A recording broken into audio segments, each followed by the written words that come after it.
Hi, welcome back guys. This is your friend, the fanfiction guy, back with another fanfiction. This is the first part of What If Deku Became the Phantom Killer? Now before starting, please give this video a like and subscribe to the channel if you want more videos like this. Now let's get into the fanfic. Izuku sat huddled in the back of the cell. His eyes were screwed shut and he was pretending he was anywhere but the lab. The only thing that had kept Izuku sane were the memories of his past he desperately clung onto.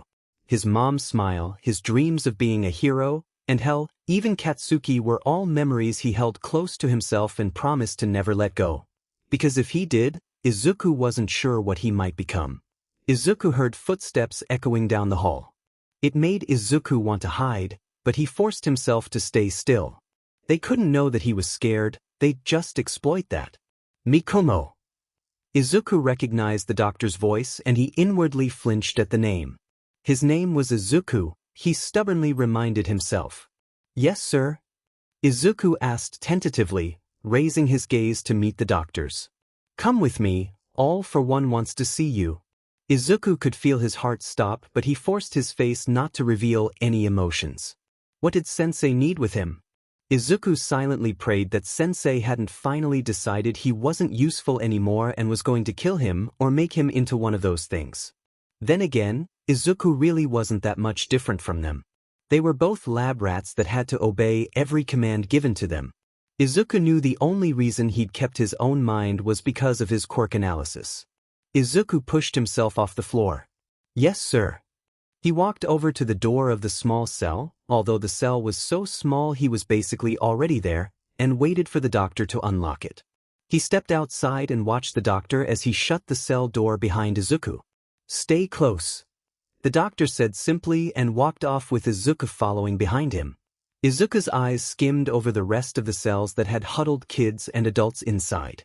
Izuku accidentally made eye contact with a kid that couldn't be more than 8 who had wide teary eyes. His mouth twitched into a frown and tore his gaze away from her. He couldn't afford to show any kind of emotion about the other prisoners here. Izuku followed the doctor through a few more winding hallways. Hallways that brought back vague memories of the torture he was put through here. He couldn't suppress a small shudder and pushed the thoughts back down. Eventually the doctor stopped in front of a door and knocked a couple times. Come in.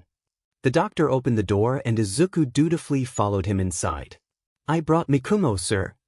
Sensei nodded. So you did. Come closer. Izuku and the doctor walked forwards and Izuku found himself focused on Sensei's unseeing face. Although the man couldn't see anymore, Izuku still got the feeling he was still examining him. Hello, Mikomo. Thank you for your analysis on that pro-hero the other day. It proved very useful. Izuku straightened automatically. Of course, Sensei, I'm glad it was useful. Sensei spoke again, this time addressing the doctor. So you believe he's ready? Izuku frowned internally. Ready for what? Normally anything Izuku would have to be. Ready for proved very painful and traumatizing. The doctor nodded. Oh yes. He's an almost flawless product. He's extremely obedient while still retaining the intelligence for his quirk analysis. And of course he has all of my modifications and the quirks you've given him. He's one of my best creations. Izuku hated being called a creation, not that he could ever let that show though. Izuku was still himself, not some mindless product the doctor had made. At least that's what he kept telling himself. Sensei hummed thoughtfully, yes. He's perfect for the next step. His head turned in Izuku's direction and Izuku straightened his back again. You should be proud, Mikomo. You're going to be very useful to me. Izuku wasn't sure how to feel about that, but if he wasn't about to be ruthlessly tortured, he wasn't going to complain. Go get changed, my boy. He gestured to a small pile of clothes between them and then nodded to a curtain in the corner of the room. Despite himself, Izuku felt a rush of happiness at being called, my boy. The situation was confusing though, both the doctor and Sensei were being strangely nice to him. And they were giving him new clothes and a place to privately change? Yes, Sensei. Izuku took a step forward and picked up the clothes and shoes. They were soft and smelled like laundry detergent.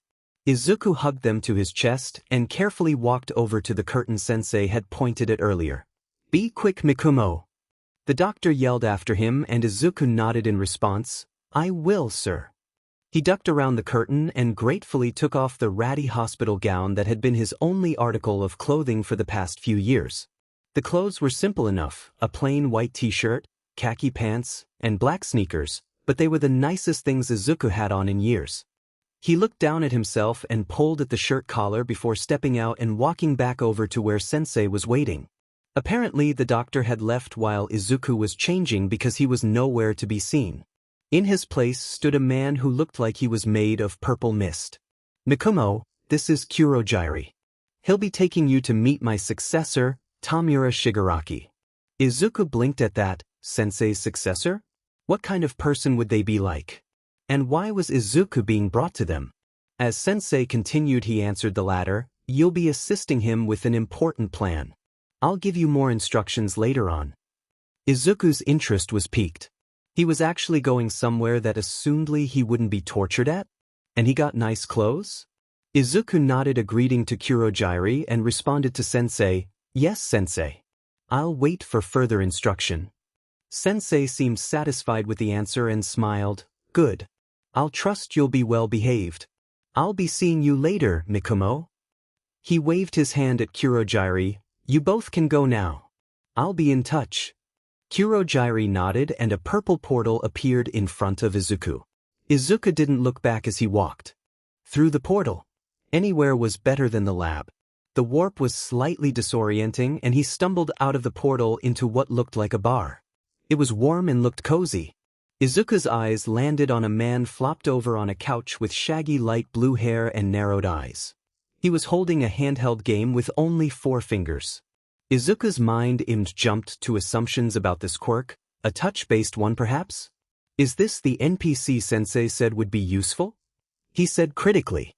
Kurojairi hummed. "He is. His name is Mikumo Akitani."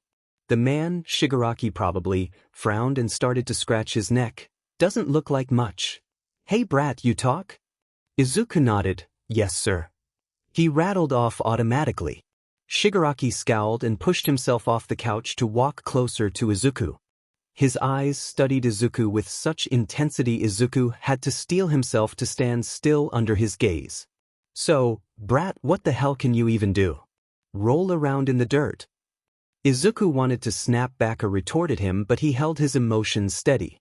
"I have 4 quirks, night vision, and increased strength and agility." Shigaraki scratched his neck. "So what, you're like some Noma thing? Tisich, I guess I'll see how useful you are." He seemed to study at Izuku for a response. Izuku felt himself bristle slightly at being compared to a Nomu, but didn't let it show. He was not one of those creatures. No one made him and he could still think for himself, although it's not like he could show that. Shigaraki looked at Izuku critically.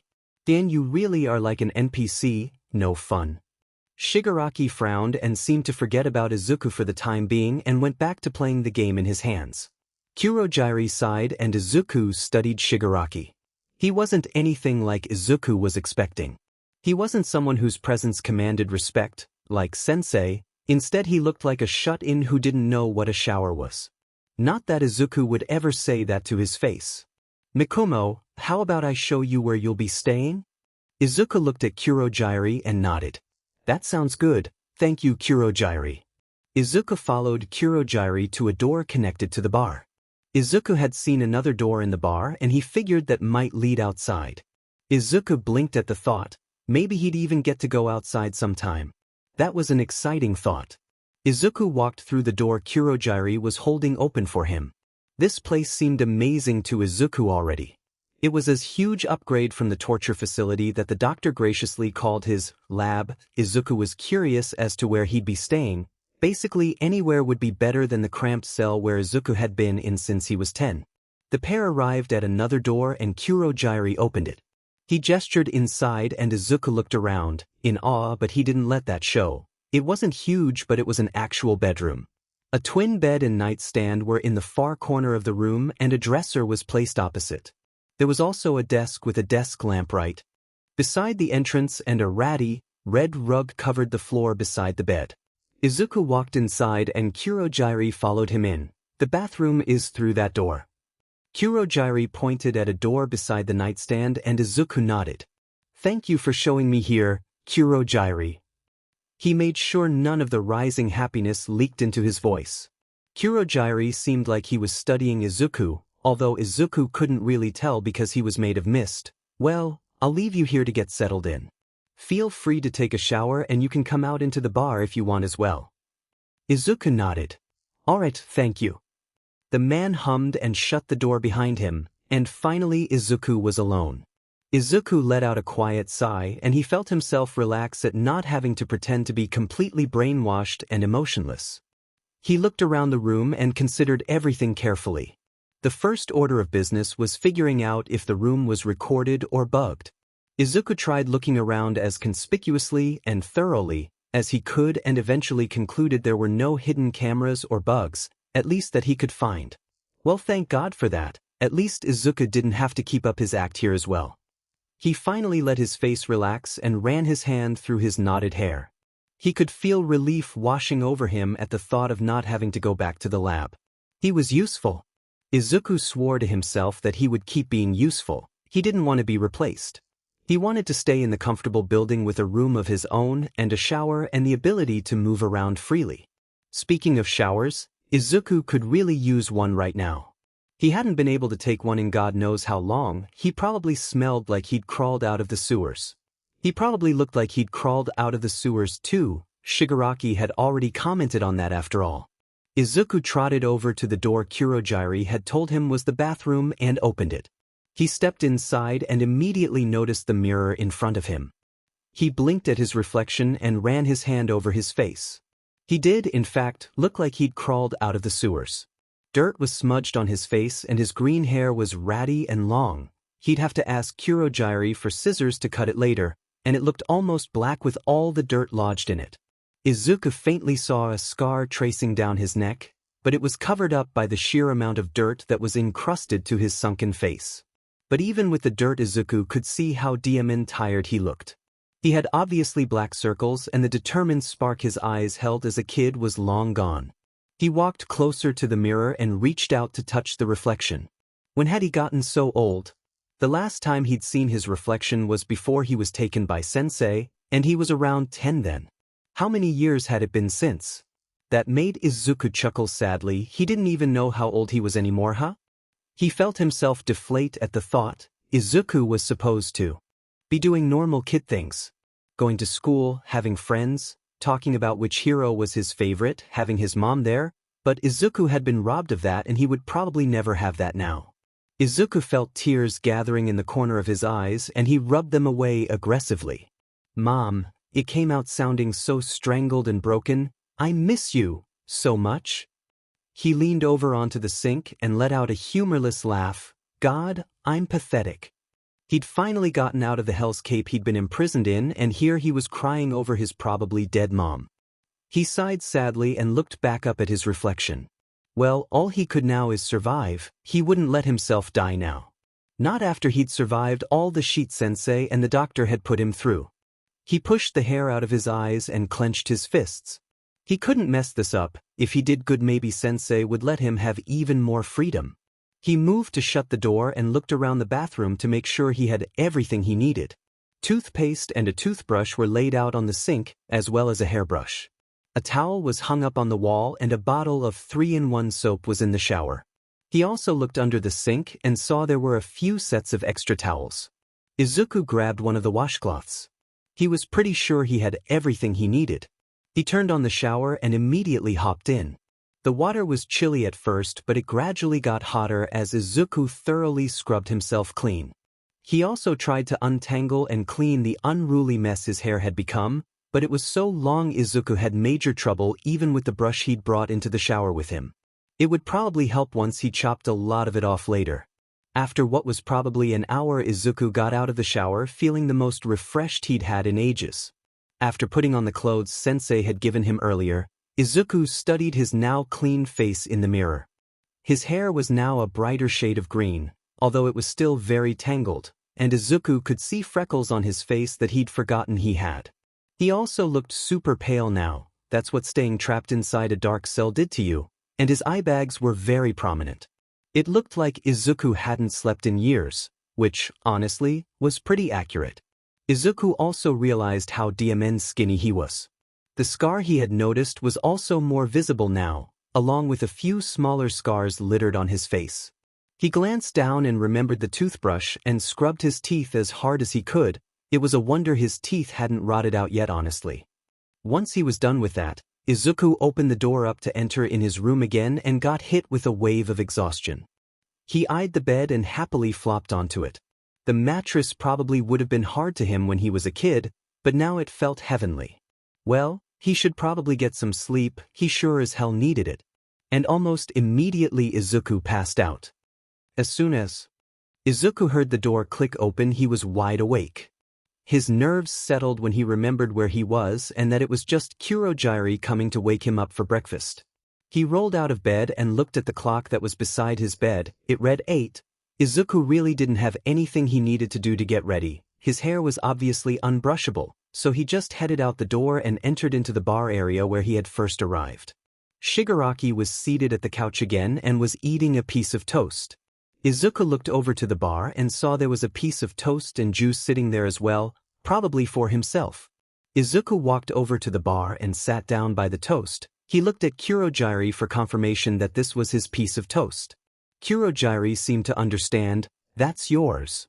Izuku needed no further encouragement and scarfed down the piece of toast. It was far superior to the food he was used to eating. When he was done, he remembered that he needed to ask Kurogiri for scissors. He didn't want to speak without permission, but the man was polishing glasses and not looking towards Izuku, which made him frown. Izuku made a small coughing noise and Kurogiri looked up. Do you need anything, Mikumo? The name made him internally cringe, but he wasn't supposed to remember Izuku. Yes, I was wondering if you had any scissors that I can cut my hair with? That seemed to catch Shigaraki's attention, who hummed from behind Izuku, so the NPC can think for itself. He stated dryly. Izuku looked over his shoulder at Shigaraki, who frowned at him. Shigaraki really unnerved him. For as immature as the man seemed, Izuku felt like he was waiting for the right moment to strike. Izuku decided to just ignore his prod and turned back to Kurogiri, who had already produced a pair of scissors from somewhere. Izuku grabbed the scissors and nodded a thanks to Kurogiri, who took his empty plate and glass. Izuku hopped down from the stool and started to head back to his room when Shigaraki interrupted him. Hey brat, when you're done cutting your hair, get back out here. I need you to do something. Izuku was curious as to what Shigaraki needed him for and could feel anxiety crawling up into his throat. All right, Shigaraki. He headed back to his room and took a few deep breaths. He didn't think Shigaraki and Kurogiri would do anything too bad to him. Sensei had said that he needed Izuku for something yesterday. He said that Izuku would be useful.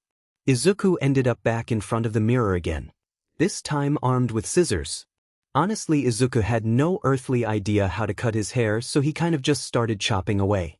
It took a while, but Izuku managed to cut his hair back to a short length and brush, or cut, most of the knots out. The haircut probably wasn't the greatest, but Izuku thought it looked pretty good for what he had to work with, and also because of the fact he didn't have any hair cutting experience. Izuku walked back out into the bar to see Shigaraki boredly waiting. You took FNG forever. He complained and glared at Izuku. Then he tossed an object at Izuku, which he caught. Izuku held out the object and looked at it curiously. It was a cheap smartphone. They'd given him a phone? Shigaraki grunted. Me and Kurogiri's numbers are in the contacts. Memorize them and delete them later. Also, don't call me unless it's important because I don't want some stupid Nomo bothering me. Izuku knew Shigaraki was trying to get a rise out of him, but he wasn't falling for it.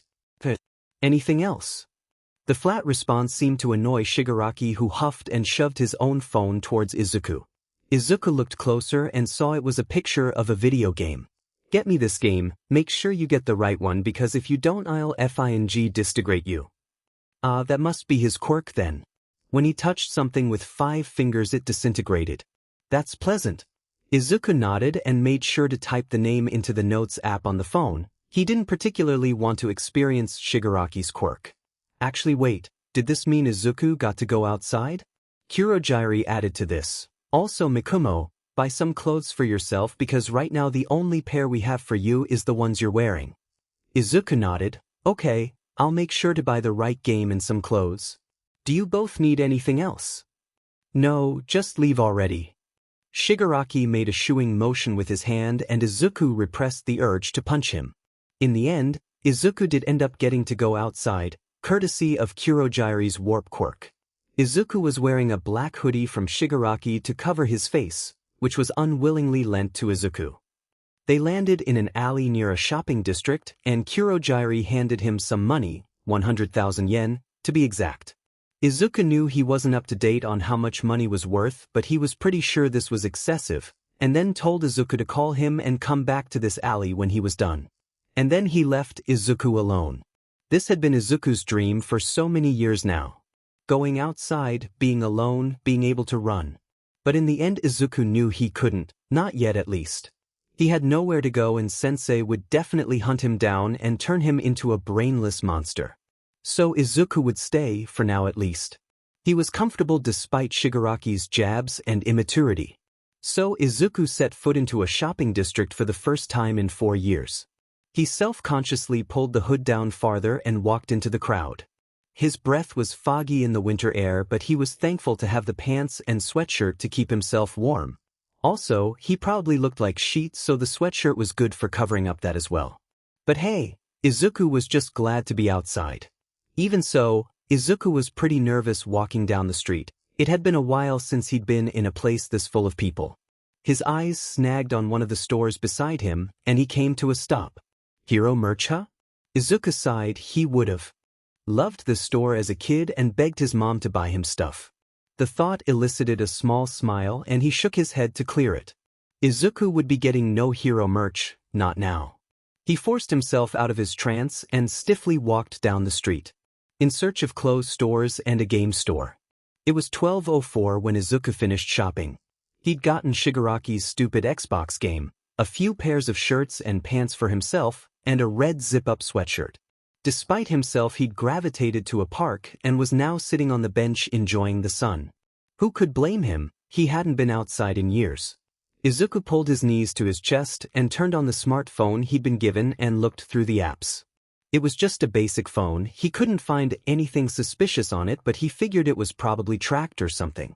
He clicked into the contacts and saw the 2 numbers Shigaraki had mentioned earlier. He quickly memorized them and deleted them off the phone. He sighed and set the phone beside him and hugged his knees. Eventually Izuku got off the bench, collected his belongings, and headed back to the alley with a frown. One day he swore he would get out of there. One day he would be free. Izuku should have known he couldn't just relax forever. The first week with Shigaraki and Kurogiri was strangely peaceful.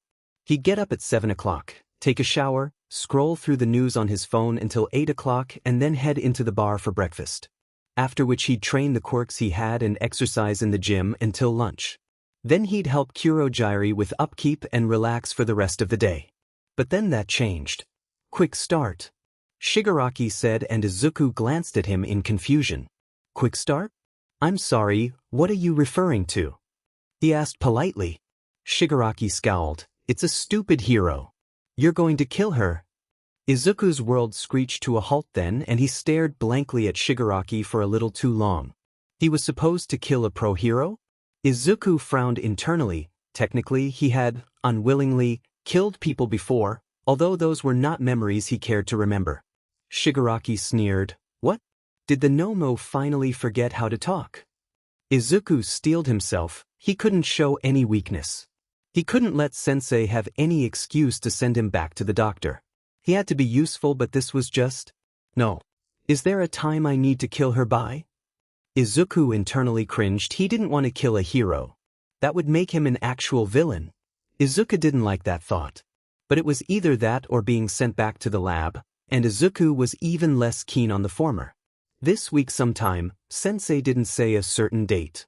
Shigaraki laughed cruelly. This is just the beginning. I'll FNG ruin those DMN heroes. So this was Sensei's idea. Izuku nodded to Shigaraki despite his conflicting emotions. If he showed any opposition to this, they'd figure out Izuku wasn't actually brainwashed, and Izuku had no clue what would happen if they did. Probably be tortured again. That seemed to be a recurring theme. So despite his hesitance, Izuku started researching Quickstart. Quickstart was a decently experienced hero located in Hosu. Her quirk allowed her to boost her steps, whether that be jumping, running faster, or any kind of physical activity. She didn't seem like a notably strong hero since she mostly stuck to fighting less dangerous villains. Izuku noted all of this down in a notebook he'd found in his room a couple days earlier. He'd scrawled "Analysis Journal" on the cover, and despite it being a journal filled with a hero he was supposed to murder, it kind of reminded him of his old hero analysis for the future notebooks. Except now the future was here, and he wasn't using his analysis as he intended. And 3 days after Shigaraki had told him about Quickstart, Izuku was crouched on a building above where she was supposed to patrol. She had the night shift tonight, a fact that would make it physically easier for Izuku to kill her. Although that didn't actually make it any easier mentally. Izuku really didn't want to do this, but the other alternative was getting turned into a Nomu or tortured, so in the end Izuku's selfish desire won out. He really would have been a terrible hero, huh? Izuku's outfit made him look like a reject businessman. He had on a white button-down, some kind of black athletic pants, a belt, with a knife and a silence gun on either side, sneakers, and a motorcycle helmet. It had comms and a voice distorter. He'd been handed the outfit by Kurogiri before he left and changed into it without question. He guessed it was his villain outfit even though Izuku hated calling it that. Quickstart came into view a ways down the street and Izuku sighed. Well, time to shine. He pressed the side of the helmet. Target spotted, going in now. Alright, good luck. Kurogiri replied and Izuku faintly heard Shigaraki yell, "Don't F this up, brat." He muted his microphone and dropped into an alleyway. He waited a few more seconds and yelled, "Help." The voice distorter made his voice sound strange, but the cry for help seemed to do its job and the hero raced into the alley. Her gaze landed on Izuku and she fell into a fighting stance. "Who the hell are you?" Izuku let out a dry laugh. "Someone that doesn't want to do this." W-. Izuku pulled out the gun from its holster and her eyes widened. She shot her body at Izuku and he barely managed to dodge. He fumbled with the gun and quickly shot at her head. She couldn't dodge fast enough and the bullet hit her. The yell of pain she let out made Izuku feel nauseous. Quickstart ran at Izuku again, but this time he was ready and let out a pulse of energy which flung her back and made her crash against the back of the alley. Izuku cringed as her head hit the wall, but he quickly pinned her and put the gun to her head. Izuku could feel her trembling underneath him and his heart clenched. Oh God, oh God, oh God, he was going to have to actually kill her. Quickstart spoke, her voice was hoarse with terror. "You're a monster. Why are you doing this?" She yelled out in a panic. Izuku felt his hand shaking and he somehow managed to speak. I know. He winced at how pained his voice sounded. "I have to do this. I really am sorry. Not that I expect you to forgive me or anything." That seemed to take the hero aback. What? What do you mean you have to? Just don't shoot me, okay? We can talk about this." The sheer panic in her voice made Izuku's guilt worsen and he screwed his eyes shut. "I'm so sorry." Her voice was softer this time, but it was shaking. "Please. I can help you, okay? Just let me go." Izuku slowly shook his head. "No, you can't. No one can." Izuku felt like the entire world was moving in slow motion as he pulled the trigger.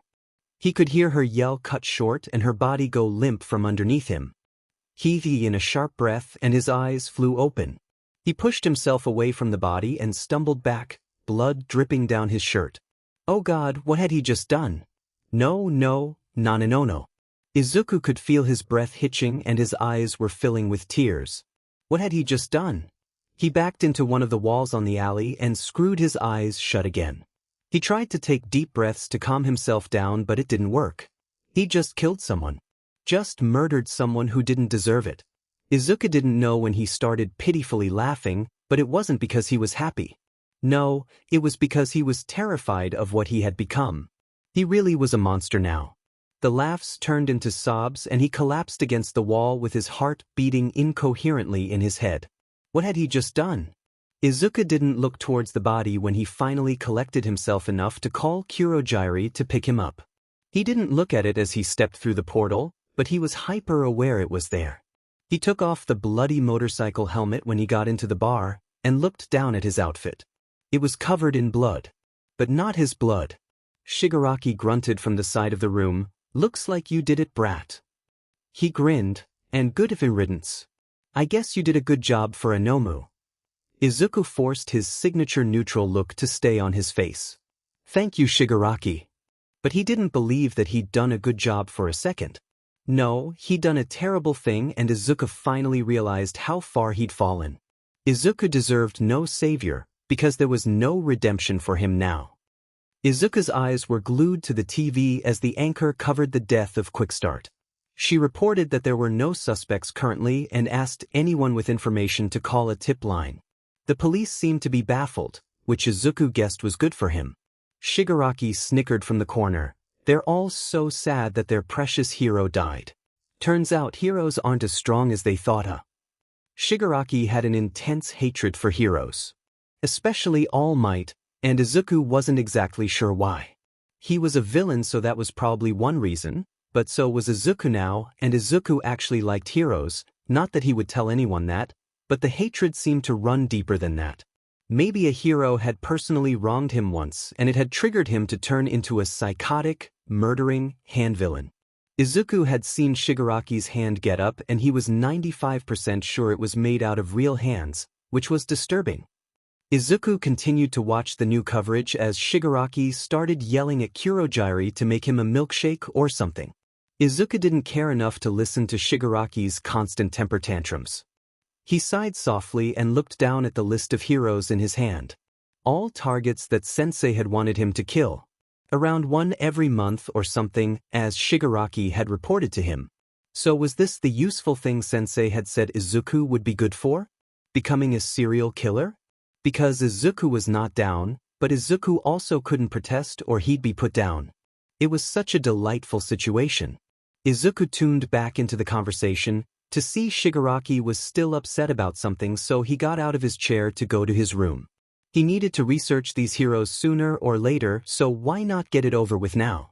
Shigaraki turned his angry fit to Izuku, who was leaving the room. "Hey brat, where the hell are you going?" "I'm going to research the heroes in my room and the best ways to exploit their quirks." He bit back a sassy comment at the end.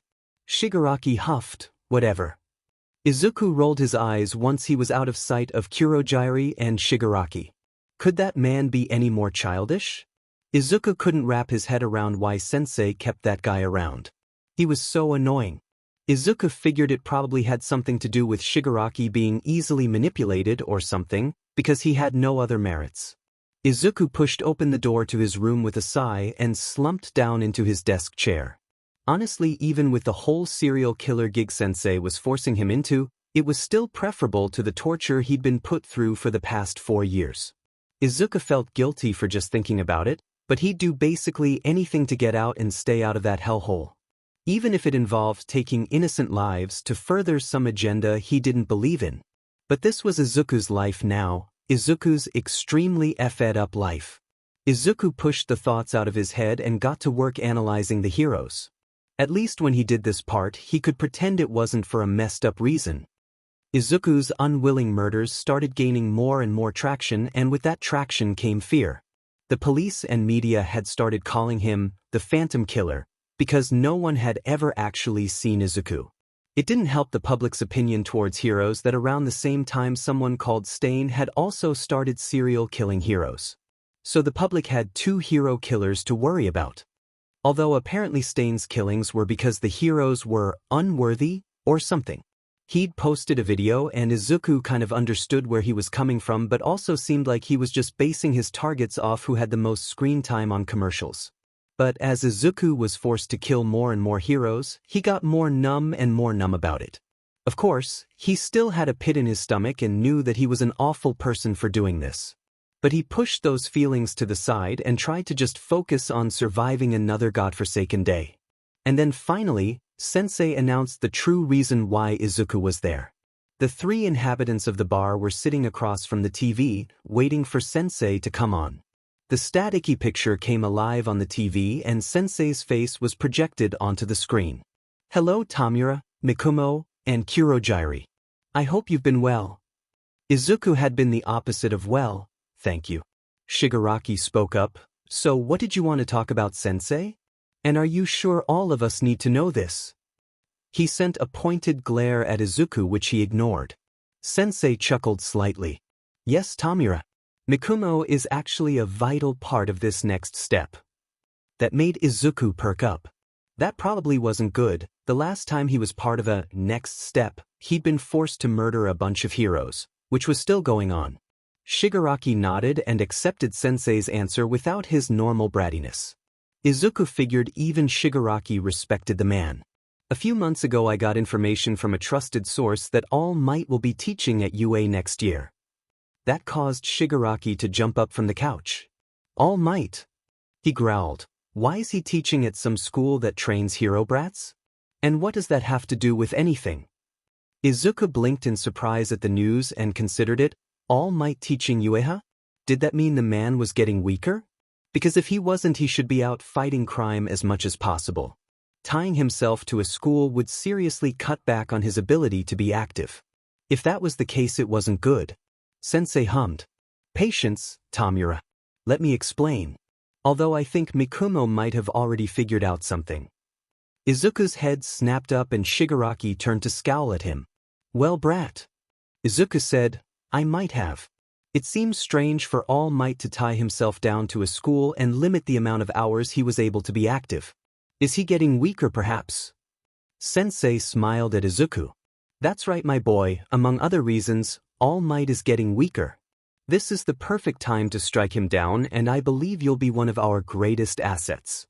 Despite himself, Izuku felt proud of himself after Sensei praised him. He was useful. Sensei wasn't going to send him back to the lab. But what did Sensei mean by, among other reasons? It was a strange choice of words and Izuku wasn't sure what to make of it. Shigaraki seemed upset that Izuku had figured that out before himself and asked Sensei another question. What do you mean Mikumo's going to be a great asset? Sensei smiled again. This time it was more sinister though. Mikumo is going to be our link to UA. And our link to defeating the symbol of peace, once and for all. Shigaraki glanced at Izuku and looked back up at the TV. The link to UA? That's right. Mikumo is going to infiltrate UA so that we can get insider information and how to destroy All Might and the school from the inside. Izuku was getting to go to UA? The UA? The famous hero school that Izuku had dreamed about going to ever since he was a kid? This was considerably less bad than the last plan Sensei had for him. At least he wasn't directly killing anyone and he would be able to pretend he was just a normal teenager for 6 hours. Mikumo is going to be applying to the general education course and feeding us information he gathers about the hero course, teachers, and of course All Might. Make sure to keep a journal about the staff and hero classes' quirks and their weaknesses when you get in. Mikumo, you'll start preparing for the entrance exam after this, but I expect for you to keep up with killing a hero every few weeks. Tamura and Kurogiri, just wait for now, but once Mikumo gets into UA you'll both have major roles in the downfall of All Might. Izuku felt his stomach sink at the last statement Sensei said. Sure, he was allowing Izuku to go to UA, but at a cost to the rest of the school. Izuku still didn't want to hurt anybody, least of all the hero which he'd always admired. But, like always, Izuku knew he had no choice in the matter, so he just nodded along. Well, that's all I have for you now. Mikumo, make sure to get into UA. Also, be sure to act like a normal kid when you do. We don't want anyone getting suspicious. Izuku nodded to that. Of course, Sensei. The TV shut off again and Izuku could feel worry worming its way into his stomach. What if UA figured out Izuku was actually a villain? What would they do to him? What would Sensei do to him?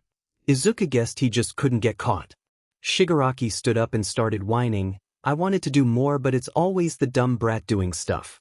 You better get into the FNG school or else. Izuku didn't take the threat lightly. Of course, Shigaraki.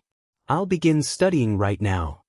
Honestly, that was just an excuse to get out of the room with Shigaraki and his volatile temper.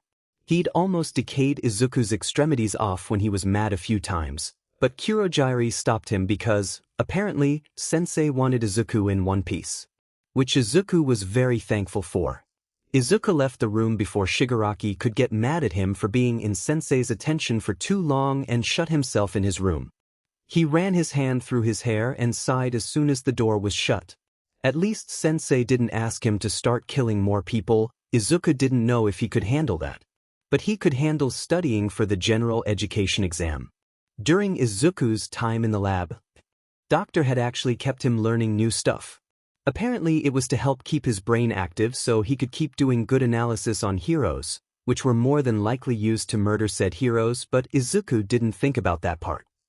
But that served him well now that he actually needed to know how to do school sheet. Izuku looked up a study guide for UA's General Studies exam and pet an eyebrow when he saw most of this stuff was simple compared to the things the doctor had been giving him back at the lab. Well, this shouldn't be too hard. Izuku just had to review the things he'd forgotten. So he busied himself with that and buried his ever-present feelings of guilt and remorse. Izuku had thrown himself into a routine of studying, training, and murdering pro-heroes during the weeks before the entrance exam. It seemed every day there was another news article on either him or Stain. Once the day of the entrance exam arrived and Izuku had a heart attack entering the school. What if the teachers could somehow sense that he was a villain and then apprehended him? Nothing like that happened, of course, and Izuku completed the test without any problems. Now, the problem was waiting for the letter to arrive to see if he'd been accepted. Izuku knew if he wasn't, he didn't want to think about that. When the letter finally arrived, Shigaraki tore it open for Izuku and Izuku read the letter over his shoulder. He could feel his heart racing. This was it. This was the letter that decided Izuku's fate. Kumo-akadani, we are pleased to inform you of your acceptance to UA. You scored an astounding 98/100 on the entrance exam and we are very happy to welcome you into the general education program. Thank you for applying and plus ultra. Principal Nizu.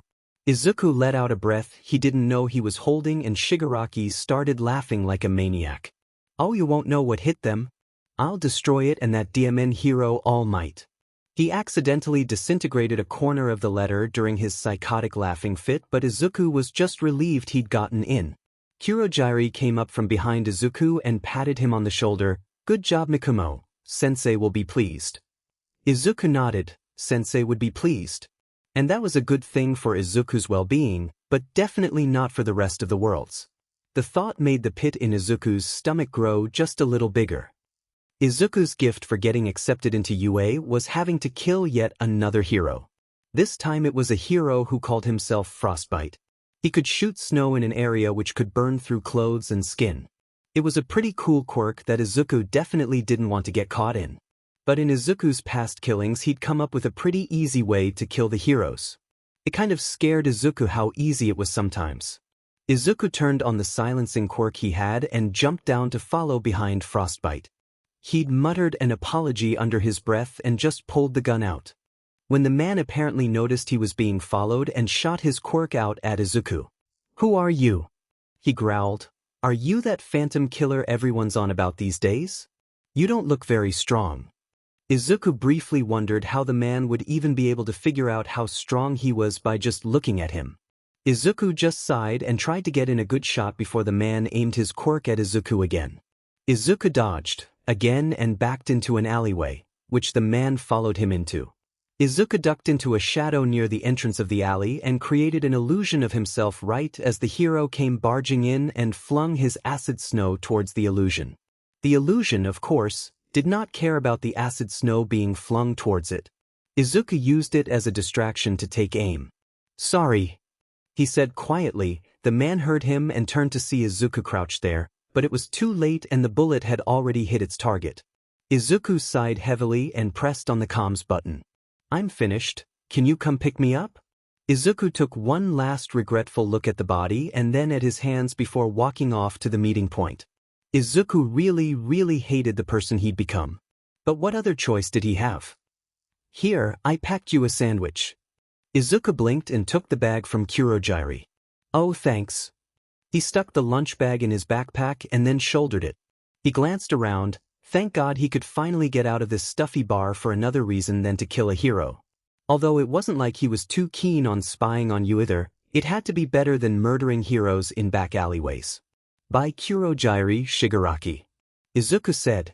Shigaraki was infatuated with the game he was playing and didn't seem like he cared that Izuku was about to go off to UA to spy for his stupid revenge plot. He should be grateful, but it's not like the immature idiot ever was. Honestly, Izuku should be the one calling Shigaraki a brat instead of the other way around. Kurojairi nodded at Izuku and opened a portal for him. Good luck. Izuku hummed at that and stepped through the portal. He came out in an alleyway a few blocks down from UA. He glanced around the area to make sure no one was around, smoothed out his uniform, and stepped out into the street. The walk to UA was short, and Izuku paused momentarily in front of the gates. He nervously ran a hand through his black-dyed hair. This would be a dream come true to old Izuku, but now he was just a pawn in someone else's game of chess. He sighed at the thought and stepped through the gate. At least Izuku was given permission to act like an actual human being at UA instead of a brainwash tool. Not that that lessened the guilt of what he was going to do. Izuku was so caught up in his thoughts, he didn't even realize when he stumbled and about landed smack on his face. Instead of falling though, he was floating right above the pavement. He blinked in surprise. Are you alright? Oh, I'm so sorry I used my quirk on you without asking. I hope that's okay. I didn't want you to fall. A bubbly voice started talking from above Izuku and he pushed himself up. It had been forever since Izuku had been apologized to, so he kind of just stared blankly at the brown-haired girl. Well, apparently he'd forgotten how to be a normal person. After a pause that was probably too long, he spoke up. Oh, it's fine. Thanks for catching me. Izuku tried to force some enthusiasm in his voice. The brown-haired girl nodded and started walking towards UA's huge doors. No problem. My name's Uraraka, what's yours? Oh, it's Akatani. The girl smiled brightly at him. Well, it's nice to meet you, Akatani. What class are you in? Izuku hummed. Class 1C, what about you? I'm in 1A. I guess you didn't get the experience of the hero exam then. They had robots and they were insane. And then at the end there was this huge one, and I almost got crushed. Izuku looked over to the girl who seemed way too excited talking about how she almost got crushed and offered her a small smile. Oh, that does sound crazy. I'm glad you're all right. Uraraka nodded. Me too. What was the general education exam like? Izuku shrugged. Not as exciting as that. We just did a written exam. He stopped in front of a large door. This is your class, right? Uraraka looked at the door and nodded. Izuku could already hear yelling inside and he gave her what hoped was a reassuring smile. Good luck. Uraraka smiled. Thanks. Good luck with your classes too. Hopefully we'll run into each other again. Izuku nodded and watched as she pushed open the door to her classroom. He frowned slightly as he thought of Shigaraki and Sensei's plan. He hoped that she wouldn't get hurt. She was nice and Izuku felt really bad. He then sighed. Well, it was just the first day, he didn't have to worry about Shigaraki yet. He walked down the hall a bit farther and paused in front of his own classroom. Well, here goes nothing. He muttered to himself and opened the door. The classroom was mostly full and everyone looked towards Izuku when he walked in. He awkwardly waved and then they resumed their previous conversations. Very friendly, then again, Izuku probably didn't look very approachable. He walked towards the back of the class and slumped down in a seat beside a purple-haired kid who looked half asleep. Izuku glanced towards him and the purple-haired kid turned to look at Izuku and raised an eyebrow. Yes. Izuku froze and smiled awkwardly. Hi.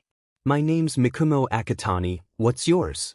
The purple-haired kid sighed and muttered out a response so quiet Izuku wasn't sure if he'd heard it right. Hitoshi Shinso. Shinso? Izuku repeated and the kid nodded.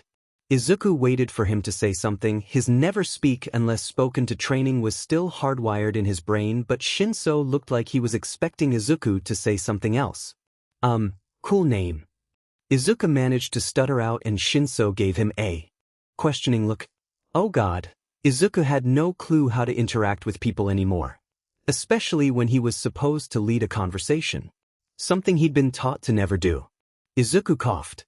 Well, it's nice to meet you, I guess. He trailed off in embarrassment and to his surprise he heard the kid snort from beside him. Nice to meet you too, I guess. Izuku laughed awkwardly. Yeah, that came out wrong. Sorry, I'm not really good at talking to people. Shinso hummed from beside him. Yeah, I could tell. I'm not great either, so don't feel bad. He shrugged and leaned back into his chair. Izuku was debating saying something else to him when the teacher walked into the room. Quiet down, quiet down. Izuku looked up and recognized the pro-hero as Ectoplasm. The class quieted and all looked attentively towards Ectoplasm. He hummed, well now, how about we all introduce ourselves with our names and quirks? You can call me Ectoplasm-sensei. My quirk is called clones. Izuku could have sworn he saw the purple-haired kid wince from beside him when Ectoplasm had mentioned quirks. The class all went one by one. Shinso ended up being the last person to go and Izuku was the second to last. My name is Mikumo Akatani and I have a quirk called storage. Shinso seemed to slump farther under his desk when he realized it was his turn. My name's Hitoshi Shinso and my quirk is brainwashing. After he muttered his quirk, the class erupted into whispers. Hey! Ectoplasm's voice at the front of the classroom made the whispers die down. I don't tolerate quirk discrimination, and if I see any of you bullying someone for their quirk, I won't hesitate to suspend or expel you. That got everyone to shut up quickly, besides a few unsure glances towards Shinso. Izuku felt for the kid. He'd been in the same position when he was younger and everyone found out he was quirkless. Except back then no one did anything to stop the bullies. Ectoplasm started rattling off some first-day information and Izuku tried to get Shinso's attention. He didn't want to talk first, it was a habit now, so he just coughed pointedly. The kid turned to look at him suspiciously. Izuku held his hands up and forced himself to talk. I was just going to say I think your quirk's really cool and anyone who says otherwise is wrong. Shinso seemed surprised by that, but still didn't seem like he completely trusted Izuku. Akatani, is there something you need to share with the rest of the class? Izuku's head snapped around and his heart rate sped up. No, sir. Sorry. Izuku knew it was unreasonable to think the UA teacher would actually do something to Izuku for talking in class. But he was so used to the constant threat of physical harm hanging over his head if he did anything wrong that was all he could ever think of. Ectoplasm just nodded and moved on and Izuku breathed a silent sigh of relief. After a few more minutes, Ectoplasm told everyone to stand up and follow him to the assembly. Izuku hung back so he could talk to Shinso, who still didn't look like he trusted Izuku at all. Sorry I got you in trouble earlier. Izuku waved it off. Oh, it's all right. But I was being serious, I think your quirk is really cool. Shinso looked incredulously at him. Really? You don't think it's villainous? Izuku nodded. He was the only villain here. There's no such thing as villainous quirks. Any quirk could be villainous and any quirk could be heroic depending on how you use it. I think it would be a good quirk for heroics too. Izuku awkwardly smiled at Shinso who just looked confused now. Oh, thanks, no one's ever told me that before. He muttered and stared at the ground. Wait, seriously? That's messed up. Of course your quirk can be heroic. Though, the quirks Izuku had on the other hand, definitely weren't. Yeah, I've always wanted to become a hero and then prove everyone who said I can't wrong, but the entrance exam SEKS for people with non-physical quirks. Izuku thought back to his quick talk with Uraraka earlier and nodded. Oh yeah, I heard it was robots. I guess you can't do much about those, huh? Shinso nodded and they both entered the auditorium where all the classes had gathered, except for one empty row. Izuku heard Ectoplasm mutter something about Aizawa not coming again. Izuku filed away the name for later research and sat down beside Shinso. The assembly was pretty boring honestly. A few of the teachers got up and spoke, as well as the genius principal. If Izuku was correct, he would probably become Izuku's biggest issue. After what felt like ages, the assembly ended and Izuku trailed after Shinso quietly. He wasn't sure what else to say to the silent kid. After they got back to the class, Ectoplasm told them they could go to the cafeteria and eat. Izuku was waiting for Shinso when two other kids approached him. Hey, Akatani, right? Izuku nodded. Yes. Oh well, my name's Ito and that's Miyamoto. How about you hang out with us instead of that villain? Izuku blinked at that. What villain? Ito made some vague gestures towards Shinso and whispered, It's probably better if you stay away from him. Brainwashing is such a creepy quirk. Izuku wanted to laugh in both their faces and announce that he was actually a villain, but he didn't and just frowned. You shouldn't say that about other people. Oh come on. Who cares about him? Izuku was about to tell them to shut up when Shinso intervened in the conversation. It's fine, Akatani. You should hang out with them instead. He walked out of the classroom quickly and Izuku turned to glare at the two kids before they could say anything. I think you guys are the villains here. You shouldn't say that stuff about people. And then he ran after Shinso. Shinso was pretty fast, it must have been how tall he was. Izuku caught up pretty easily though and waved. Shinso sighed, you know if you keep hanging out with me they're going to call you a freak too. Izuku hummed. That's okay, I want to be your friend, who cares about what they think? Shinso looked at him critically, you're weird, he muttered and Izuku chuckled, hey, I just don't want to befriend a bunch of bullies. What's weird about that? Shinso grunted in return and they arrived at the cafeteria. Izuku told Shinso he'd save them a table while he got lunch. Shinso came over and carefully sat his tray down. He looked like he was about to ask Izuku something. I swear, if you ask me if I'm sure about being your friend one more time. Shinso frowned. I just don't want everyone to think you're a freak because of me. Honestly, I could care less about that. Let's just enjoy our food, okay? Shinso seemed to give up and just nodded, yeah? Izuku shot him a smile and bit into Kurogiri's sandwich. He debated with himself for a moment but then spoke up. Normal kids talk unprompted. So you want to be a hero? Shinso looked at Izuku and shrugged, something like that.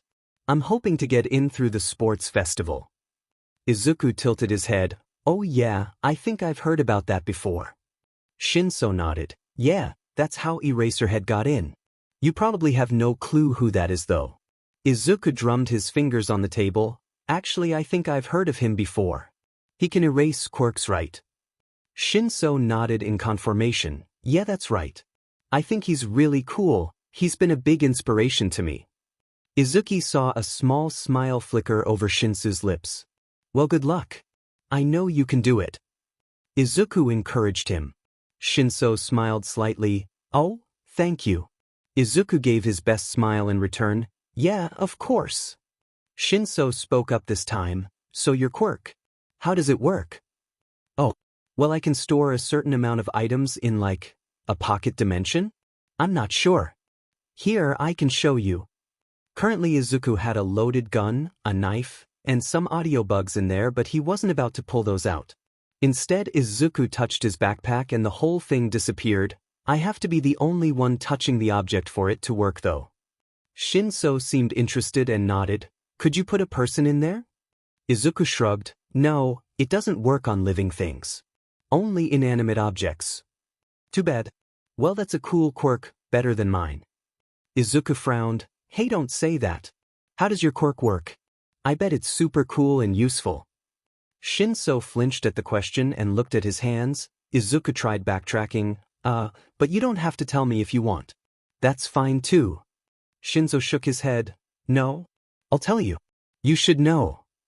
He averted his eyes. When someone verbally responds to me, I can brainwash them to do simple things. Izuku's eyes widened. Hey, I think that's cool.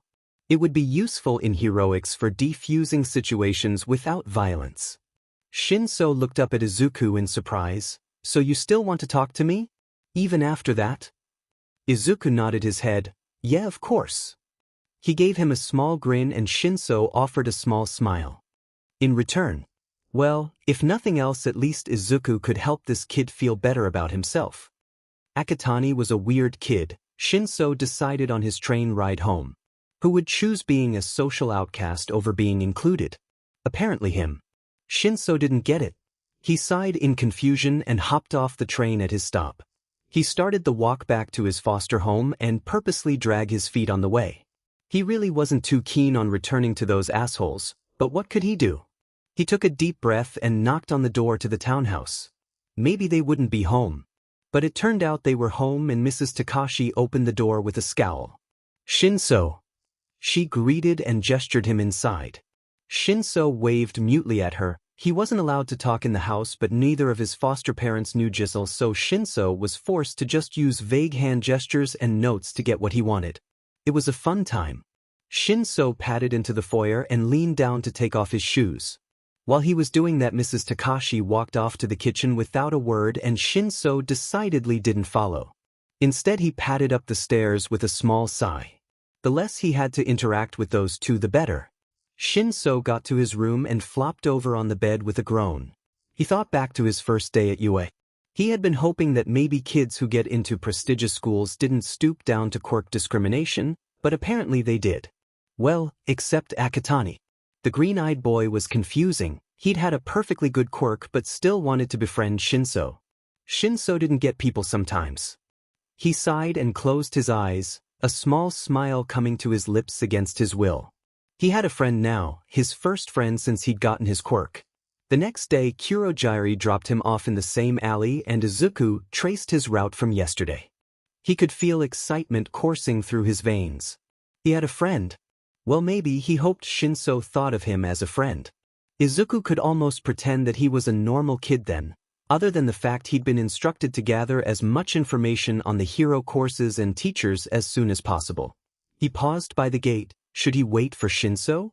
Or had the other already arrived? Izuku was pretty early today, so the chances were no, he hadn't. His question was answered when he saw a familiar head of purple hair walking towards him. "Good morning," Shinso mumbled out. Izuku smiled. "Hey Shinso, good morning." The two headed into the school together in a comfortable silence, but Izuku paused beside the bathrooms. "I need to use the restroom real quick, I'll see you in class." Shinso nodded and Izuku ducked into the bathroom. He needed to get information for Shigaraki as soon as possible.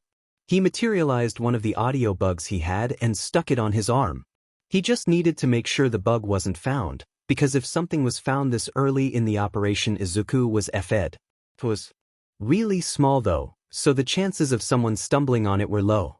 He walked out of the bathroom and started to head in the direction of the teacher's lounge. He paused in front of the door and knocked a few times. The lights were on, so hopefully a teacher was in there. His assumption proved true when a cheery present mic answered the door. "Hello there, little listener. Do you need something?"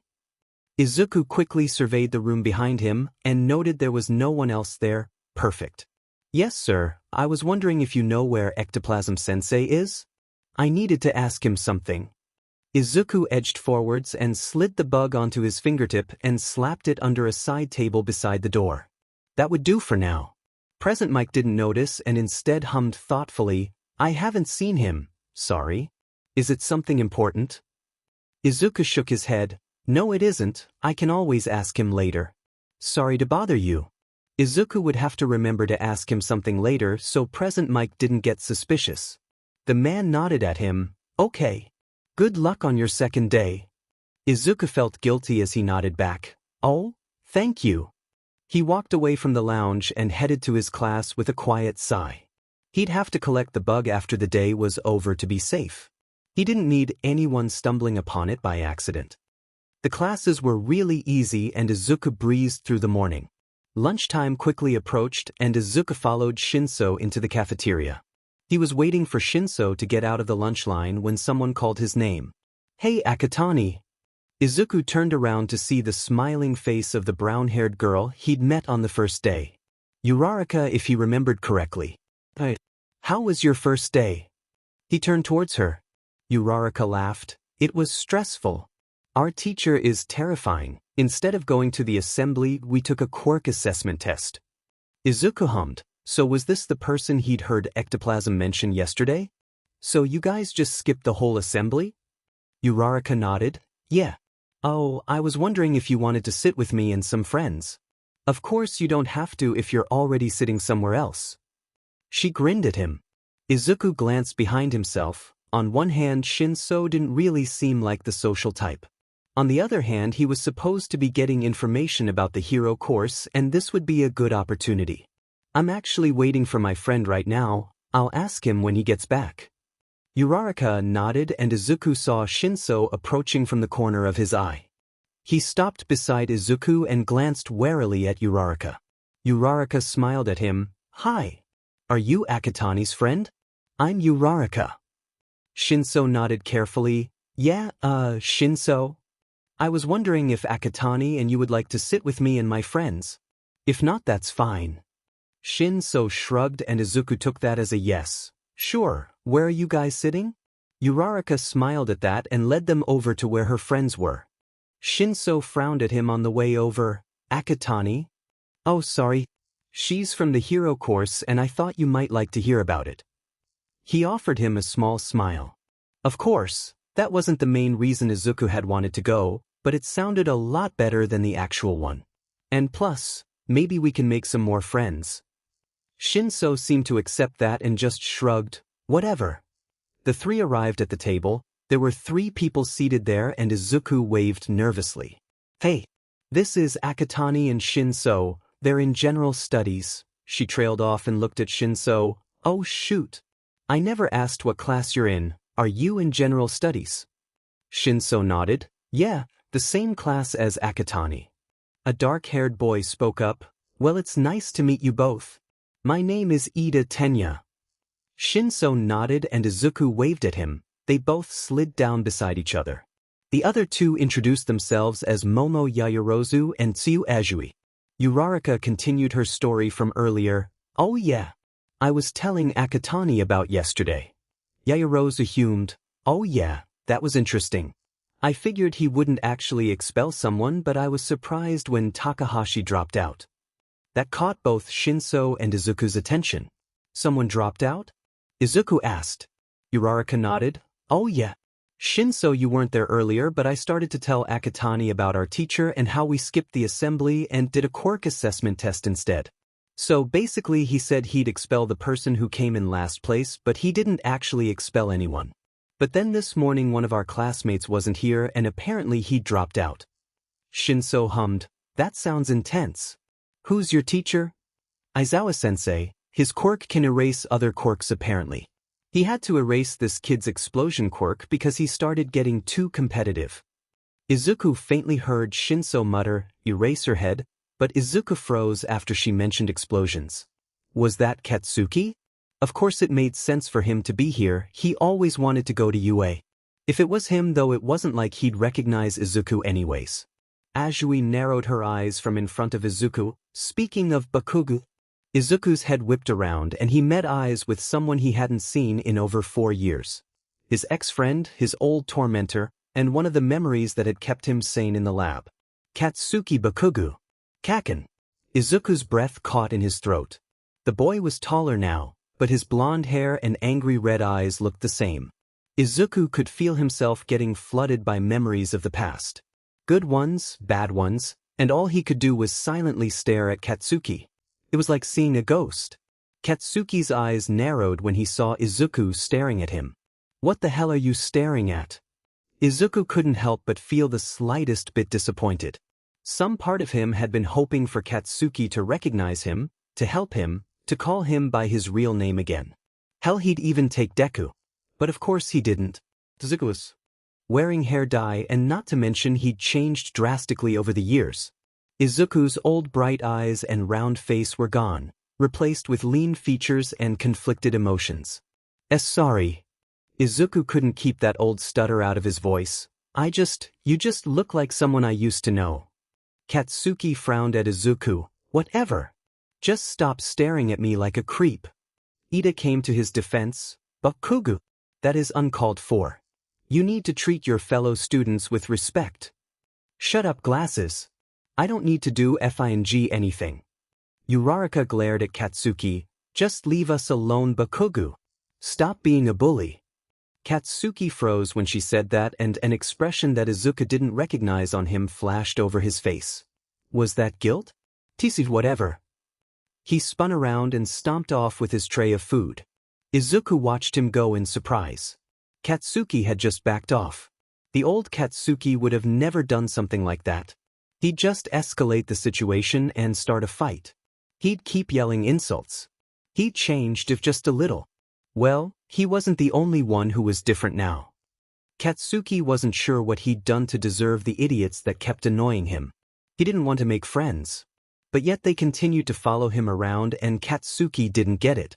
The four idiots were laughing loudly about something Kaminari had said, but Katsuki wasn't paying attention.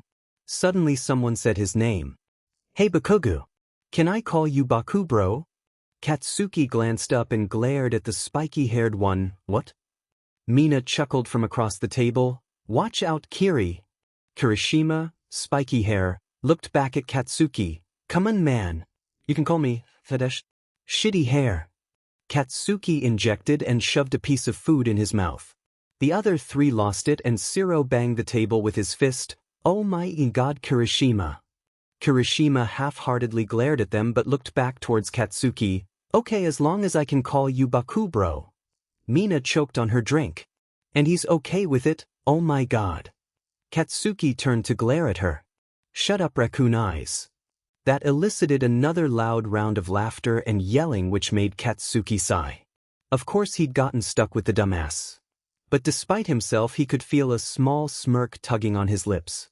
This was all right for now, he guessed. He let the four banter more while his thoughts drifted back to earlier.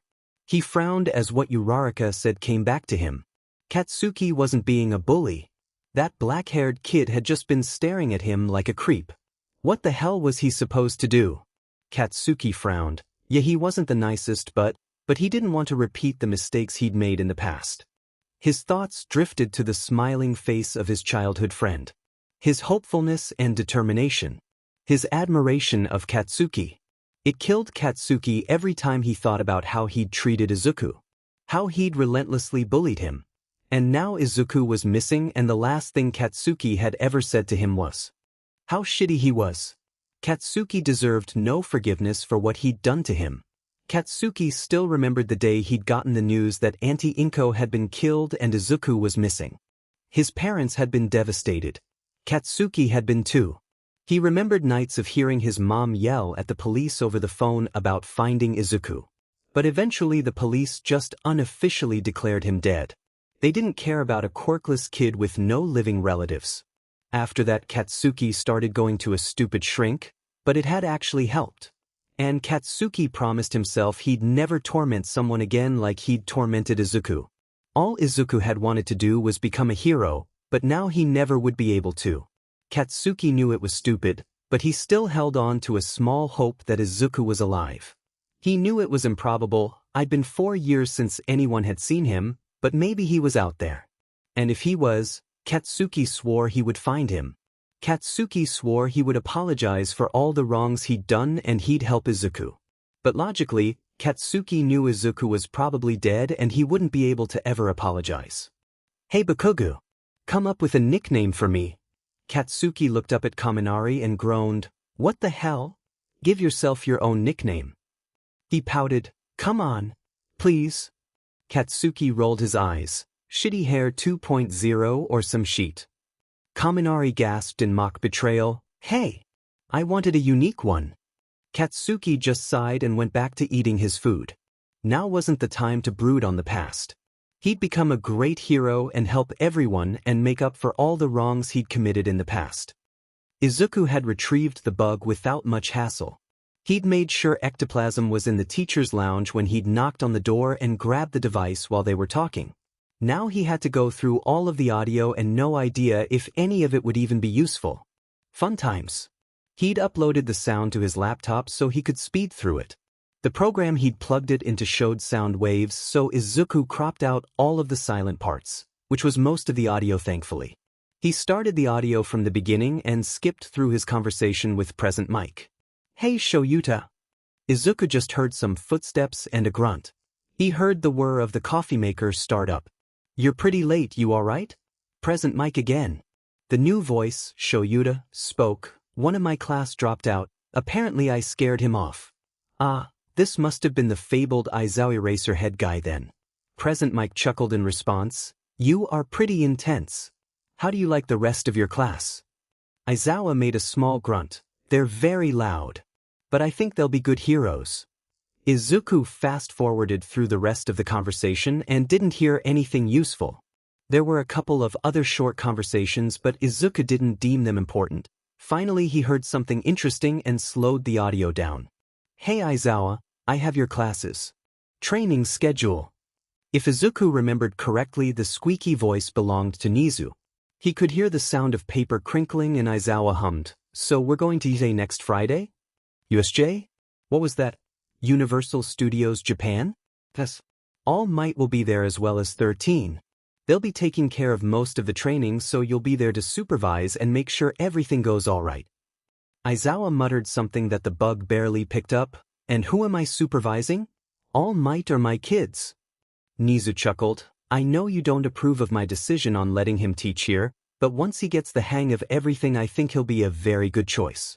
I just wish he was more experienced. He's a good hero, but that doesn't mean he'll be good at teaching." Nizu hummed. "Well, just be sure to talk with him in 13 about a lesson plan. I'll let you get back to your nap now." "Yeah, bye." Izuku paused the audio and hummed thoughtfully. That assumedly wasn't a theme park, but some sort of location for training. He pulled up a tab on the internet and got to researching. A few minutes later, he'd managed to pull up an old article talking about USJ. Apparently, it was called the Unforeseen Simulation Joint. It was a large building on UA's campus that was specifically made for modeling different types of natural disasters and rescue work. The part that stood out to Izuku, though, was how far removed it was from the rest of campus. UA's giant campus gives it plenty of room for large-scale training buildings like this. This building is located almost a 15-minute drive away from UA's main campus. Izuku really didn't give UA credit for just how giant it was. It had multiple large city training facilities and tons of other things. But that meant backup wouldn't be nearby and All Might would be all alone besides Eraserhead and 13. This was just the opportunity Shigaraki was looking for. The only issue was that Aizawa's class would get caught up in the crossfire. But Izuku needed information to give to Shigaraki. If he didn't soon, Shigaraki would pitch a temper tantrum and threaten Izuku's appendages. Izuku sighed. He needed to be useful. He wouldn't go back. He couldn't go back. "Sorry," he whispered. Izuku hesitated before knocking on the door to Shigaraki's room.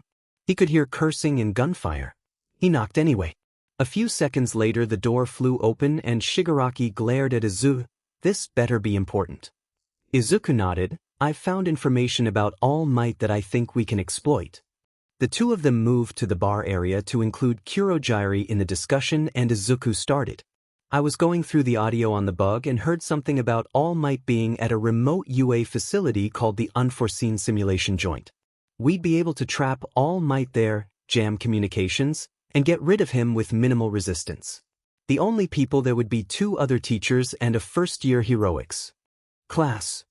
Shigaraki got a creepy grin on his face. Yes, that's perfect. Trap him there and use the hero brats to make sure he won't fight back." Izuku wasn't exactly sure if they would be able to kill All Might though. Even if All Might was weakened, could Shigaraki really take the man down? Well, Sensei probably had some sort of plan in place, although Izuku privately hoped it wouldn't be successful. "I'll locate a schedule and get the exact times later, but before that I think we should take some measures to prevent UA from figuring out there's a traitor.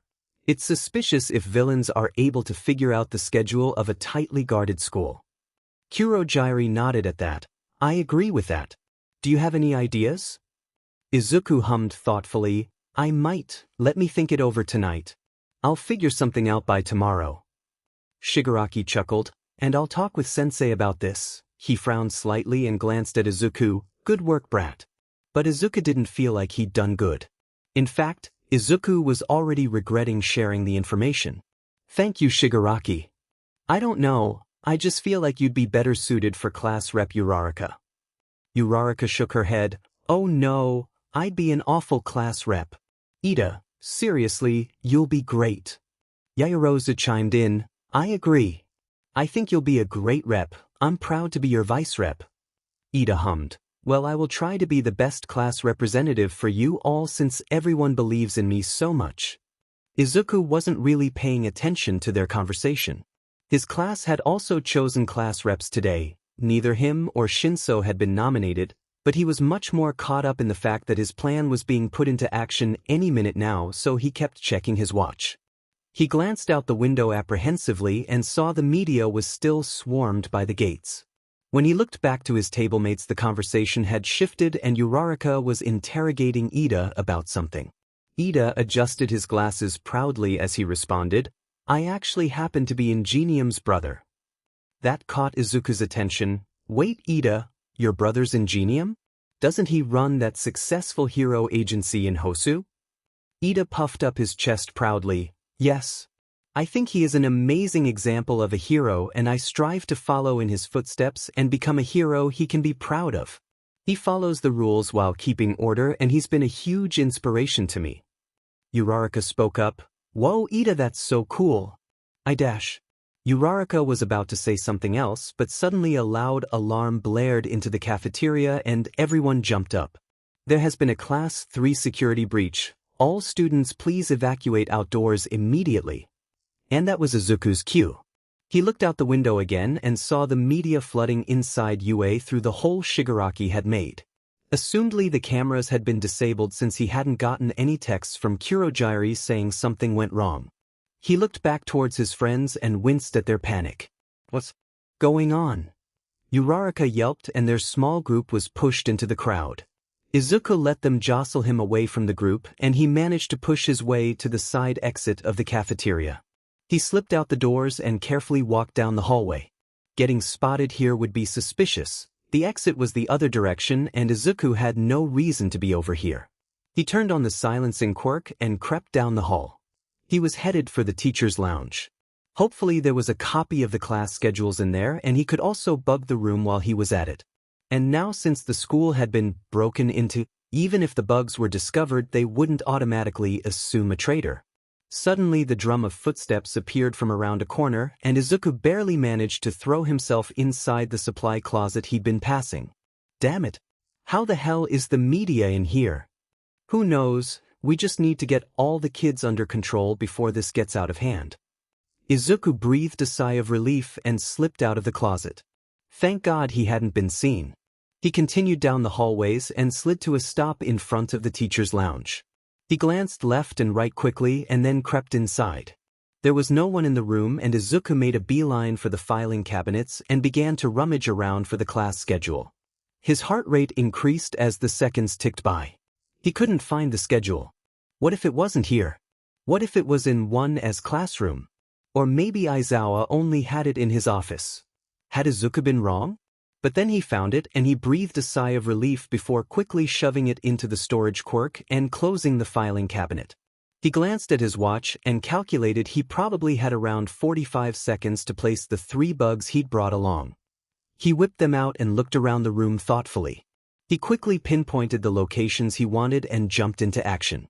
1 under the filing cabinet, 1 under the coffee table in the center of the room, and 1 on the same side table near the door he'd had 1 on earlier, but placed in a more discreet location this time. That should be good, Izuku concluded and exited the room. He paused for a moment and debated if it would be better to head towards where the students were evacuating from or the cafeteria. He ran towards the side exit of the cafeteria, the same place he'd left from first. Hopefully everyone was still in there. He stopped in front of the door and heard the chatter of students, much less panic now. He heard some people shouting about the police and slid in the door unnoticed. He stuck to the edge of the crowd and he could hear his heart beating loudly in his ears. His adrenaline rush was gone and what was left was an anxious pit in his stomach. What if the cameras had been functioning properly? What if he'd be found out? And most of all, what was he about to do to his friends? Izuku felt no relief like the rest of the students. Only dread quickly overtaking him at what was going to occur in a few days. At what he was about to cause. Katsuki glanced behind himself at all of his classmates. They were all talking about something Katsuki didn't care to listen to. He just wanted to get to USJ already. He was ready to do whatever exercise they were doing and be the best at it. Well, if we're talking flashy quirks, Todoroki and Bakugo have the best ones. Katsuki looked back at the group again at the mention of his name and he noticed Todoroki shift in his seat slightly. Yeah, that's true, but Bakugo's pretty scary sometimes. Katsuki narrowed his eyes and growled, I can hear you guys, you know. Kirishima spoke up, Bakubro's not so bad when you get to know him. He's just a little intense. Uraraka chuckled. He lets you call him Bakubro? Kaminari butted in, oh yeah, but he calls him shitty hair. It's hilarious. Kirishima sputtered, It's a good trade-off. Katsuki couldn't help but let out a small snort from under his breath at that, and Mina turned towards him and gasped dramatically, "Oh my god!" Bakugo laughed. Bakugo glared at her. "I can laugh whenever I want." Mina raised her hands in mock surrender but was still grinning. "Oh yeah, sorry Bakubro." Katsuki huffed. "Only shitty hair can call me that." "Ah, how cute. What a bond." She snickered out, but Katsuki ignored her and the rest of the bus. Whatever, who cared about that? Katsuki was just here to go to the training exercise. Eventually the bus rolled to a stop and the group unloaded. Katsuki ended up beside Kirishima, who was looking at USJ in awe. "Oh, this place is giant. I wonder what they have inside." Kirishima turned to grin at him. "I can't wait to start. I bet it'll be great." Kirishima's excitement was infectious and Katsuki smirked in return. "Yeah, I'll totally beat all you guys at whatever it is." Kirishima grinned even wider and punched him on the shoulder. "You're on. I'll definitely win." Katsuki didn't have time to retort before Aizawa led them inside and 13 started his introduction. Kirishima was looking around in awe and Katsuki couldn't help but agree. UA must have put massive amounts of money into their training centers. This place looked insane. He couldn't wait to start rescue training. He'd save everyone. Well, at least that was his plan until everything went to shit. The first indication something was wrong was the sudden appearance of a portal in the center of the building. His eyes widened and his head jerked around to see that Aizawa had noticed as well and was staring at the portal. And then the villains started pouring out. Kaminari was one of the first to notice. "Hey, what's with that portal? Is this part of training?" Aizawa yanked his goggles over his head and yelled back at the group, "No. Those are villains. 13, protect the kids." With that he leaped down, leaving the group in a panic. Did he mean those are villains? Why aren't the alarms going off? Mineta shrieked and Katsuki turned to glare at him. "It's probably a quirk or some shit. We need to get out of here," he said. 13 nodded in agreement. "Get back to the entrance. Hurry." 13 yelled at the group, but before anyone could make a move the warp guy was standing in their path and everyone froze. F-. Katsuki cursed and then the shitty mist guy started talking. He glanced towards Kirishima, who caught his gaze. He nodded slightly towards the mist guy and muttered quietly, "Attack him on my signal. I think I see something underneath all that mist. Aim for the middle." Kirishima nodded in confirmation. "Where is All Might? We got information he'd be here, however I do not see him." "All Might? What the hell did they need with him?" Katsuki didn't have time to ponder that though, and he quickly signaled Kirishima to attack. The two launched off at the same time and Katsuki fired an explosion right at the center of the mist. His theory had been correct and the mist parted for a moment to reveal a metal body. "PSS off mist BSRD. He growled. The mist guy recoiled from their joint attack and frowned as much as a mist BSTRD can. He seemed annoyed and Katsuki yelled again. He was about to rocket back for another attack when suddenly he was getting pulled into a purple portal underneath him. He let out a hiss and tried to explode away from it, but to no avail. He tumbled out of the portal and landed on his back with a loud grunt and quickly hopped to his feet. The area around him was glowing with flames. Katsuki could feel the oppressive heat stuffing up his throat and he took a deep breath. "Where?" A rough voice made Katsuki glance to his right. Kirishima was sitting on the ground with Todoroki beside him. Katsuki frowned at both of them. "That mist BSRD had some kind of warp quirk? I think he sent us to one of the rescue zones. We need to get back to the entrance." He finished with a growl and both of the boys nodded. Kirishima jumped to his feet. "Come on. We should hurry. Aizawa-sensei is facing all those villains alone." Todoroki didn't say anything, but he seemed to be in agreement because he walked closer to the two boys. Before the group could set off though, they heard someone laughing. The three boys stiffened and glanced around. Katsuki's eyes caught on a small group of villains emerging from the smoke and he let out a small scoff. Weak villain scum like that really thought they could take on them? I'll have fun crushing Dash. Katsuki didn't let the rough-looking villain finish. He set off a series of explosions and hurtled towards him before he could react. He swung his body around and held out a hand towards the villain. "Shut up." The villain didn't say anything after that, probably because he was unconscious. Katsuki sneered at his body. He couldn't even take a little explosion like that, and he'd somehow expected to be able to beat him. Pathetic. He looked behind himself to see his classmates fighting the remainder of the small-time villains. Katsuki jumped in to help, and the three made quick work of the villains. "Let's go!" Kirishima yelled and started to run towards the center of the facility. Todoroki took the lead, which set Katsuki off a little. But it was to put out the flames in their path with his ice. Katsuki guessed that was an alright reason, so he resigned himself to just growling under his breath. Running back to the fountain was a blur, but they eventually made it out of the red dome and back into the open facility. Katsuki froze as he took in the situation. He hadn't noticed that thing earlier. It was some kind of huge, hulking monster. It vaguely resembled a bird and had what seemed to be an exposed brain on its head. Was that someone's quirk? Todoroki spoke quietly. "Aizawa-sensei is fighting it." That made Katsuki look around for the man, and his eyes widened. His teacher was fighting that monster, and it looked like he was losing. "We need to help him." Kirishima yelped and started to run forwards. Katsuki growled under his breath, "That idiot." They couldn't just go running in like that. They had no idea what these villains were capable of. There at least seemed to be a few semi-competent ones, and of course whatever the bird monster was. He essayed in a breath and blasted after Kirishima. "Wait up, shitty hair." Kirishima didn't slow down though, and the villains in the center were alerted to their presence. Well, actually there weren't that many villains there anymore. The most notable one was a ratty, blue-haired villain who was covered in hands. Katsuki felt his lip curl at the sight. What the F-dash? He looked disgusting. "Nomo, hurry up and kill Eraserhead, then deal with these brats." Was he controlling that thing? Katsuki didn't have any time to ponder that thought though, because the hand BSRD was running at them. "Don't let him touch Y-dash." Aizawa's warning got cut off because of the Nomu throwing him into the ground with a huge crash. But he'd already said enough. The hand BSTRD must have had some kind of touch-based quirk. But what? Kirishima threw himself out of the way of the hand BSRD after he'd heard Aizawa's yell. However, Katsuki was still a fair distance away, and he aimed a large blast for the villain's head. If he managed to incapacitate him, maybe his bird monster would stop attacking. But before the attack could hit the villain, a black flash blurred in his vision and Katsuki felt himself getting thrown backwards. He crashed into the pavement and he couldn't help the loud gasp he let out. His body hurt, but he had to get up.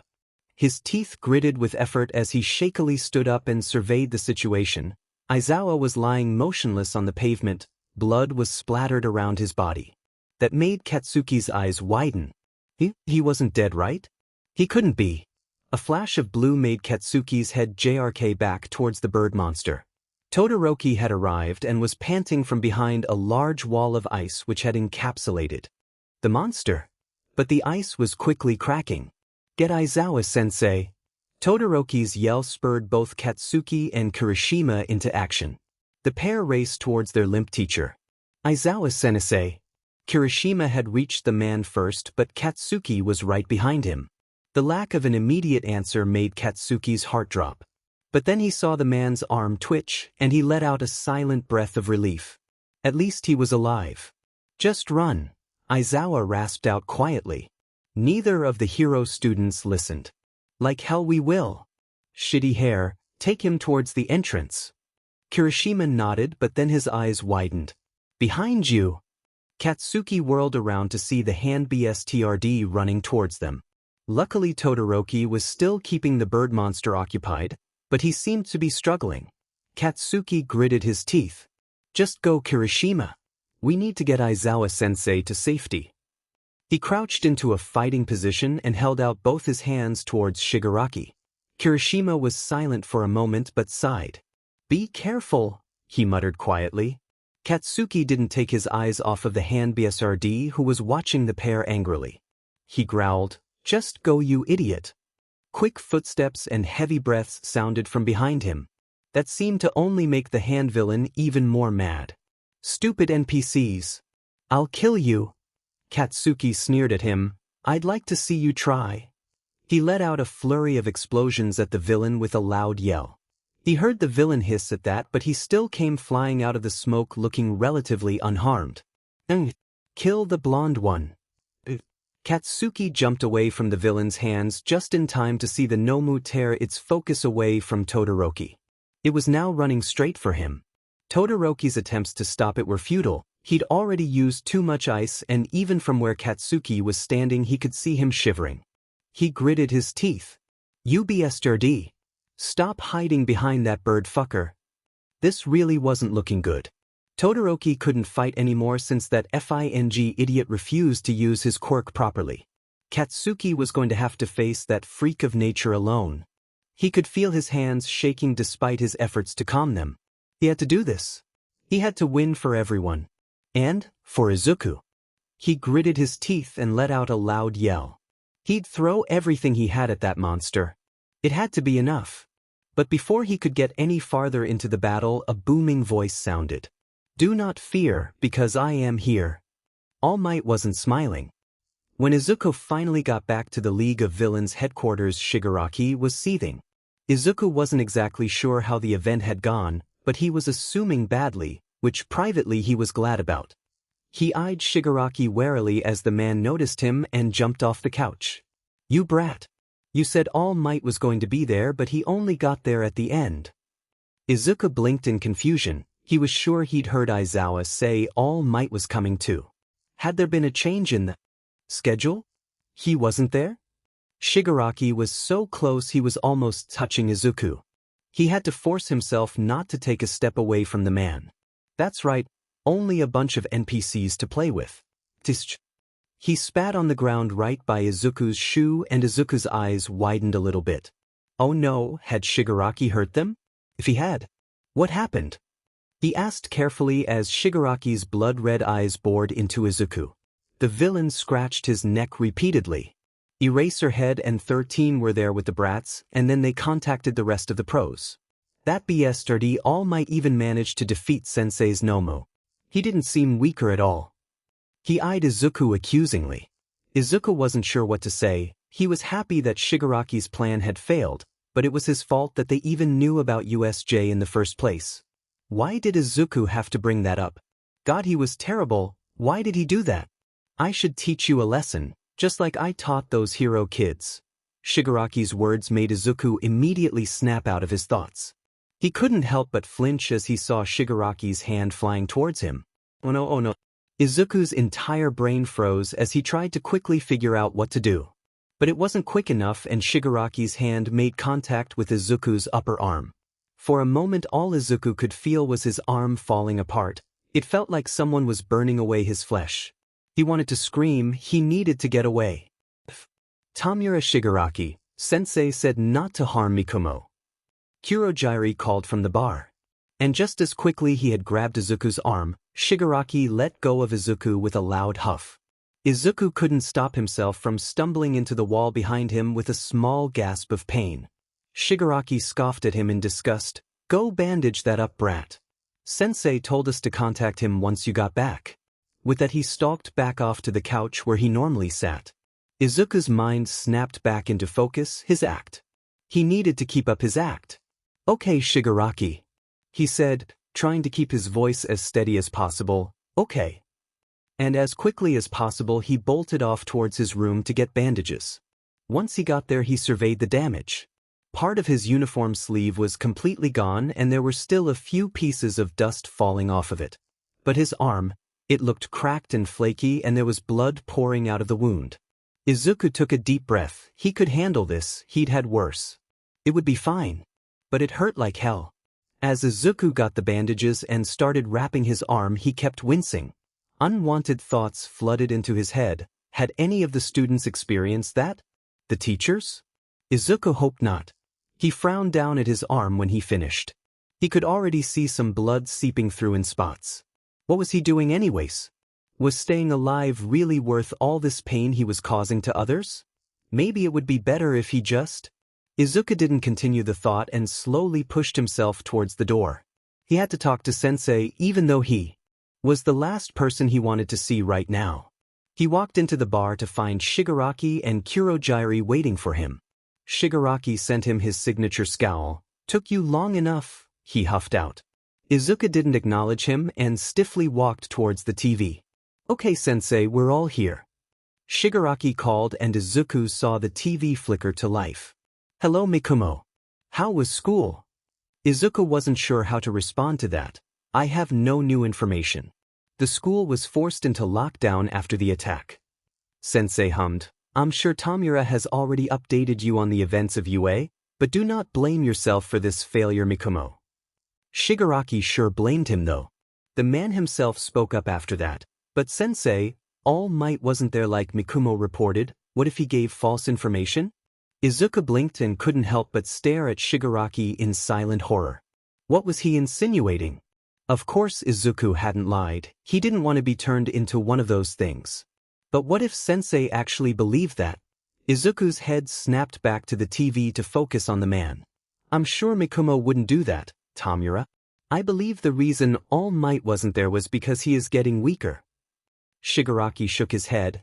"He didn't seem any weaker, sensei. He took out the Nomu without a problem." Sensei hummed. "Yes, it does seem that I underestimated him. However, that shouldn't deter us from our goal. We will have more opportunities. This is just the beginning. The public is nervous and questioning the safety of UA and its heroes. We can use this to our advantage." He paused for a moment. "Mikumo, keep gathering information on UA. Tamura and Kurogiri, work on recruiting more powerful villains to our cause. Our attack on UA will help gather recruits. That's all for today." The three nodded at the TV as it shut off and Izuku eyed Shigaraki. The man scowled back at him. "Get away from me, brat." That was all the encouragement Izuku needed to escape to his room. He shut the door and tried his very best to stop all the thoughts that were flooding into his head. He only knew one thing. He couldn't keep doing this. When students were finally allowed back at UA, the whole school was abuzz with rumors and worry. One kid had dropped out of Class 1C and Izuku overheard another one talking about how his parents might pull him out as well. It was a huge mess. And when he saw his friends from the hero course at lunch, he felt even worse. "I hope they're okay," Izuku muttered worriedly as he and Shinso walked to the cafeteria.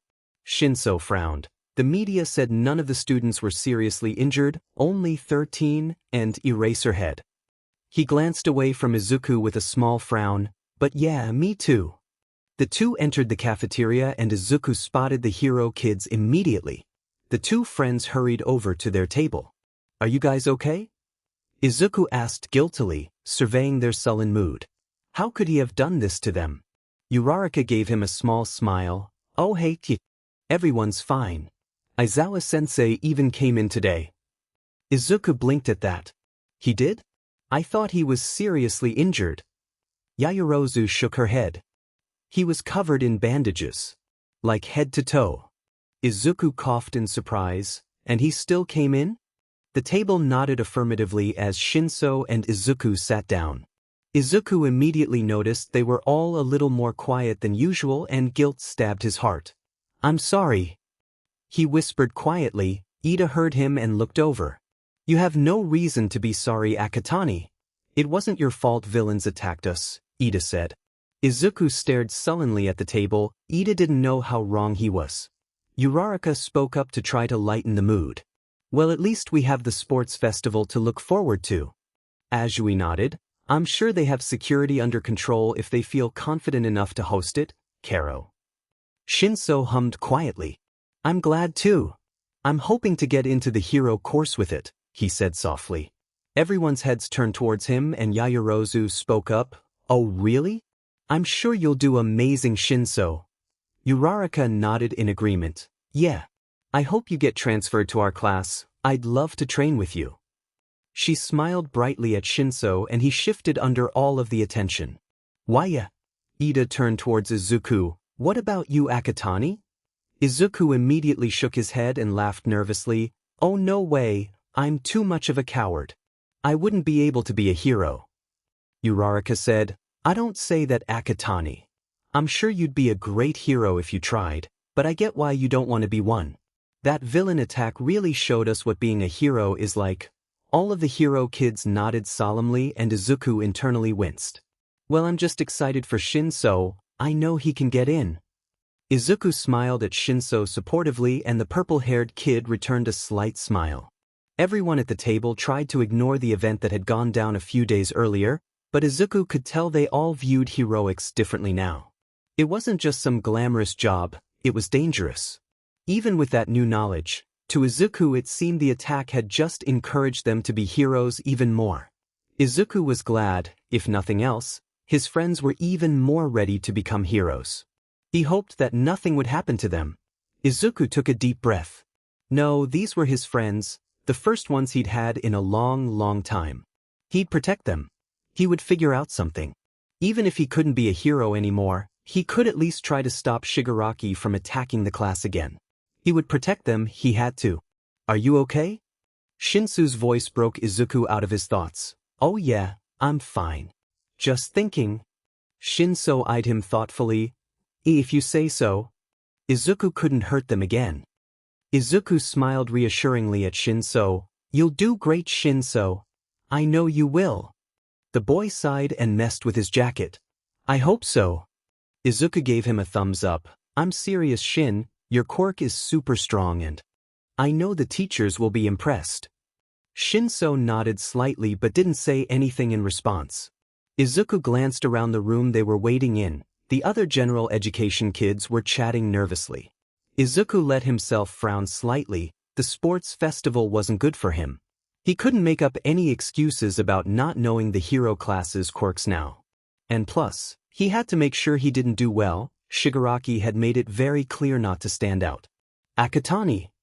Izuku glanced back at Shinso. Yeah.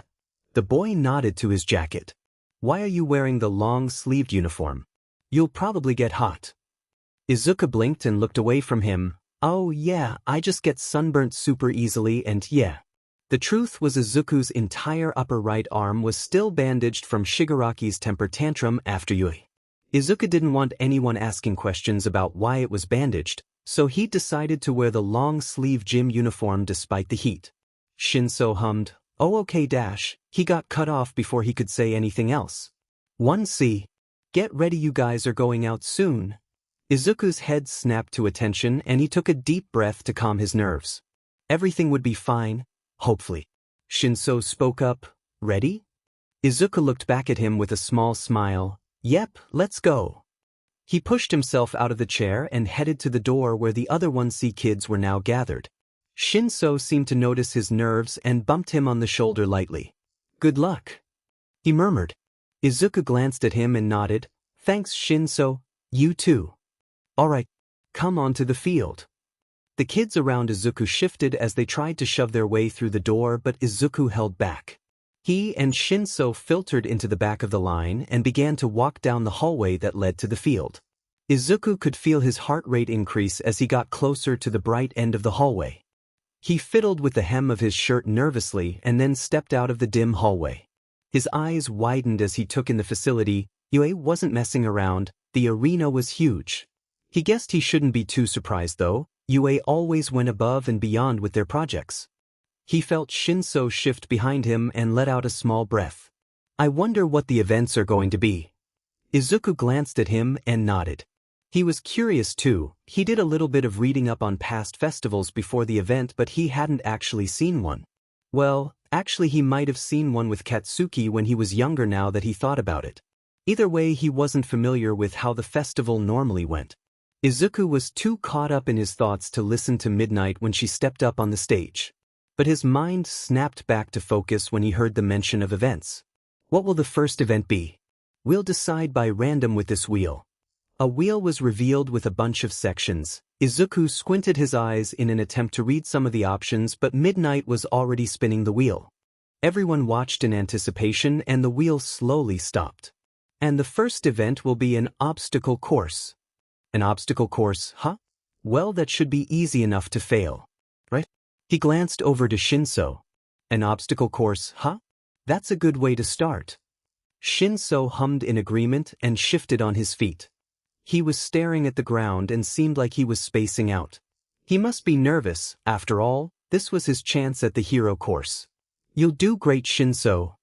Izuku offered him a small smile. The boy glanced up and nodded slightly.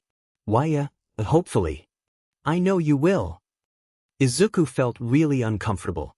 He'd somehow been separated from Shinso in the crowd in front of the obstacle course.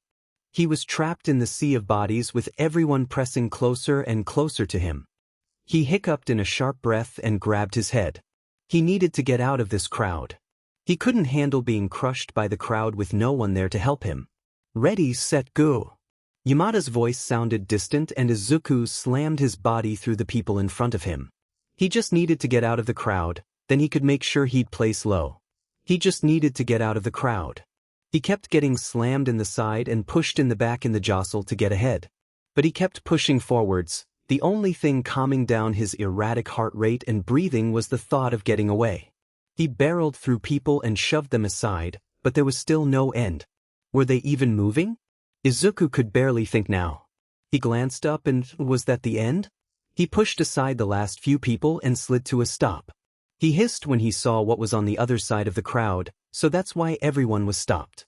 Giant robots loomed over the crowd of students and Izuku wondered how he hadn't seen them before.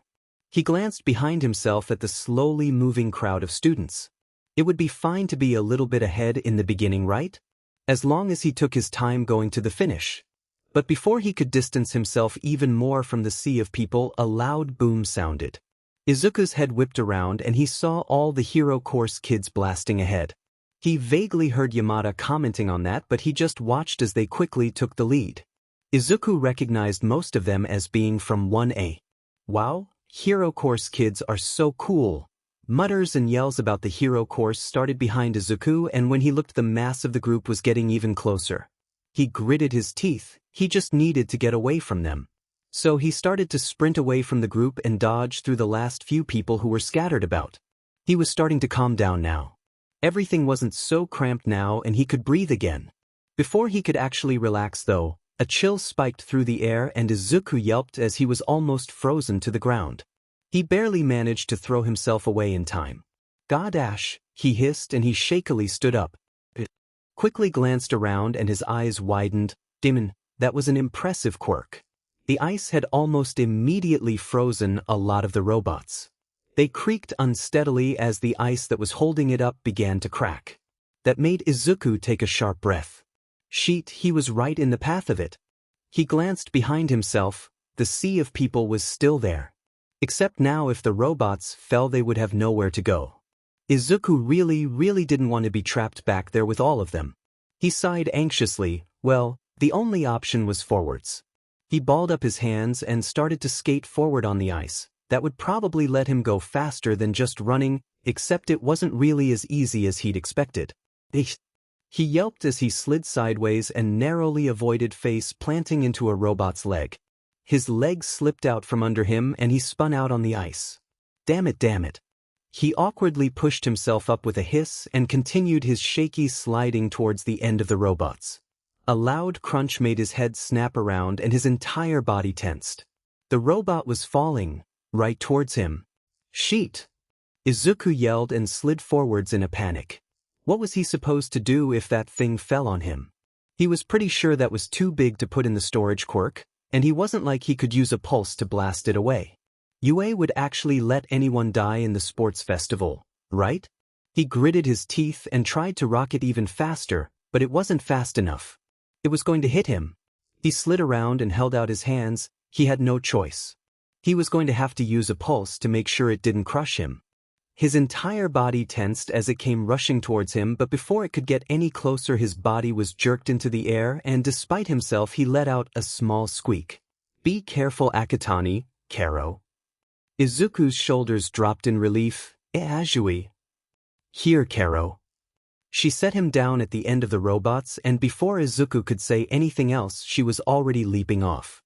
He sighed and rubbed his forehead. He'd have to thank her later. At least he was away from the big crowd now.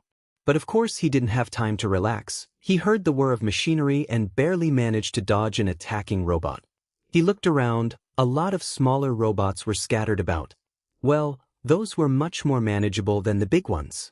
The robot was trying again, but this time Izuku was prepared. He jumped up on it and then kicked off its back like a springboard. He jumped into the rest of the robots and started to sprint away from them before one could hit him. He couldn't help but smile slightly as he leaped his way through the robots. This was actually kind of fun. Fighting when he didn't have to fear for his life wasn't that bad. He felt a rush of exhilaration in his chest. He was actually enjoying this.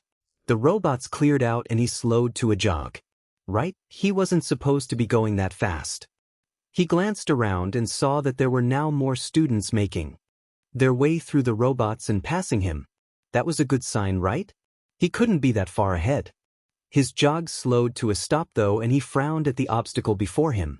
Pit, how was he supposed to get past that? Akatani. Izuku glanced behind himself to see Shinso grinning at him. He was surrounded by people he'd presumably brainwashed. Hey Shinso. His friend also stopped and glanced at the pit. Demon, that's a long way, he muttered. He turned towards Izuku and waved. I'll see you at the finish line. He barely hesitated as he stepped out and started to make his way across the wires. Izuku waited around for a bit as an attempt to get himself even farther back in the results. He finally started to slowly creep across the ropes when he saw a larger group of students coming. It was slow going, but he eventually made it across after a lot of close calls and inching sideways. He stretched and groaned in relief. Thank God, solid ground. He muttered softly. He set off at another jog towards the next obstacle. Izuku was kind of hoping he'd get to fight something again. That was really fun last time. It was nice not having to worry about actually dying and instead just being able to do what he wanted, well, mostly. He still couldn't really show off on camera. In first place we have Todoroki Shoto. And following closely behind is Bakugo Katsuki. Yamada started to rattle off more names. So people were already finishing? Izuku should be fine then. He rounded the corner but then faltered. What was everyone doing? They were slowly creeping through the last portion of the race. Was there some kind of hidden trap there? Izuku jogged forwards a bit more and then paused when a bang and a bunch of glitter erupted from part of the course. Some kind of mine maybe? He glanced at the ground and saw loose piles of dirt scattered about. That was probably where the mines were buried if he had to guess. The last bit of the race was super slow going as he crept through the minefield, but finally he was finished. Mikumo Akatani from 1C is 42nd. 42nd? That was higher than he had planned, but it wasn't super high. He frowned slightly. That wouldn't get him to the next round, would it? Hey, good job, Akatani. It was Shinso. Izuku pushed down his anxiety and walked over to his friend. Hey, how'd you do? He asked brightly. Shinso shrugged slightly. 27th, that should be enough to put me in the next round. He was trying to be nonchalant about it, but Izuku could see he was excited. Oh, that's really good. Shinso hummed. Yeah, but you did good too. Hopefully we both go to the next round. Izuku laughed nervously and stared at the floor. I mean, I don't really care much about advancing. Shinso glanced at him. Oh yeah. Izuku didn't say anything else and instead nervously messed with his hands. He prayed to God he didn't make it into the next round. Shigaraki might actually kill him, or worse if he did. In a panicked breath, as quietly as he could, but apparently Shinso noticed. Are you okay? Shinso was looking at him with faint concern, and all Izuku could do was offer him a wavering smile. Why yeah? He whispered quietly. Shinso seemed like he was going to say something else, but got cut off by a loud voice. And now we'll announce the students who moved on to the second round. Congratulations to the top 42 students. Look on the screens for the placements. As soon as Izuku heard that number, his mind went blank and he stared at the ground. No way he actually passed the first round. Panic clawed up his throat. He should have just not completed the race or something. He was so effing stupid. Could he drop out of the next round? Maybe Shigaraki would be less mad if he did. He grabbed his wrist and tried to calm his shaky breaths. He needed to get himself together. He shouldn't be showing weakness like this. Akatani. Shinsu's voice made Izuku startle and he leaped away from him. "Sh Shinsu?" He whispered. "I just wanted to congratulate you. Are you okay?" Izuku nodded his head violently. "Why, I'm I didn't really want to dash. Shinso. Akatani. Uraraka was sprinting over to them with a bright smile. We all made it into the next round. I'm so glad. Shinso glanced at her. Oh, thanks. Actually I dash. Izuku's timid reply was cut off by Ida. I heard all of you got into the next round. Uraraka smiled. Yeah. You guys were super cool. I wonder what the next round is though. A split second after Uraraka said that, Midnight made the announcement she'd be spinning for the second round. Izuku watched closely as the wheel landed on Cavalry Battle. The next round is a cavalry battle. I'll explain the rules. The students will form teams of up to 4 people and the objective is to get as many points as possible. How are these points received? Well, depending on the place each student had, they will receive a bandana with a number value. The goal is to steal bandanas from the other teams and then teams with the highest points in the end will move on to the next round. A cavalry battle, huh? Well, Izuku had barely even qualified for the round, so he probably wouldn't have many points at all. It wouldn't matter if he dropped out, right? He glanced around the field. Were there any available teachers he could talk to? The point values will be listed up on the board. The higher you place, the more points your bandana will have. Second place will have 205 points, third place will have 200 and so on, and first place will have 10 million points. That caught Izuku's attention and apparently everyone else's. 10 million? Seriously? People started to chatter loudly after that and they started sending glances over to Todoroki. Izuku recognized him from 1A. He was pretty sure he was Endeavor's kid too. The ice quirk that had frozen all the robots in the race belonged to him probably. He must be really strong. Izuku couldn't help but be a little jealous. However, he wasn't jealous about the 10 million points thing. His team would definitely be at the center of everyone's focus. Hey Akatani, Shinso was standing beside him. Izuku glanced over at him. Do you want to be on my team? Izuku stared at him in shock for a second. Shinso wanted him on his team. Why? Shouldn't he try to get some kids from the hero course who knew how to fight? What use would Izuku be? I'm not good at fighting or anything, you know. I wouldn't be helpful. That was a lie, but it's not like he was going to actually show off here.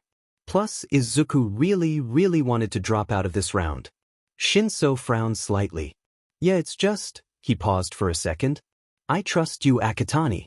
I want to be on the same team as you. Izuku stared back at him. Shinso trusted him? A wave of guilt crashed into him. Shinso I dash. Shinso. Akatani. Are you guys a team? Uraraka's cheerful voice rang out and she grinned at both of them. Shinso glanced towards Izuku quickly. Why? Uraraka smiled sheepishly. Oh, I was wondering if I could join you guys. Shinso stared at her blankly. Join us? You do know we're both in class 1C, right? Uraraka nodded. Yeah, that doesn't matter to me though. She laughed. Honestly, I'm really curious about you, Shinso. I'd really like to fight with you and help you get into the hero course. And Akatani, I know you don't want to join the hero course, but I still think you did really well. Shinso looked at her suspiciously. Right, thanks I guess. But Akatani hasn't dash. Uraraka. Do you have a team yet, Karo? Uraraka glanced behind herself. Tsu. I was thinking about joining Shinso and Akatani's team if they're okay with it. Azui looked at all of them thoughtfully. Oh, if that's the case, would I be able to join as well? We'd have a full team of 4 then. Shinso sighed quietly and then shrugged. That's fine with me, but I'm not sure if Akatani wants to join yet. The girls both looked at him after that. Uraraka blinked. Oh, I'm sorry, Akatani. Since you guys were standing together, I assumed you guys were already a team. If want to join another team, I understand. Izuku felt almost guilty at saying no to join the team. Uraraka and Azui were nice and Shinso, he'd told Izuku he trusted him. He genuinely wanted to join them, but he had to drop out. He definitely couldn't afford to advance to the last round and he wanted all his friends to be able to. He'd just tell them he was scared to fight or something. I actually wanted to drop out. He messed with his fingers nervously. Uraraka smiled reassuringly. Oh, why do you want to drop out? It's totally fine though. Izuku shrugged half-heartedly. Honestly, he would have liked to join his friends in the cavalry battle, but he couldn't risk it. He was probably in enough trouble as it was already. I don't want to fight anyone. He rubbed the back of his head and let out a sad laugh. Honestly, I'm scared of participating, sorry. He looked up towards Shinso when he apologized. The purple-haired boy shook his head. Don't apologize, Akatani. It'll be fine. Izuku nodded slightly and glanced towards Midnight. I'm going to ask Midnight now. Good luck though. You guys will do great, I know it. The three nodded and waved as Izuku slowly made his way to Midnight. She would let him drop out, right? Izuku was fairly certain UA couldn't force a student to participate in the sports festival. Izuku stopped in front of Midnight and looked at the ground. Would it be okay if he said something to her? Thankfully Midnight spoke up. What's up? You need help finding a team? Izuku shook his head. No, I was wondering if I could drop out. Midnight blinked at him but then nodded. Oh yeah, that shouldn't be against the rules. You're in 1C, right? Izuku nodded wordlessly. Midnight smiled at him. Yeah, that's fine. Akatani, right? I'll mark your name off. Izuku's shoulders slumped in relief. Thank God. Thank you. He whispered. Midnight nodded at him and Izuku scampered away. He was almost to the edge of the field, so he glanced behind himself and met eyes with Shinso. Tokoyami was standing near him. Izuku figured he was their fourth team member. He gave Shinso a thumbs up and a smile before walking off the field. He felt kind of bad leaving Shinso there, but Izuku knew he'd be fine. Shinso would definitely make it to the next round. He was super strong after all, the exact opposite of Izuku. When Izuku finally found the entrance to the seats, the cavalry battle had already started. He paused and glanced around the arena. Where was Shinso and his team? His eyes landed on a black flash. It was Tokoyami's quirk. Izuku watched as the shadow snatched a few bandanas from a team who was too focused on Todoroki. He smiled to himself and continued into the bleachers. Hey Akatani! Izuku glanced around and his eyes landed on one of his classmates waving to him.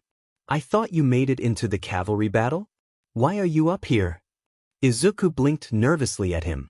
Oh, I dropped out. His classmate frowned slightly and then shrugged. Oh, okay.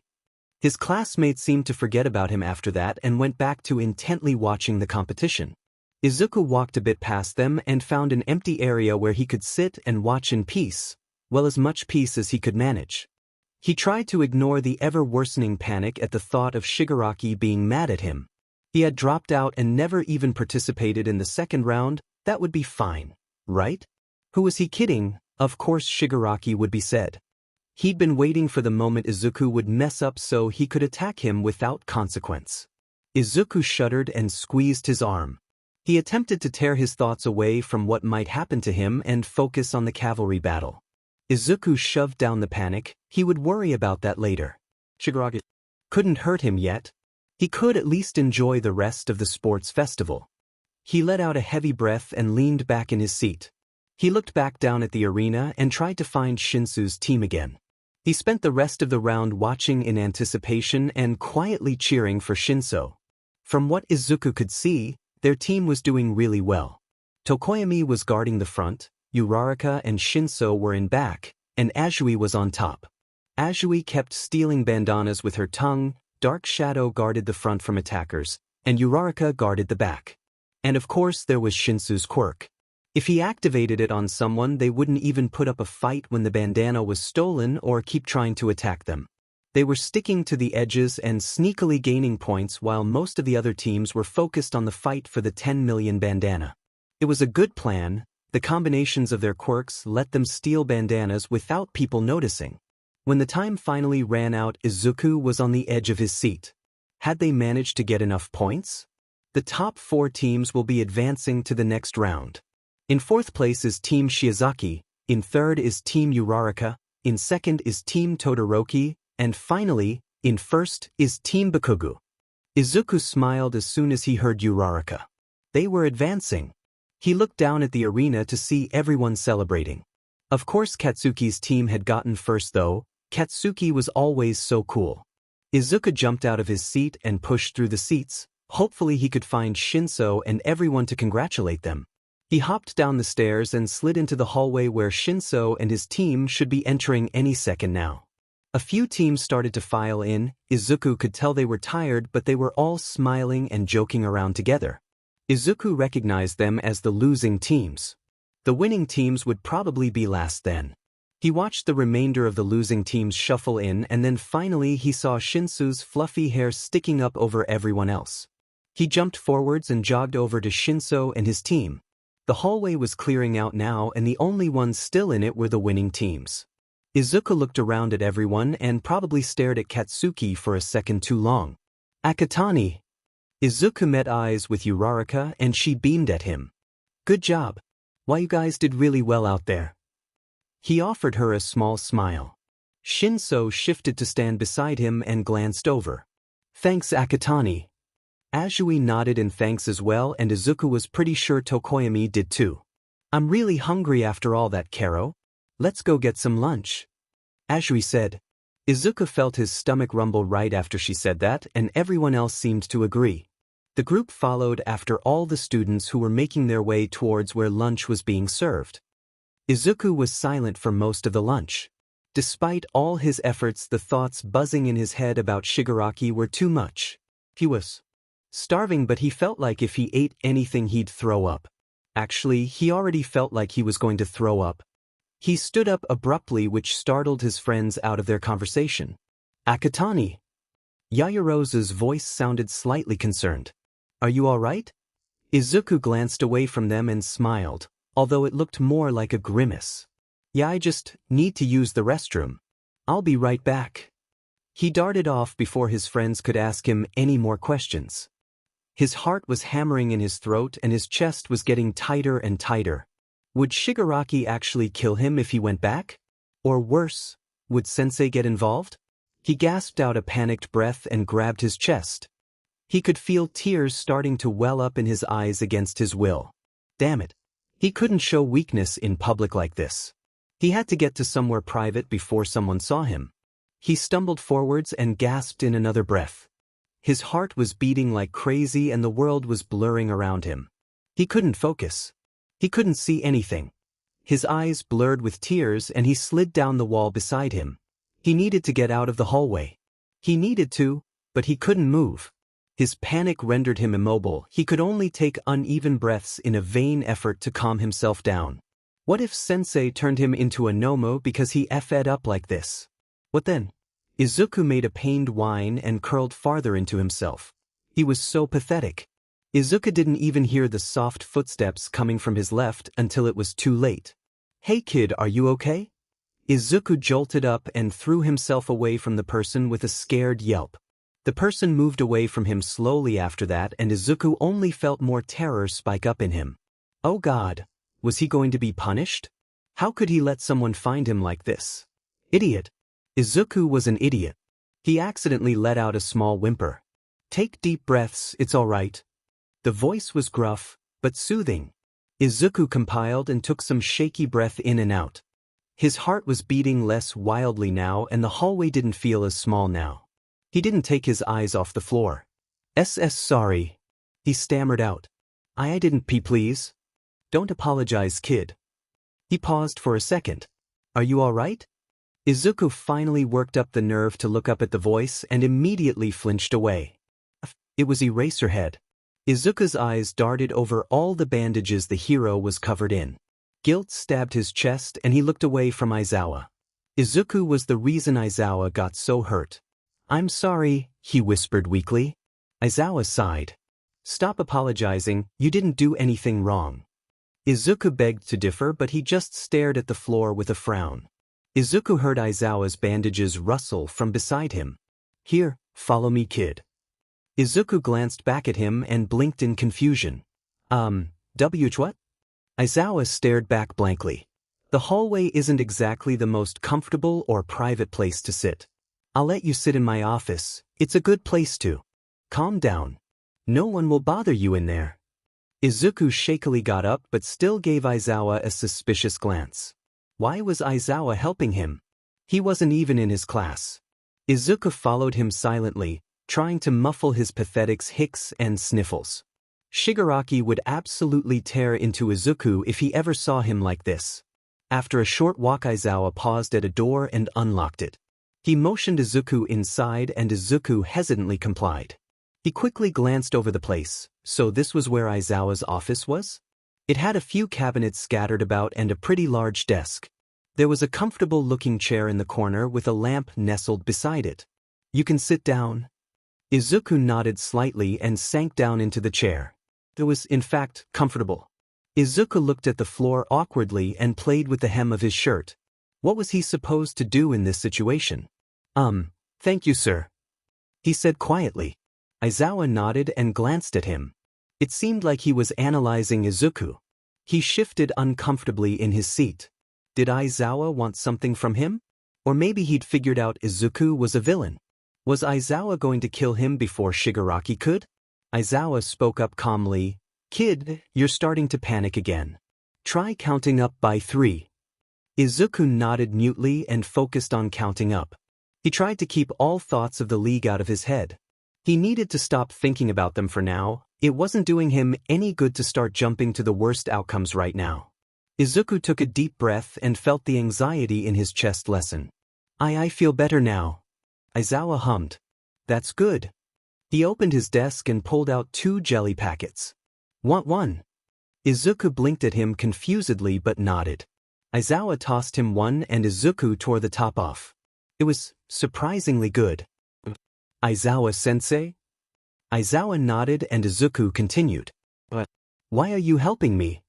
Aizawa seemed to be confused by his question. "I'm not going to see a student have a panic attack and do nothing about it. I wanted to make sure you were all right." "Oh," Izuku trailed off, unsure of what to say. He took another sip of the jelly packet. "You're Akatani Mikumo from Class 1C, right?" Izuku nodded slightly. "Yes, sir, I am." "Was there any reason you were panicking earlier, Akatani?" "You don't have to tell me, but if it's something UA can help with, we will." A teacher was offering to help him? Good. Izuku was pretty sure none of his teachers before he'd been kidnapped had given half a sheet about him. Was it because he had a quirk now? Or maybe UA was just nicer than them? Izuku frowned slightly. Well, it didn't really matter whether they were nicer or not. Izuku was sure they'd never help a villain. "No, it's not. I just got a little overwhelmed with all the people and action today. I don't do well with crowds and big events like this." Aizawa nodded. "That's understandable, Akatani." He glanced at the clock on the wall and back at Izuku. "The break's almost over and I'm going to have to go back out. If you need to, you can stay in here for a little bit more." Izuku shook his head. "No, it's fine. I don't want to keep bothering you. Plus, I'd like to wish my friends good luck with the one-on-ones before they start." Aizawa hummed and stood up. The two of them tossed out the empty juice packets and Izuku watched Aizawa lock the door again. He debated with himself about speaking up and thanking the man. Thank you again, Aizawa-sensei." Aizawa blinked back at him. "It's no problem, Akatani. If you ever need any help, Hound Dog is UA's official counselor. You can schedule an appointment with him if you ever get too stressed out or anything else." Izuku nodded and Aizawa scrutinized Izuku one last time. "Make sure to take care of yourself, kid." Izuku just nodded slightly, but didn't say anything. Would Aizawa still say the same things and help him if he knew that Izuku was a villain? Probably not. After all, who would? "There you are, Akatani." Izuku smiled sheepishly and waved to Ida. "Hey, sorry I ran off back there. I felt kind of sick." Uraraka looked at him worriedly. "Oh, do you feel okay? Do you need to go to recovery, girl?" Izuku quickly shook his head. "Oh no, I feel fine now. Thank you for worrying about me though." Uraraka seemed convinced by that and nodded. "Have you seen the bracket yet?" Izuku shook his head. Shinso walked over to him and hummed. "Here, you can look at mine." He held out a piece of paper and Izuku gently grabbed it. "So you're up against a ways first, Shinso?" "That's..." He trailed off and tried to remember who that was. "It's the welding quirk guy in 1B. Shinso supplied. Izuku smiled at him. "Good luck. You got this." Shinso frowned nervously. "I hope so." "Hey, I'm sure you'll do great, but even if you don't, you've done so well this far. I'm sure the teachers have noticed you. I mean, you've beaten a bunch of hero course kids just by getting into the one-on-ones. Their 1A friends nodded in agreement. Yes. Shinso, you've done so good so far. You're the only general studies course kid to make it past the first round. Shinso nodded silently and seemed like he was thinking. Izuku looked back down at the bracket to see if he could find everyone else. So Yaoyorozu is fighting Tokoyami, Ida is fighting Bakugo, and he paused. Oh, Azui and Uraraka, you guys are fighting? The two girls nodded, and before they could talk anymore, Midnight announced that the one-on-ones were starting. And Shinso was the first round. Izuku looked over to his friend. Good luck, he whispered. Shinso nodded back and the two parted ways. Izuku could feel himself getting nervous for his friend. He really hoped Shinso would win. His friends were all talking excitedly about the next round, and Izuku followed them up into the bleachers. He glanced around. Oh, is it all right for me to sit here? I'm not in 1A. Uraraka shrugged. I'm sure it's all right. I didn't see anything saying that you had to. Sit with your class. Even Ida nodded in agreement, so Izuku slowly sat down beside his friends. Is everyone ready? Yamada's voice blared over the intercom, and Izuku heard Aizawa sigh tiredly. You don't have to yell, Mike. It's already loud enough. He muttered. Yamada ignored him, but he seemed a slight bit less loud. For the first round we have Yosetsu Aways from Hero Class 1B. His quirk gives him the ability to fuse any objects together at an atomic level. He resourcefully used his quirk to get through the two first rounds. Will he be able to keep going? Yamada paused for dramatic effect. And then we have Hitoshi Shirnu. He's from the General Studies course but has proved himself as a capable fighter in the first two rounds. As for his quirk, it's pretty mysterious. I wonder what it could be. Yago Shinsu. His friends cheered from the stands. Izuku smiled slightly and cheered internally. He watched the two step up into the arena in anticipation and waited for Yamada to call go. Go! It happened so fast the entire crowd of spectators was caught by surprise. Shinso yelled something to Aways, who in turn frowned at him and started to say something back. But then he just stopped. Aways slowly walked towards the boundary and stepped over it. Wow, that was quick. Aways is out of bounds, so that means Shinso is our winner. The spectators seemed disappointed by the lack of action, but Shinso smirked in satisfaction and walked off the stage with his hands in his pockets. That was very impressive, Ida said.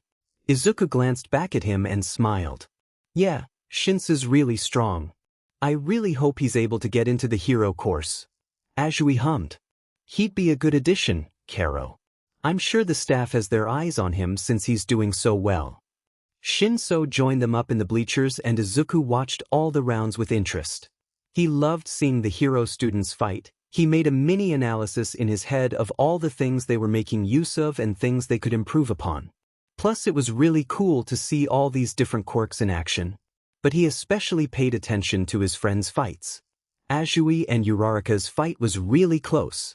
Uraraka pulled out the win in the end. She tricked Azui into a position where Uraraka was able to use Azui's monumentum to throw her out of bounds with her quirk. Azui was so close to dragging Uraraka out first with her tongue, but it was a second too late. Tokoyami ended up winning against Yaoyorozu. Dark Shadow just had too much brute force, and Yaoyorozu had trouble finding any weak spots from a range and wasn't able to get close enough to attack Tokoyami. Izuku wondered what Dark Shadow's weakness was. Perhaps light, since he was a shadow? Ida actually managed to almost win against Katsuki, which really impressed Izuku.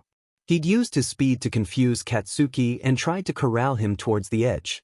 But after a lot of sparring, Katsuki managed to get a good hit on Ida and overheat one of his engines. That severely weakened Ida, and he wasn't able to much up much of a fight after.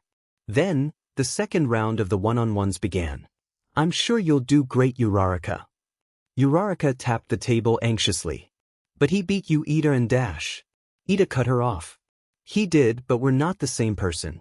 Freaking out about it is just going to make you more vulnerable. Uraraka took a deep breath and patted her chest. Yeah, you're right. She looked towards the group and smiled. I'll do my best. Izuku did genuinely think Uraraka had a chance against Katsuki. She was resourceful and super strong. He was really looking forward to seeing what kind of things Uraraka would do in their fight. They were both strong fighters, so it was going to be really interesting to watch. It did end up being an interesting fight. It looked like Katsuki was definitely going to win in the beginning. He had the upper hand and kept unleashing explosions in Uraraka's face, but Uraraka had a plan. She had been secretly collecting rubble since the beginning of the round and keeping it suspended in the sky. She put her hands together and let it all rain down. Katsuki was so close to being knocked out of bounds, but in a last-ditch effort he threw himself at Uraraka with a big explosion and managed to knock her over the line. Everyone hurried to Recovery Girl's office after that to tell Uraraka how well she fought. But someone beat them there, much to Izuku's surprise. The group was rounding the corner to the office when they saw Uraraka and Katsuki talking outside. That was a good fight, Katsuki said simply. Izuku froze after he heard Katsuki say that. Was Katsuki complimenting someone? Izuku stared at Katsuki thoughtfully. He really had changed, huh? His friends crowded around Uraraka to talk about her fight, but all Izuku could focus on was Katsuki. He watched as his old friend and bully walked down the hallway and out of sight. Izuku couldn't help but wonder how everything would have turned out if he had never been kidnapped. He frowned and sighed softly. If only. He shook the thoughts away and turned to Uraraka. Good job. Katsuki frowned at Todoroki from across the hall. They were both finalists, but yet Todoroki still refused to use his whole quirk. It kind of set Katsuki off. Was Todoroki underestimating everyone? Or was it something else? Katsuki hadn't actually ever seen Todoroki use the fire part of his quirk, so at first he thought it might have some kind of bad side effect. But after Monoma had used it with no problem when he'd copied Todoroki's quirk in an earlier round, Katsuki realized it wasn't that. Todoroki should be using his full power. Who gave him the right to only use the power that he wanted? He should be trying his hardest just like everyone else. Not everyone had the opportunity to have such a strong quirk like him. It reminded him of Izuku, who despite everything still insisted on becoming a hero and gave everything he had in pursuing his dream. How dare Todoroki just come and only use half of his power to become a hero when there were people like Izuku who were never able to become heroes due to things out of their control? Izuku deserved a chance to be a hero much more than that BS. His frown deepened when he saw Todoroki had noticed him staring. What? Todoroki said coldly. Katsuki huffed. You better use all of your quirk when we fight, got it? Todoroki was about to say something, but he cut himself off and stared at something behind Katsuki. Katsuki jerked his head around and came face to face with Endeavor. Oh good. I was looking for you. Katsuki blinked. Was Endeavor talking to him or Todoroki? Don't get in Shoto's way.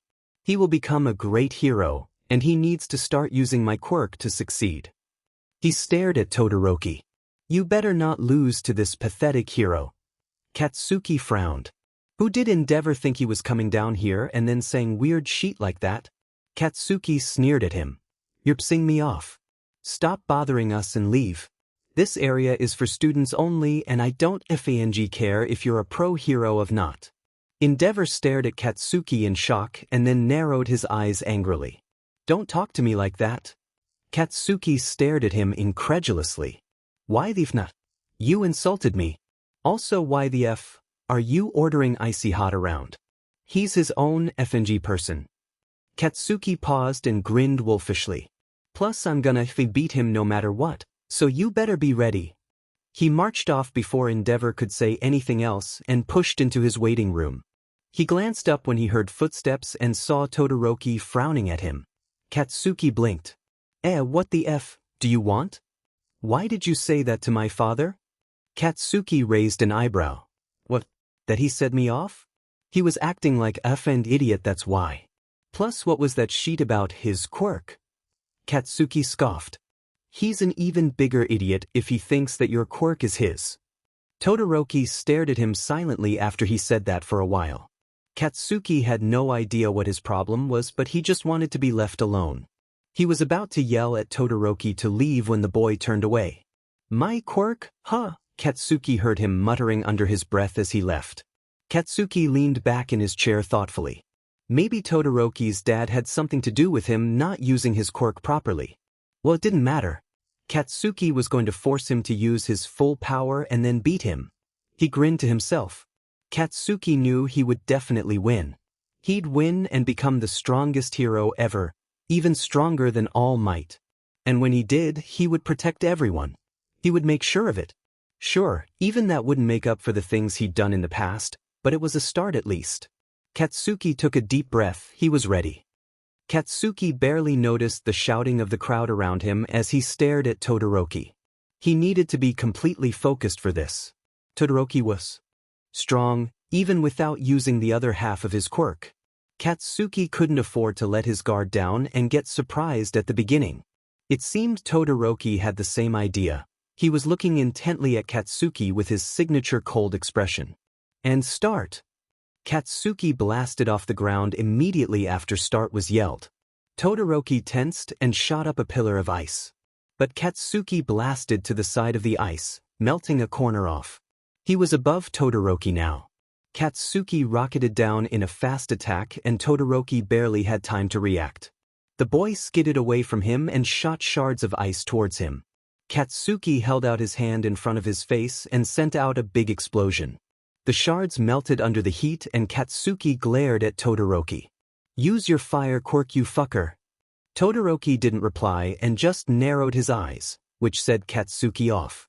He leaped forwards with the help of his blasts, but before he could reach Todoroki, he sent out another wave of ice. But Katsuki had read his move and was already dodging to the side. He skidded around the ice and with a loud yell he swung his fist at Todoroki's face. It hit dead on. Todoroki stumbled back and grabbed his face with a grimace. Katsuki went in for another attack, but Todoroki was prepared this time. Todoroki crouched down and pivoted around Katsuki. He used Katsuki's own monumentum to kick him a fair distance away. Almost over the line. Katsuki yelled and blasted back towards Todoroki, who tried to block him with an ice pillar. Katsuki swung his arms around and let out a big explosion that melted the top of the pillar that was coming towards him. "Why the hell won't you use it?" Katsuki screamed down at him. "Fight me for real, damn it." Todoroki's eyes widened and he jumped back before Katsuki could land another hit on him. But Katsuki pushed himself off the floor quickly and shot himself feet first at Todoroki. He rammed into the other boy's side and tried to launch an explosion, but Todoroki blocked him with an ice shield. But he was still pushed backwards from the force and hissed in irritation. Katsuki scowled at him and crouched into a defensive position. "Come on. You're not going to win like this. Why won't you use your FNG quirk anyways?" "Because of your shitty dad." Katsuki didn't miss the way Todoroki's face tightened after he said that. "I refuse to use his quirk." Todoroki dashed forwards and tried to land a punch on Katsuki's side, but he pivoted around and blasted Todoroki's back. "His quirk? Are you seriously so FNG stupid that you think just because your quirk had something to do with fire it's his?" Katsuki glared at him. "Shut the hell up about that and use your own goddamn quirk." Todoroki stumbled back after the attack and his eyes widened slightly and he seemed taken aback by that. "It's not." Katsuki growled loudly and ran forwards. "There's so many people trying way harder and who deserve being a hero way more than you, and you have the audacity to not give it your all?" He kicked out at Todoroki, who managed to sloppily block it with a shard of ice. Katsuki spun around and kicked through the ice. "Don't you want to be stronger than him? How do you expect to be without using all of your power?" Todoroki froze after Katsuki said all that. He stared at Katsuki for a moment and then balled up his fist. Todoroki gritted his teeth and his right burst into flames. He looked at Katsuki with what almost looked like a smirk. Katsuki grinned back. Finally. Todoroki sent a wave of fire towards Katsuki, which he barely managed to evade. While Katsuki was focused on the fire, Todoroki used ice to propel himself closer to Katsuki and get a hit in on his back. Katsuki noticed the attack and spun around in just time to block a wave of ice with his arms. It sent him skidding back, but Katsuki melted the ice with his explosions. But Todoroki was already running towards him with his arm outstretched. Fire exploded around Katsuki, singeing his clothes and arms, but he ignored it and threw himself at Todoroki. With a loud yell, he angled his hands towards him and let out a huge explosion. Todoroki was sent tumbling backwards and Katsuki sprinted towards him. However, this time Todoroki didn't only have meltable ice to defend himself with. He threw a band of fire towards Katsuki which burned through the fabric of his gym uniform. Katsuki gritted his teeth and threw a punch at Todoroki. The other managed to block it and feinted a kick. Katsuki ducked his body away from Todoroki's leg, but at the last minute he noticed Todoroki's flaming fist coming towards his stomach. Todoroki's fist collided with him and Katsuki growled. That FNG hurt. He didn't stay still for long though and was running at Todoroki. It seemed like he had recovered quicker than Todoroki had anticipated because the boy only managed to half-block a kick to his side. Both of them continued to spar, but Katsuki was getting tired. He could see Todoroki was too. They needed to end this. Katsuki yelled loudly and rocketed towards Todoroki. Todoroki was prepared for the attack though and got into a stance to knock Katsuki back with his flames. But Katsuki wasn't aiming for Todoroki. He jumped around Todoroki's side and blasted into the air. Todoroki seemed confused, but he started to reach out his hand for another attack. Katsuki gritted his teeth and twisted his body midair. This was it. He extended his hands forwards to touch one of the ice half-arches that extended over Todoroki and focused on concentrating his blast in one spot. Eat this. The ice around Katsuki's blast started to melt and then a massive chunk of ice broke off. Todoroki realized Katsuki's plan a moment too late and he barely managed to throw up another wall of ice to deflect it. But while Todoroki was distracted, Katsuki was rocketing himself towards the ground and smashed right into his back. Todoroki let out a strangled gasp and tumbled backwards. Before he could recover, Katsuki dashed over to him and let off a huge blast. Todoroki didn't manage to block that one. It flung him backwards. Todoroki skidded closer and closer to the edge of the arena. He realized what was happening and tried to stop himself with a block of ice, but the ice didn't stop him. Todoroki was out of the arena. Katsuki had won. Izuku tried to cheer the loudest when Shinso was given his medal at the awards ceremony. Third place was amazing, and the only reason he hadn't been able to go farther was because Todoroki was so quiet. Izuku smiled to himself. The teachers had to have noticed Shinso. He was so excited for him. And of course Katsuki had gotten first place. Izuku wouldn't expect anything else from him. And he'd even somehow managed to get Todoroki to use the fire part of his quirk. Izuku had noticed he hadn't used it in the other rounds. It was a really interesting fight to watch, and it showed Izuku how much stronger Katsuki had gotten since he'd last seen him when they were kids. When the awards ceremony finally ended, Izuku immediately jogged over to Shinso and smiled at him. "See, I told you you would do amazing."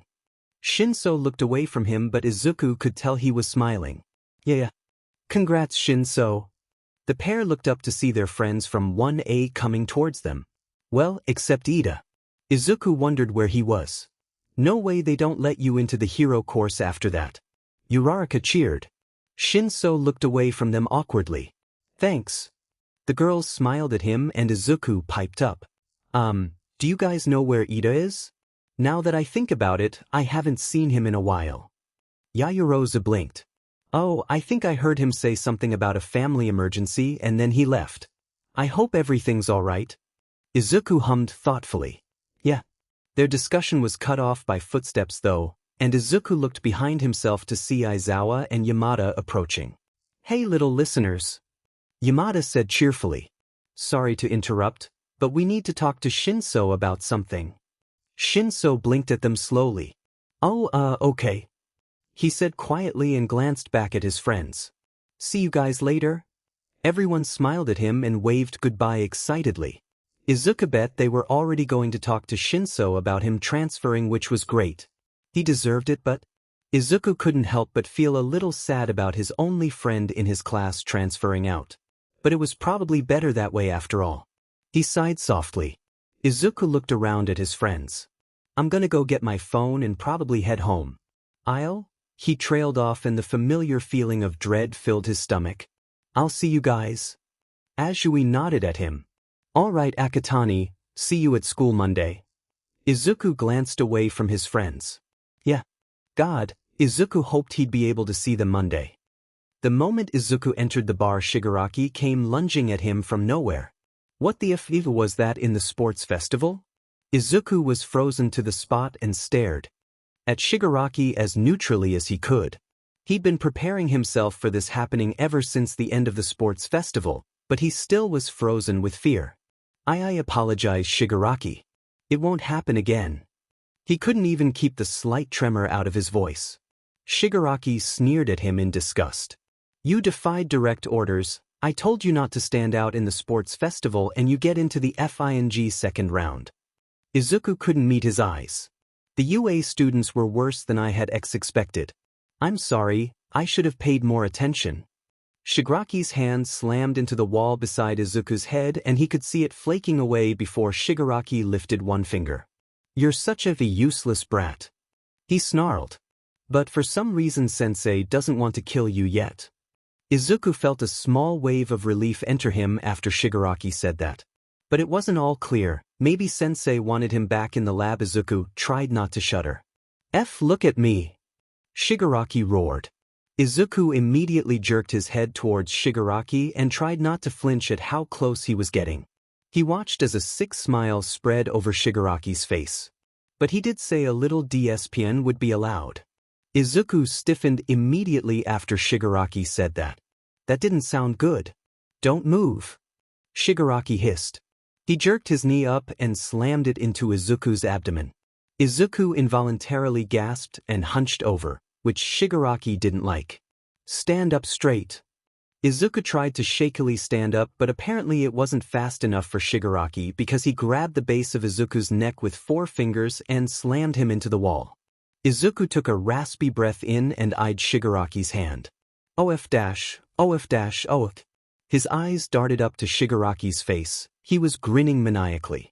For a Nomu, you sure do F up a lot. Maybe this'll teach you not to. Izuku was frozen in place as he felt Shigaraki lowering his pinky onto Izuku's skin, and then it landed. Izuku couldn't stop himself from letting out a loud gasp of pain. His neck was falling apart, everything burned, everything was on fire. He couldn't focus on anything, only the blur of agony that was tearing his neck apart. Was he going to die? Tamura Shigaraki, remember, don't kill him. Kurojire's voice cut through Izuku's haze of pain. He wasn't dead yet? He heard Shigaraki growl in annoyance and then he let go. Izuku collapsed to the ground with heavy pants of pain. It hurt to breathe. Get up. Shigaraki growled, but Izuku couldn't move even if he wanted to. Shigaraki drove his foot into Izuku's ribs, which elicited a quiet whimper. That just seemed to make him more sad because he kicked Izuku again. Get up. Shigaraki grabbed Izuku's wrist and jerked him up, not caring that all 5 fingers were touching him. Izuku let out a cry of pain and stood shakily on his feet. He couldn't handle this, everything hurt. Shigaraki let go of his wrist and kneed him in the stomach one last time before leaning forwards to snarl in his face. Don't F up again, brat. Izuku couldn't even form a response. He barely even understood what Shigaraki said through all the pain. Now get the F out of here. Shigaraki shoved him towards the hallway where Izuku's room was and he did his best to stumble forwards. Shigaraki hadn't even done anything to his legs, so why was it so hard to walk? Izuku barely made it into his room, but he still needed to get medical supplies. Izuku had to bandage everything. He couldn't just collapse now. He whimpered in pain and leaned onto the side of his bed. He needed to get bandages, but his legs wouldn't work. He slid down farther onto the floor. Damn it, was he actually going to die? His head started to buzz and the world got even blurrier. Izuku woke up to a splitting headache and a burning pain on his neck and wrist. His entire body was weighed down by exhaustion. It hurt to breathe. And his throat was really sore too. Izuku slowly blinked his eyes open. That's right, Shigaraki had, he shuddered. He didn't really want to remember that. He slowly moved his non-injured arm up to his neck. Someone had bandaged his injuries for him. Probably Kurojire. Shigaraki would have just left him to bleed out on the floor. He tentatively stood up and limped over to the bathroom. Now that he was walking, he could really feel where Shigaraki had nailed him in the stomach and ribs, although that hurt less than his neck and wrist. He hissed in pain and he doubled over his sink when he finally made it into the bathroom. He glanced at the mirror and looked over himself. He was shirtless and there was a neatly wrapped bandage from the middle of his neck to his chest. There was also a bandage on his wrist as well as a few dark bruises on his stomach. He looked like shit. Izuku sighed quietly. What day was it even? He hoped he hadn't been asleep for too long. Actually, maybe he should just go back to sleep. But he didn't really think he could with all this pain. His shoulders slumped and he stared at the ground. Whatever, he might as well face Shigaraki now. There wasn't any use in delaying it.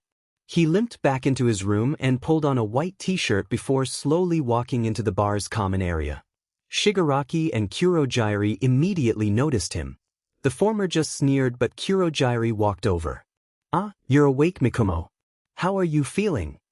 Izuku nodded slightly and glanced at Shigaraki apprehensively. He wasn't going to attack Izuku again, was he?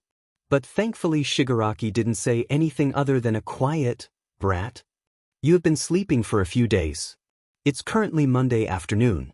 Sensei wanted to meet with you when you woke up." Izuku tried his best to hide his panic when Kurojairi mentioned Sensei. That couldn't be good. Nothing having to do with Sensei normally was. "When?" Kurojairi hummed. "As soon as possible. If you're ready now I can teleport you there." Izuku felt anxiety rising up his throat, but there was no use in delaying the inevitable. "Alright, I'm ready now." It hurt to talk because of the injury and his voice sounded painfully raspy. Kurojairi nodded and opened up a portal beside Izuku silently. Izuku turned towards it and took a deep breath, which didn't end up being a good idea because it hurt his ribs. He could do this. He stepped through the portal. When the purple fog cleared, he was standing in a room with Sensei facing away from him. The machine strapped to his wheelchair hummed threateningly. Izuku couldn't help the immediate tension that engulfed him when he stood in the same room as him. His presence was overwhelming. "Mikumo," he said quietly and turned around. "Come forward." Izuku silently complied and walked towards him slowly. He dipped his head and tried to smother down all of his emotions. He couldn't afford to mess up right now. Any mistakes he made here would ruin his life completely. "Your injuries, let me see them." Izuku nodded. "Yes, Sensei." He rasped out and pulled off his shirt. He winced at the way his shoulder felt when he raised it. He started unwrapping the neatly done bandages and got his first look at the damage. It was bad. Really bad. "Tamura did quite the number on you, Mikumo." He hummed and reached a hand towards Izuku. He prepared himself for more agony, but it never came. Instead he felt the pain receding. His throat didn't feel as sore now and he felt like he could move again. "That should be better." Sensei hummed quietly. "Use the remainder of your injuries as a reminder to yourself. Keep being useful." That was definitely a threat and it took all Izuku had left in him not to shudder in fear. But, did this mean he was okay for now? He hoped so. "Thank you, Sensei. I will do better," he replied monotonously. His voice wasn't raspy like before. Sensei nodded slightly and waved his hand towards Kurojairi's still open portal. "Rewrap your bandages and then you can go back. I expect you to be back at UA tomorrow." "Yes, Sensei." Izuku hurriedly wrapped the bandages and turned away from the man. He tried to walk back to the portal as fast as he could. The less time he spent here the better. He didn't want Sensei to start suspecting things. But still, relief washed over him. He was okay. Sensei had healed him, mostly. He stepped through the portal and let out an inaudible sigh of relief. At least he was still alive. But honestly, at this point, was that still a good thing? Izuku wasn't sure. "Hey, Shinso." Shinso stopped beside Izuku and nodded. "Hey, Akatani, where were you yesterday?" Izuku flinched at the question. He wasn't about to tell Shinso he was in a 3-day coma because he'd almost been killed by Shigaraki.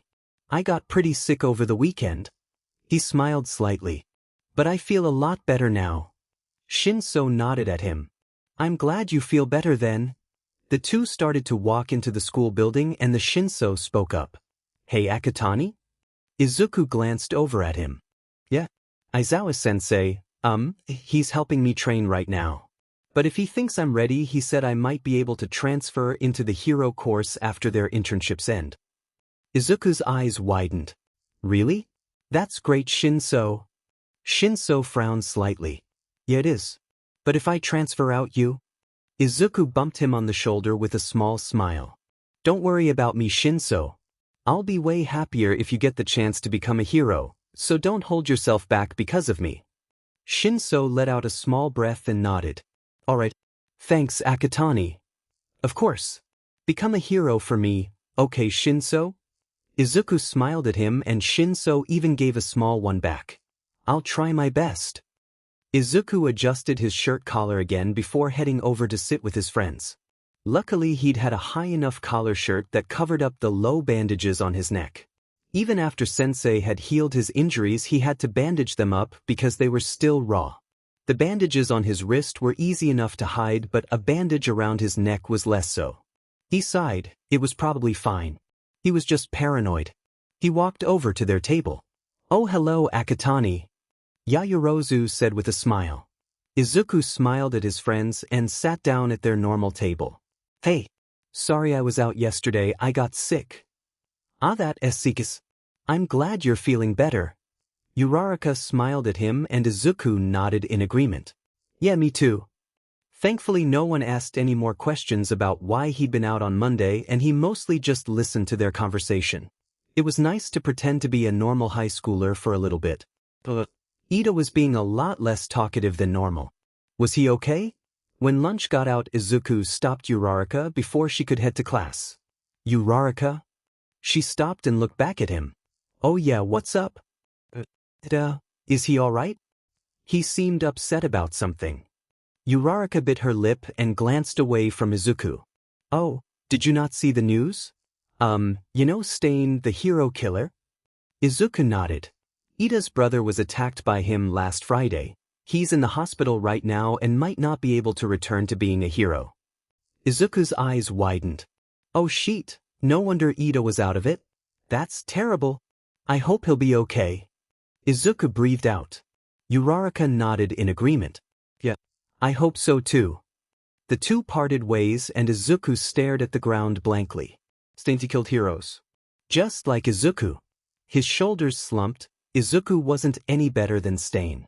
He couldn't imagine all the hurt and pain he'd caused to the families of the heroes he had killed. Guilt crashed into him. He really was terrible, wasn't he? Akatani. Izuku jumped slightly and glanced behind himself. It was Shinso. I'm going to be training after school with Aizawa-sensei this week, and I was wondering if he trailed off. You can come watch sometimes if you want.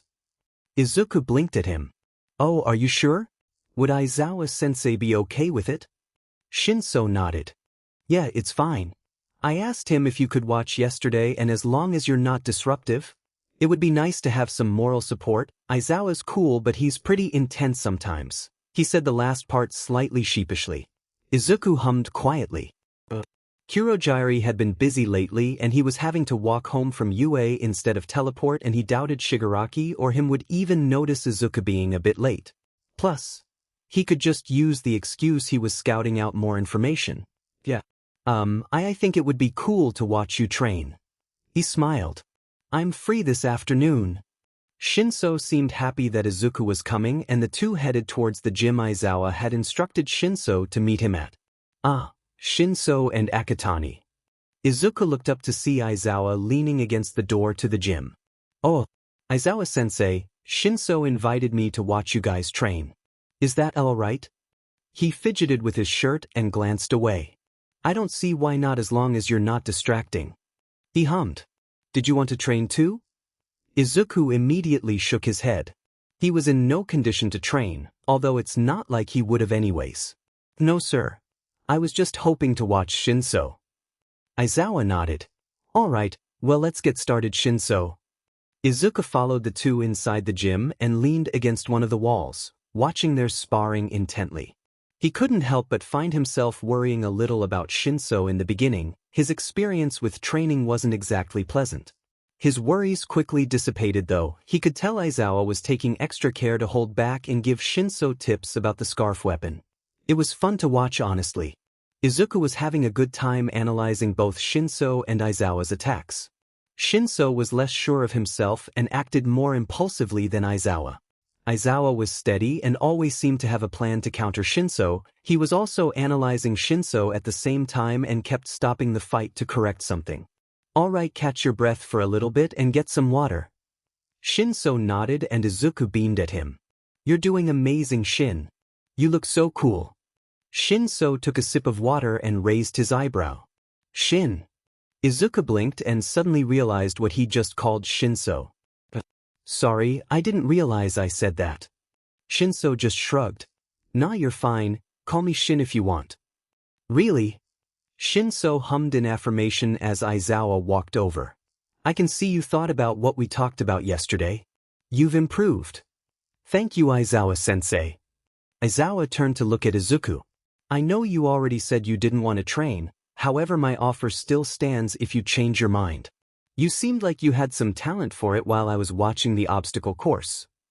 Aizawa had seen him during the obstacle course? Was it that he was dodging those little robots? Had he been too careless? Oh god, what if Aizawa was suspicious of him? Akatani! Izuku snapped out of his thoughts and he saw a hand reaching for him. His heart leapt into his throat and he stumbled backwards in a panic before he remembered where he was. "You?" It was just Aizawa. He wouldn't hurt Izuku. Probably, unless he found out Izuku was a villain. Aizawa seemed slightly concerned about what had just happened, but Izuku spoke up before he could say anything. "Sorry you surprised me, and I'm sure. I was honestly just running off pure adrenaline in the sports festival. It was probably just a fluke." He laughed nervously. Aizawa eyed him but didn't say anything else. "Alright well. Shinso, let's continue." Izuku watched the two walk back towards the sparring mats with a frown. He really hoped that Aizawa wouldn't look into him further. The second Kurogyri had brought Stain into the league's bar. Izuku could tell this wasn't going to go well. Stain had ended up attacking Shigaraki because he didn't have any conviction, according to him. But unfortunately Shigaraki had interested the other villain enough to let him live. But after that Stain had disappeared. And that had somehow led to what was happening now. Izuku glanced around warily. Apparently he was supposed to be looking for Stain. Before Shigaraki had released an entire fleet of Nomis into Hosu, he'd incoherently yelled at Izuku to take out Stain. Honestly though, Izuku would much rather avoid Stain. He seemed dangerous, and even with all the shit the doctor had done to him, Izuku wasn't sure if he could take him on. Especially with that paralysis quirk he had. He was currently just jumping from building to building, coming up with excuses for why he hadn't fought the villain. Hopefully Shigaraki wouldn't try to kill him again if he didn't end up killing Stain. At least that was his plan before he actually saw Stain. It was a quick flash of red and a yell that made Izuku perk up. Was someone in danger? He changed direction and crept to the edge of the building he was on. He crouched down and glanced over the edge to be met with a horrific sight. That was definitely Stain and Ida. His heart dropped.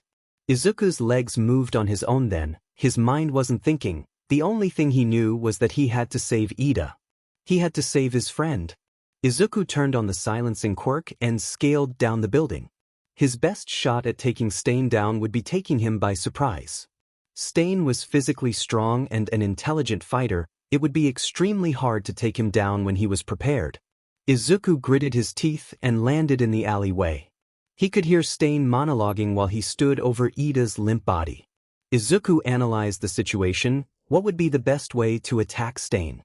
But then he saw Stain preparing to stab Ida, and all semblance of a plan went out the window. The only thing he could focus on was helping Ida. He needed to finish this as fast as possible. He shot out of the shadows and in a swift motion sent a strong pulse towards the villain.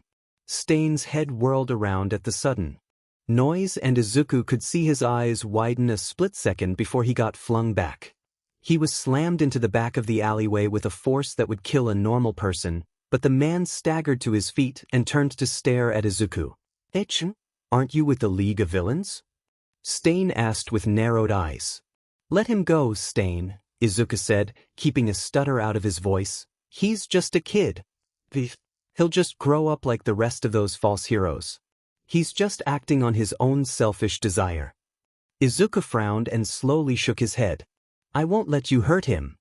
Stain regarded him curiously. Why not? You're with Shigaraki, are you not? What interest would a villain have in saving a hero in training?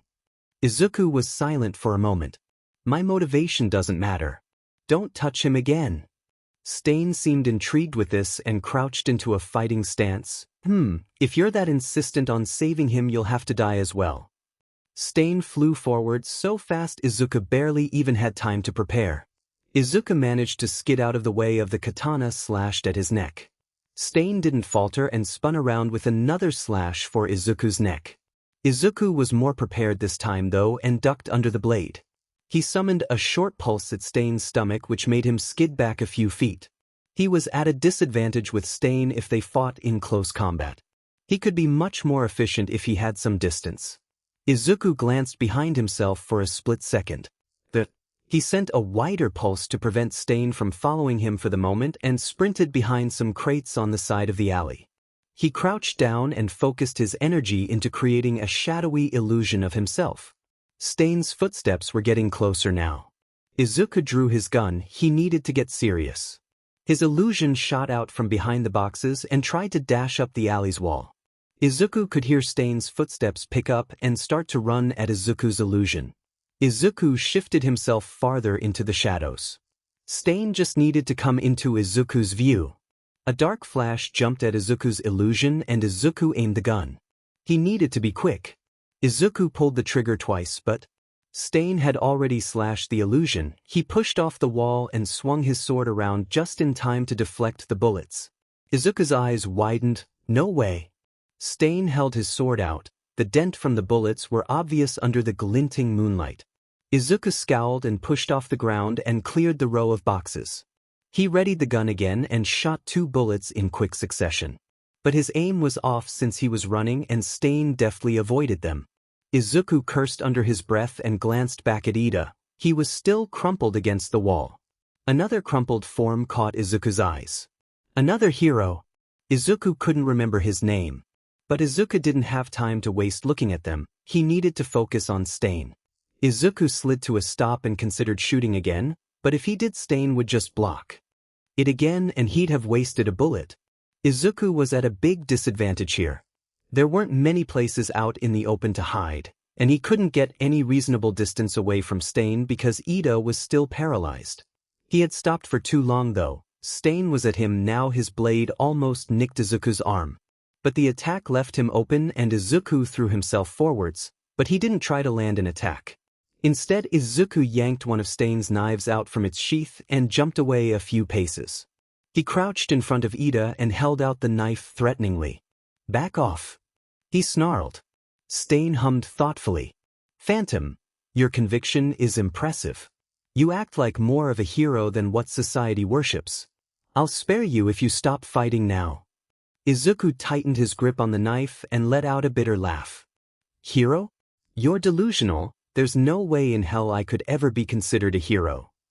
Stain eyed him thoughtfully but said nothing. He didn't make any move to attack either.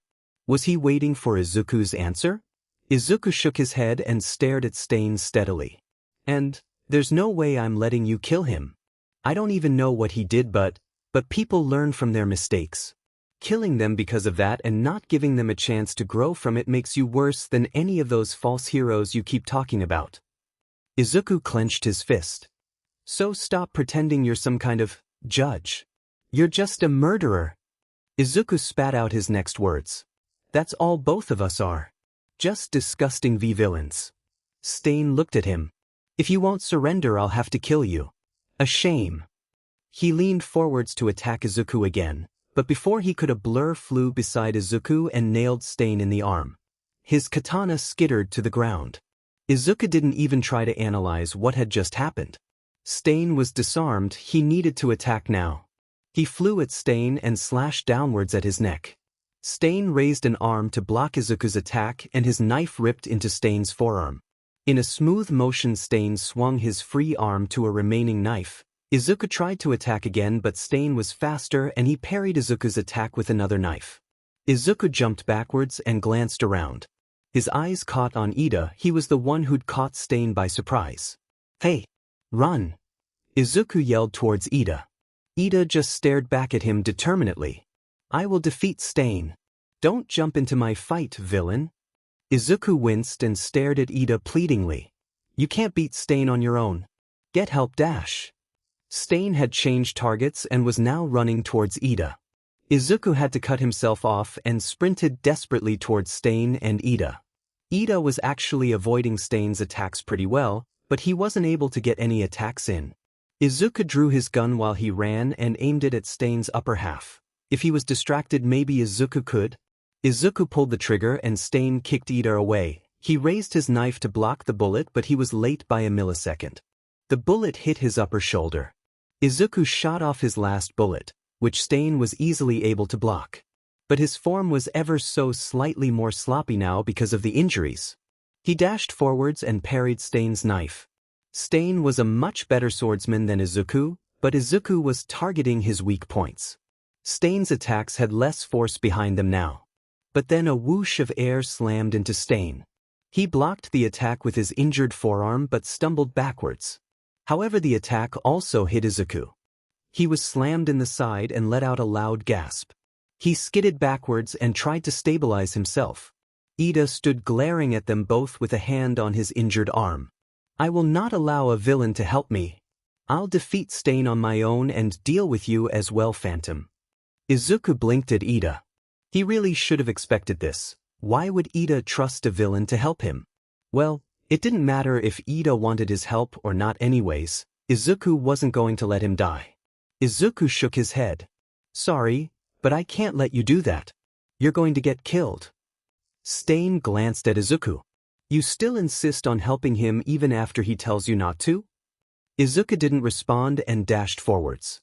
He needed to finish this quickly before Ida put himself at even more of a risk. He stabbed the knife towards Stain's neck. The villain leaned his head back and twisted his body to the left. Izuku spun around to parry an incoming knife and forced Stain back a step. But Stain was distracted by something and Izuku's eyes widened when he started to sprint away from him. "Ida! Hey!" Izuku yelped and sprinted in pursuit. Stain was almost to Ida, and Ida wasn't going to be fast enough to block Stain's attack. Izuku felt his heart race in his throat. With all the strength he could muster, he leaped at Stain and collided with his side. Izuku wasn't heavy enough to knock him over, but the attack caused the man to stumble to the side and allowed Ida enough time to escape. The only problem was, Izuku couldn't block any attacks from Stain. He managed to push himself away from the man, but it was too late. Izuku could feel blood dripping down his shoulder and could only watch as Stain licked his blood off one of his knives. Izuku couldn't stop himself from crumpling to the ground. He forced himself to look towards Ida and yelled, "Please run," he said desperately. Ida didn't run, and Izuku could only watch as his friend held off Stain alone. His stomach jumped in panic every time Stain got close to Ida, but Ida was managing to evade Stain's attacks. But for how much longer could he hold out for? Izuku wasn't even the one fighting, but he could feel adrenaline coursing through him. Every time Stain got close to slashing Ida and every time Ida almost landed an attack. And along with that adrenaline, he could feel his body starting to regain strength. It started in his extremities. He could wiggle his fingers. And slowly it spread down his arms. So he held his breath as that happened and could only pray Ida could hold Stain off long enough for Izuku to regain control over his body. If he could, maybe he could land a sneak attack on Stain. Ida leapt in for another attack which Stain managed to parry and almost get a hit on Ida. Ida was obviously getting tired as Stain was getting faster and faster. Izuku gritted his teeth and pushed off the ground with a quiet huff. This was it. He turned on his silencing quirk and crept forwards. The hero and the villain were too absorbed in their own fight to notice the approaching shadow. Izuku tightened his grip on the knife and time seemed to slow down. Stain landed a hit on Ida's shoulder. Ida started to stumble away as Stain raised the sword to his mouth. And then Izuku struck. He barreled into Stain's back with a grunt, plunging the knife into the side of his neck. Stain roared and flung Izuku off of his back, but the damage was done. He held his hand up to the side of his neck and Izuku could see blood dripping down. He held his knife in front of him defensively. This is it, Stain. The villain shook the blood off his hand and took a step towards Izuku. Izuku took that as an opportunity to leap into motion, and this time he had the advantage. He drove a knee into Stain's side before leaping to the side and swishing the knife just short of his chest. Stain solidified his footing in an attempt to get a hit on Izuku, but Izuku was ready.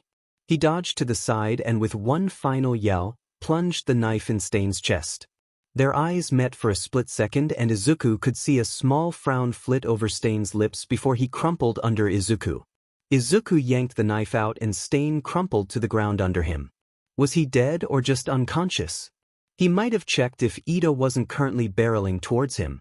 He threw himself out of the way and winced at the way that made his shoulder burn. He spoke up hoarsely, "Hey, are you okay? Stain got you pretty good."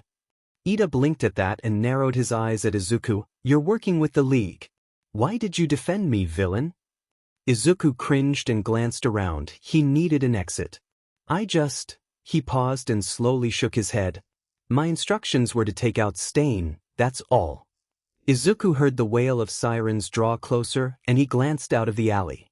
The pros would be here soon, he couldn't afford to loiter around like this. He looked back at Ida and before the boy could process he threw himself towards him. Ida yelped and stumbled back instead of trying to fight.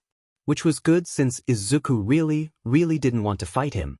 While Ida was still recovering from Izuku's feint, Izuku jumped up to scale the side of the building. He heard Ida yelling from below him but ignored it. He needed to leave quickly. That urgency was heightened when Izuku heard Endeavor yell. He spared a quick glance into the alley and saw the man running over to the unconscious Stain. Izuku's heart jumped in panic. He needed to get out of here before Endeavor knew he was up here. Izuku didn't want to be torched. He vaulted over the edge of the building and started sprinting away from the scene. "Kurogyri," he called into his comms. "I found Stain. I'm not sure if he's dead or just unconscious because some pros interfered before I could check. I need to be teleported out." He heard the comm rattle to life and Izuku headed to the portal Kurogyri opened for him. He felt more accomplished than usual. He'd actually helped someone, he'd saved his friend.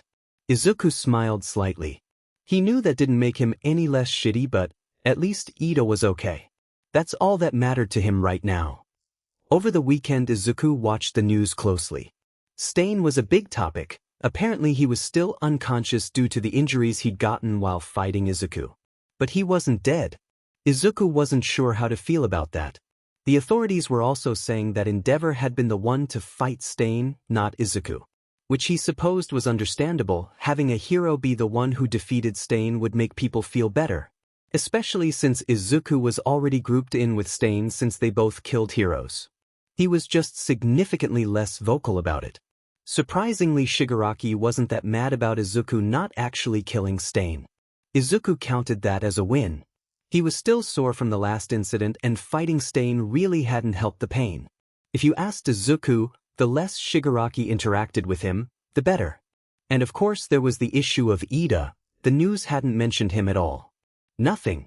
It made Izuku just a little, tiny bit worried. So when Monday finally came, Izuku was bursting with anticipation. Was Ida okay? His shoulder injury wasn't anything serious, right? He was so set on getting inside the building and tracking down Ida, he almost didn't notice Shinso calling him. "Hey Akatani." Izuku stopped and glanced behind himself to see his friend. "Oh Shinso. What's up? I was gonna text you but then I realized I don't have your number. Aizawa-sensei invited me to attend hero course classes this week to see how I liked it." Izuku's eyes immediately lit up. "That's amazing, Shin. You're going right." Izuku was pretty sure he saw Shinsu's lip quirk into a quick smile after he called him Shin. "Yeah, but I don't want to leave you." Izuku offered him a small smile. "Seriously, don't worry about me. I'll be fine." Izuku wasn't about to tell him this, but it was probably better for Shinsu's safety the less they interacted. Izuku didn't want to get in trouble from being too close to him. Then he'd really feel shitty. Shinso nodded slowly. "Okay, well, Are you sure you don't want to try to get into the hero course too? He was joking, but Izuku couldn't help but feel a thread of longing pulling at his chest. The UA hero course had been his dream as a kid, but now things were different. Izuku was different. The smile he gave Shinso was sad. But wouldn't be a good hero, but you will. I'll cheer you on. Shinso frowned at him for a moment before letting out a soft laugh. Okay, you do that. Shinso pushed open the door with his shoulder and held it open for Izuku. He could feel anxiety in his stomach as he walked into the building behind Shinso. If he was in the hero course now too, did that mean Izuku would have to hurt him like he'd already hurt his other friends? Izuku had promised himself not to hurt them. He wouldn't hurt Shinso. You okay? Izuku looked up at his friend. Yeah, good luck with class. Tell me about it during lunch, okay? I'm so excited for you. Izuku would have been lying if he wasn't just a little sad to see Shinso walk into the 1A door. And if he wasn't just a little bit lonely during class. But lunch came and Izuku bolted out the door. He needed to make sure Ida was okay for one, and for two, talk to Shinso about class. He wasn't sure if it was anxiety or excitement swirling in his stomach. His eyes darted around the cafeteria to find their normal table and Ida. Izuku felt himself smile. If he was healthy enough to come to school, he couldn't have been that hurt then. He speed walked over to the table and waved. Hey! All his friends glanced up and waved. Hello, Akatani. Izuku sat down in his seat beside Shinso and nudged him. So, the hero course? How's it going? Shinso just shrugged. Good, it would be better if you were there though. Well, I'm here now. Did you guys do anything exciting? Some training with All Might. Uraraka spoke up. And Shinso did amazing. Ida couldn't participate though because he's recovering from an injury. Izuku blinked at Ida. Oh, are you alright? What happened? He already knew what happened, but that wasn't the point. Ida shrugged. It is nothing to worry about. Recovery girl just wanted me to take it slow for a few days. And I'm not allowed to talk about the circumstances I got it. Uraraka nodded. It's very mysterious. I'm just glad you're okay. Izuku was probably the most relieved he was okay. He was glad that he'd at least managed to save one person. Maybe he wasn't a hero or anything, but it still made him happy. Shinso was confused a lot lately. Akatani had befriended him and said that his quirk was great for heroics. Then Eraserhead personally offered to train him and Shinso managed to land a place in the hero class. He was thrilled, obviously, but it went against everything everyone told him growing up. That his quirk was villainous, that everyone would hate him. But it wasn't like that here, and for once Shinso felt like he wasn't the worst. At least when he was at school. Home life SED, but what was new? Shinso was used to it at this point, and he had something to look forward to now, so it wasn't all that bad. Shinso. Aizawa greeted him when he walked into the gym. Is Akatani coming? Shinso shook his head.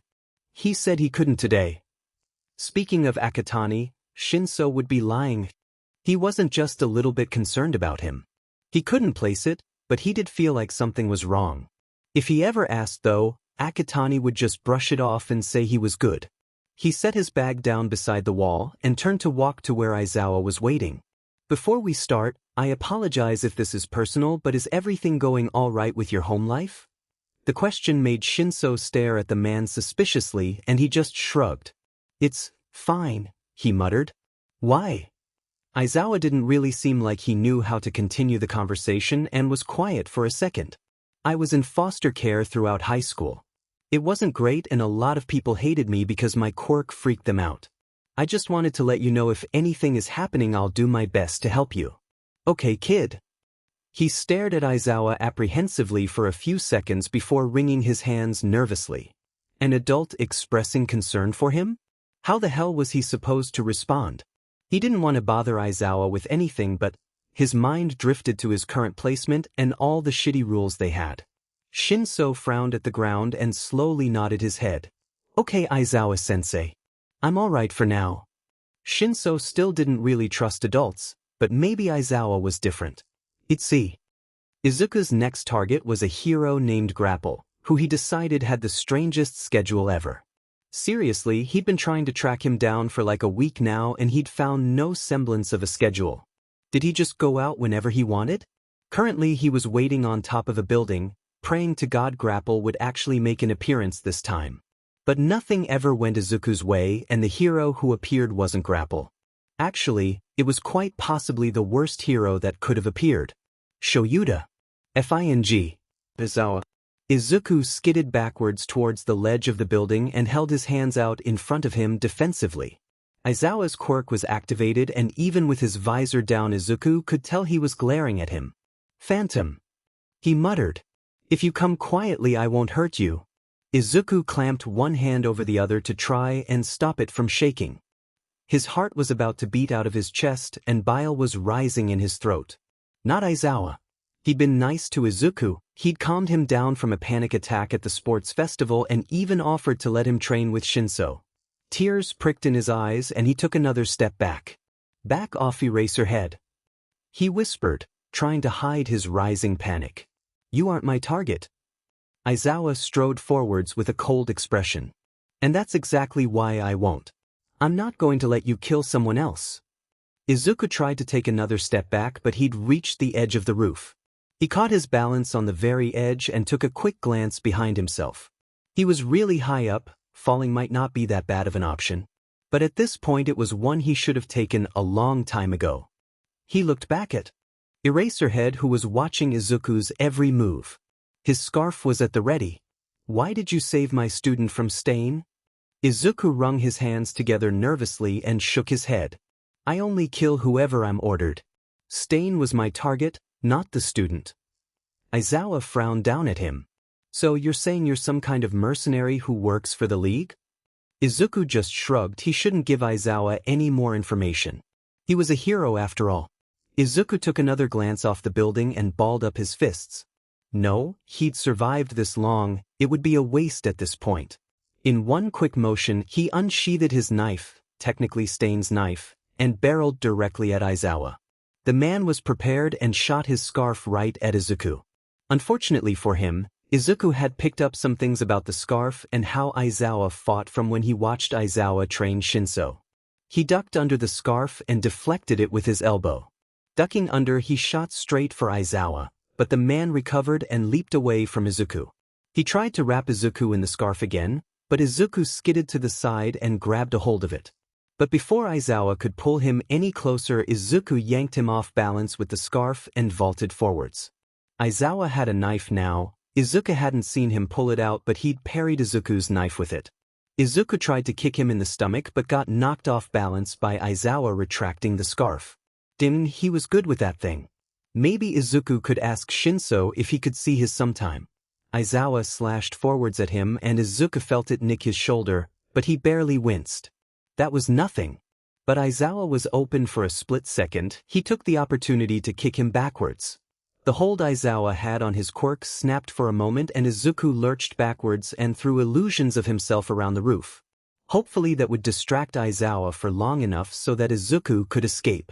He slid towards the side of the building opposite of Aizawa to hopefully scale down and disappear into the city. Right before he could climb down, he felt Aizawa's quirk activate again. He looked up to meet the hero's eyes and frowned. I really am sorry, he said. It might have been too quiet for Aizawa to hear through. Or maybe not because Aizawa seemed confused after he'd said that. With that, he jumped down to a fire escape and managed to disappear into the dark, winding alleys he'd become so familiar with before Aizawa could locate him again. The encounter with Phantom last night only made Aizawa more confused. What exactly was Phantom after? Was the reason he had been killing heroes the League? Or was it his own idea to kill them? It only made Aizawa more confused, and the police as well. So like, a mercenary? Yamada asked from Aizawa's couch. That's what it seemed like he was implying. But he's also a villain, he could be purposefully misleading us. Yamada hummed.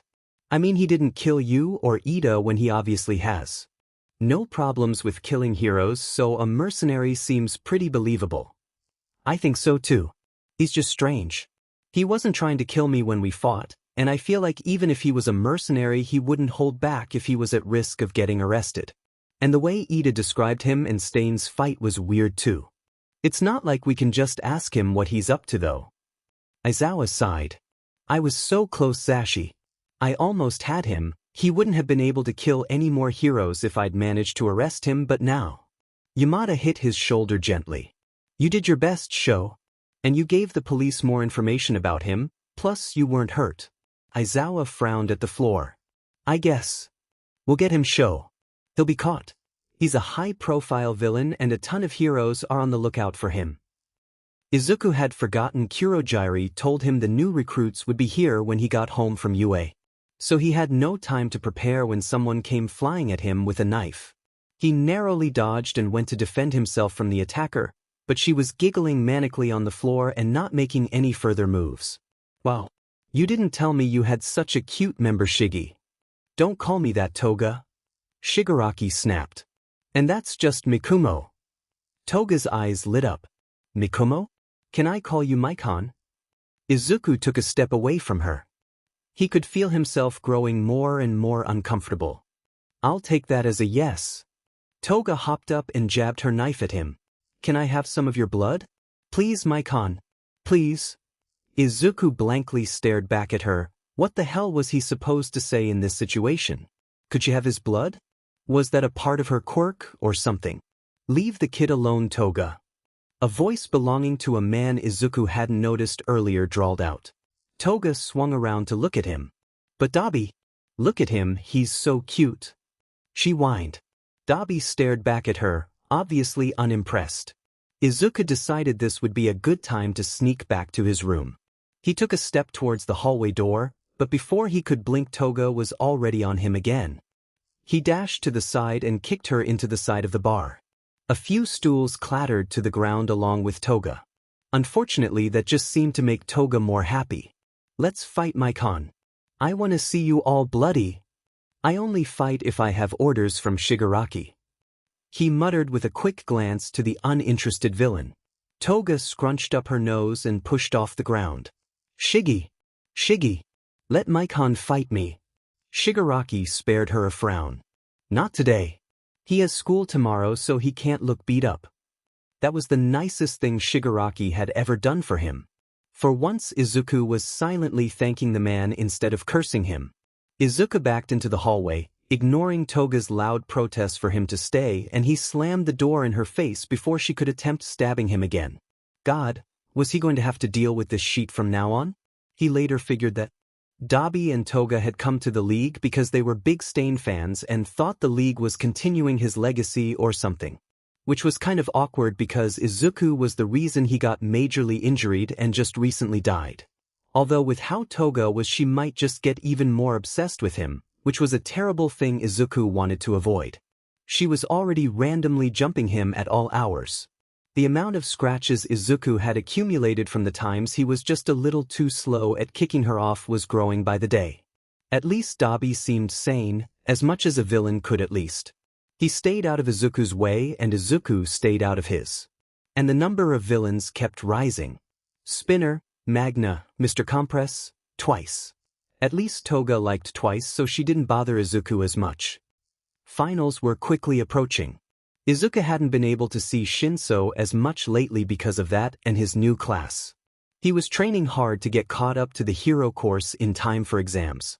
Izuku was also studying for exams, but general education was just written, no fighting, so it was less stressful. They still talked at lunch and after school. Shinso was super worried about exams, but Izuku assured him he'd do great. He also seemed like he wanted to tell Izuku something else, but ended up not. Izuku wasn't one to pry though, so he just let it go. Shinso would tell him when he was ready. Anyways, it was a stressful time of year. Only made more stressful by the League. The new recruits were driving him up the wall. The bar was always noisy now and Izuku could hear their screaming through his wall. Not to mention Shigaraki has been breathing down his neck for information lately. Apparently he wasn't getting enough information, or something. Which was true, Izuku was trying to withhold as much information as possible. He tried his best to give little bits of information that seemed useful, but couldn't be used to hurt his friends. All the important information was kept tucked away in his brain. The most important piece of information came during finals week, however. He found out that UA was having a training camp off campus. Sure, they had one every year, but Izuku thought they might not have it because of the villains trying to attack them. But nope, it was still happening. And so Izuku resolved himself to hide the existence of this camp as much as he could. He wouldn't let the villains find out. He couldn't. I don't know why I agreed to come to this, Shinso said grumpily. That made Izuku chuckle and he nudged his side. Ah, come on. You gotta prepare for the training camp, it'll be fun. Shinso stared at him blankly. My idea of fun is not spending hours in a mall with a bunch of my loud classmates. They can't be all loud. Izuku protested. Most of them. Shinso. Akatani. Uraraka called from the group of UA students, causing everyone to turn and greet them. Hey Uraraka. Izuku said with a small wave. The two stopped at the edge of the group and Tsuyu spoke up. It's too bad you can't come with us, Akatani Karo. Izuku laughed nervously and waved his hand dismissively. You guys are just gonna be doing a bunch of hero stuff. Not really my thing, you know. A few people nodded in understanding and Ida cleared his throat. Well, I believe we're all here? A chorus of yeses rang out and Ida nodded. I think we should get into groups based off, oh. But it was too late, everyone had already started to scatter in different directions and Ida looked at the floor in defeat. Izuku heard Uraraka laugh quietly from beside him, and she patted the boy on the shoulder to comfort him. What do you guys need to get? Izuku shrugged. I don't really need anything, I'm just here to hang out. Basically everything. Shinso spoke up, Uraraka nodded at them. Well, let's go. Uraraka, Tsuyu, Ida, Hitoshi, and Izuku stuck together for a while, but eventually Hitoshi started to get tired, so he and Izuku branched off to take a break on one of the benches. Izuku leaned back and looked at the ceiling anxiously. God, what would he do if the League found out about the training camp? Shinso seemed to notice his discomfort and blinked at him. You all right? Izuku nodded slowly and sat up straighter. Yeah, I'm good. What have you been up to recently? Shinso shrugged and seemed to be debating something in his head. You know Aizawa-sensei? He said eventually. Izuku nodded and Shinso was quiet for a while. Yeah, I'm living with him right now. And he paused awkwardly. Izuku blinked at him and processed the information. He couldn't help but he was a little worried about where Shinso had been before. But Aizawa seemed nice. He had tried to attack Izuku on a roof a while ago, but Izuku was a villain, so that was warranted in his opinion. Oh, all right. Is he nice? Hitoshi nodded and fiddled with his hands. A lot better than I'm used to. Izuku flinched slightly at that.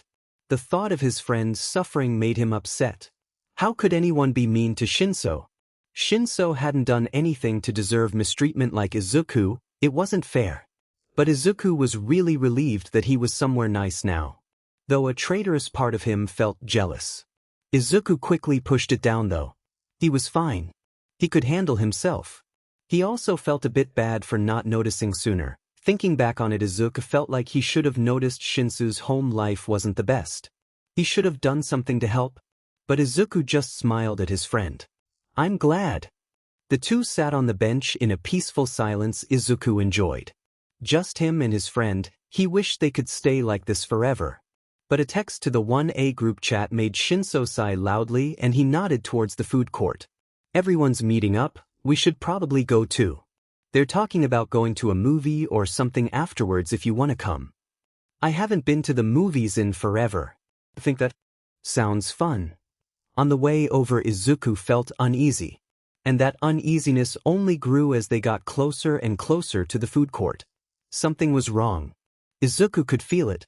He could see where the group was gathering now. There weren't that many people there yet.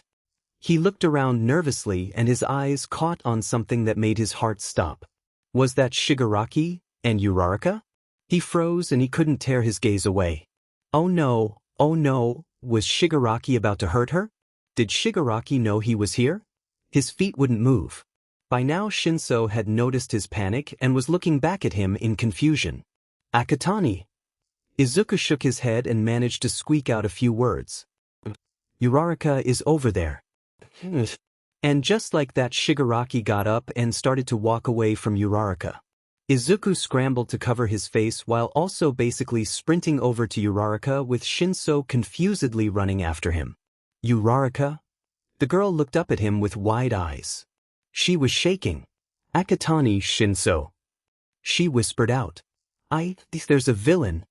She seemed to recover from the shock of meeting Shigaraki and hopped to her feet. We need to tell someone. Shinso's mind was reeling to catch up. A villain? He looked around. There's a security office over there. The group of three nodded and started to rush over to the mall police office. Which villain? Shinso asked. Uraraka grimaced. One from USJ. I don't know why he was here though, or how he found us. She shuddered. Izuku also shuddered. What if he'd followed Izuku here? Was it Izuku's fault? Izuku grabbed at his shirt collar nervously. Uraraka flung the door to the security office open and yelled at the top of her lungs. There's a villain. Izuku's heart was beating in his throat. Why had they wanted to question him again? He hadn't even interacted with Shigaraki in the mall. He'd just seen him with Uraraka. Hello, Akatani. The detective greeted him with a small smile. I'm Detective Tsukachi, how are you? Izuku nodded. Alright I guess. I'm still a little freaked out over everything that happened. Tsukachi nodded in understanding and shuffled a bunch of papers on the desk. That's understandable. Would you mind if I asked you a few questions about what you saw? Izuku shook his head. Alright. Legally, I am required to tell you that my quirk, lie detection, allows me to know whether a person is telling the truth or lying.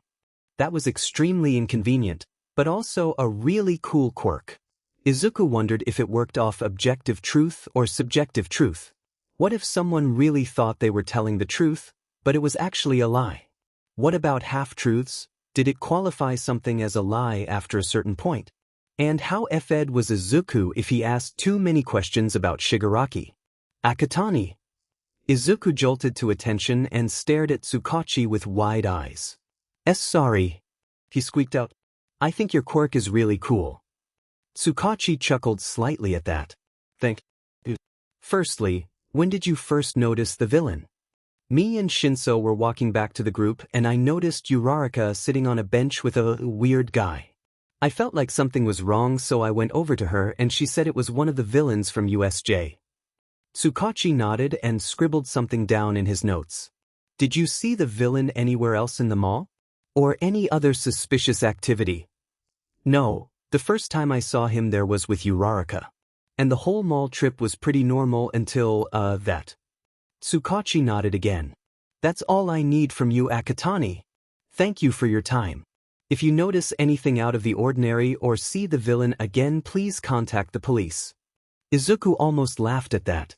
Oh, he'd be seeing Shigaraki again, probably in like 2 hours. He elected to give any response to the last statement because he would not be contacting the police if he saw Shigaraki again. Although, maybe he should. Instead, Izuku just smiled at him. Have a good day. I really hope you catch him and stop the League of Villains. And that wasn't a lie. Izuku grimaced from under his helmet and glanced around at the villains surrounding him. Damn it, damn it, damn it. He'd sworn that he'd never let his friends get hurt again, and here he was again, about to hurt them. Hey, Maikon. Toga's cheery voice rang in his ear and Izuku looked over at her in annoyance. Yes, Toga? He said flatly. The girl giggled and stabbed a knife towards him, which he deftly avoided. We should team up, Maikon. She sighed dreamily. You're so cute when you're covered in blood. Izuku stared at her blankly and slowly shook his head. I only take orders from Shigaraki and Kurojairi, he rattled off. Plus, he'd rather avoid being covered in any blood and attacking his friends in general. He was hoping to just stay out of the way and patrol the perimeter or something. Toga frowned. You're so dry. It wasn't an order anyways, I just want to fight with you. She finished with a giggle. Mikumo is going to be working alone to try and find our 2 targets. He's the best at stealth out of the team. You have different missions. Kurojairi told Toga. Izuku silently thanked the man and glanced back at Toga who was pouting. No fair. I wanted to see Maikon fight. He's so cute. Izuku sighed inaudibly and sat down on one of the stools at the bar. He zoned out from Toga and Kurogiri's conversation. Instead, his thoughts were filled with what was about to happen. The villains wanted to kidnap Shinso and Katsuki, but Izuku couldn't let that happen. Shinso was his friend and Katsuki used to be his friend. He had to figure something out to save them without incriminating himself. He had to. Shigaraki's voice broke him out of his thoughts and his stomach dropped at the words he spoke. All right. Everything's ready, get those DMN hero brats. The villains cheered, but Izuku felt sick. He'd help his friends somehow. He'd promised himself he wouldn't let them get hurt again after all. Although, he had a bad feeling that the promise was about to be broken. Mustard's gas wafted through the forest and Izuku looked down at an unconscious 1B student. He wasn't dead, right? He crouched down and pressed his fingers against the boy's neck. He felt a pulse that was good. He knew Mustard's gas wasn't deadly, but still, who knew what the villains would do to the students? Izuku couldn't suppress a shudder and dragged the unconscious boy under a bush. Hopefully no villains would be able to find him there. He stood up straight and glanced around. Right, his assignment. He needed to find Shinso and Katsuki and not actually kidnap them. He sighed softly and leaned against a nearby tree. The best way to get around would be sticking to the trees. They gave him a height advantage and cover. He scurried up the tree and started jumping from limb to limb, making sure to stay alert for any sounds or movement. And then a huge crash sounded and Izuku froze. His eyes trailed up the cliff where he'd heard it from. He didn't see anyone for now, but that loud of a sound couldn't be good. He dashed through the trees and quickly scaled the cliff to see Muscular and Shinso. His eyes widened and he yelled, "Muscular! That's one of the ones we're kidnapping, Shinso and Bakugo. Don't kill either of them." The man turned his angry glare to Izuku. "Phantom," he growled, "stay out of this." Izuku frowned and looked over to Shinso. He now noticed there was a kid behind his friend and he gritted his teeth. "I need to follow my orders. I won't let you kill him," Izuku said steadily. At least this gave him an excuse as to why he defended Shinso and that kid.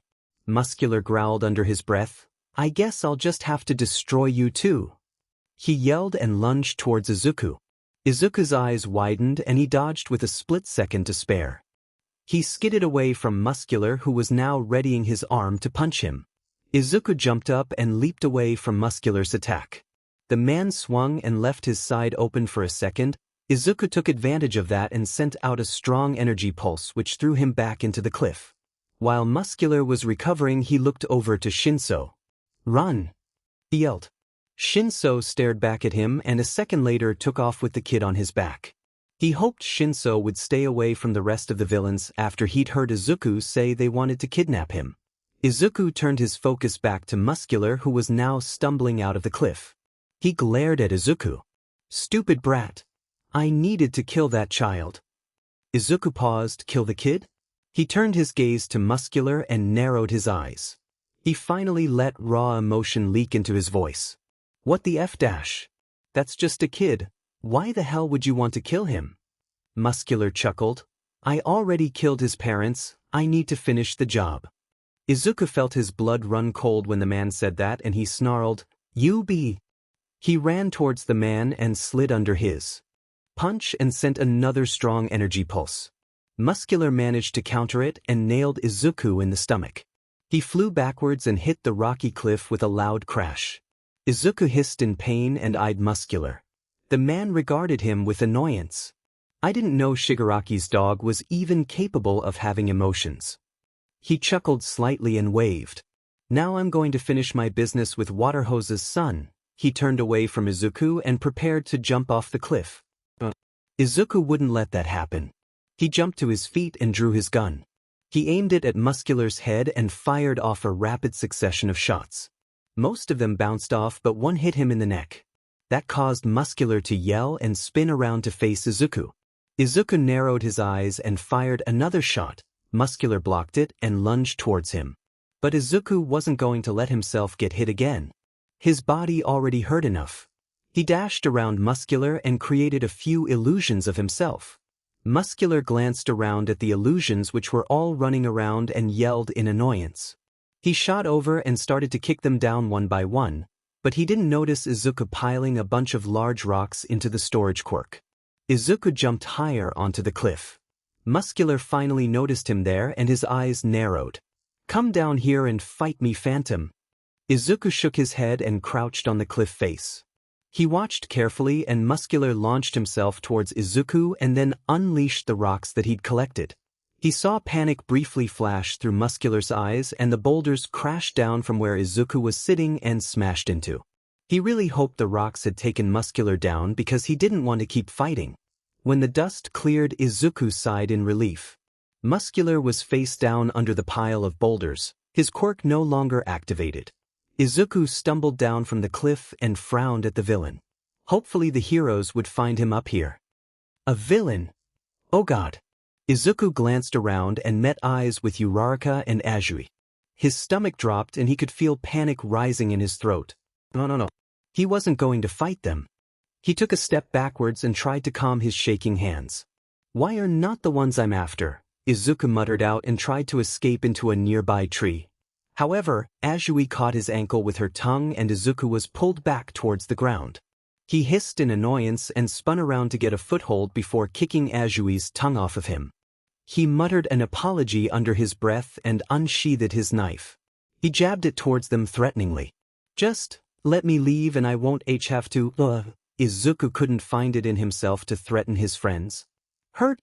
he said the last part in a small voice and the two girls eyed him suspiciously. "You're trying to kidnap Shinso and Bakugo, right?" Uraraka yelled.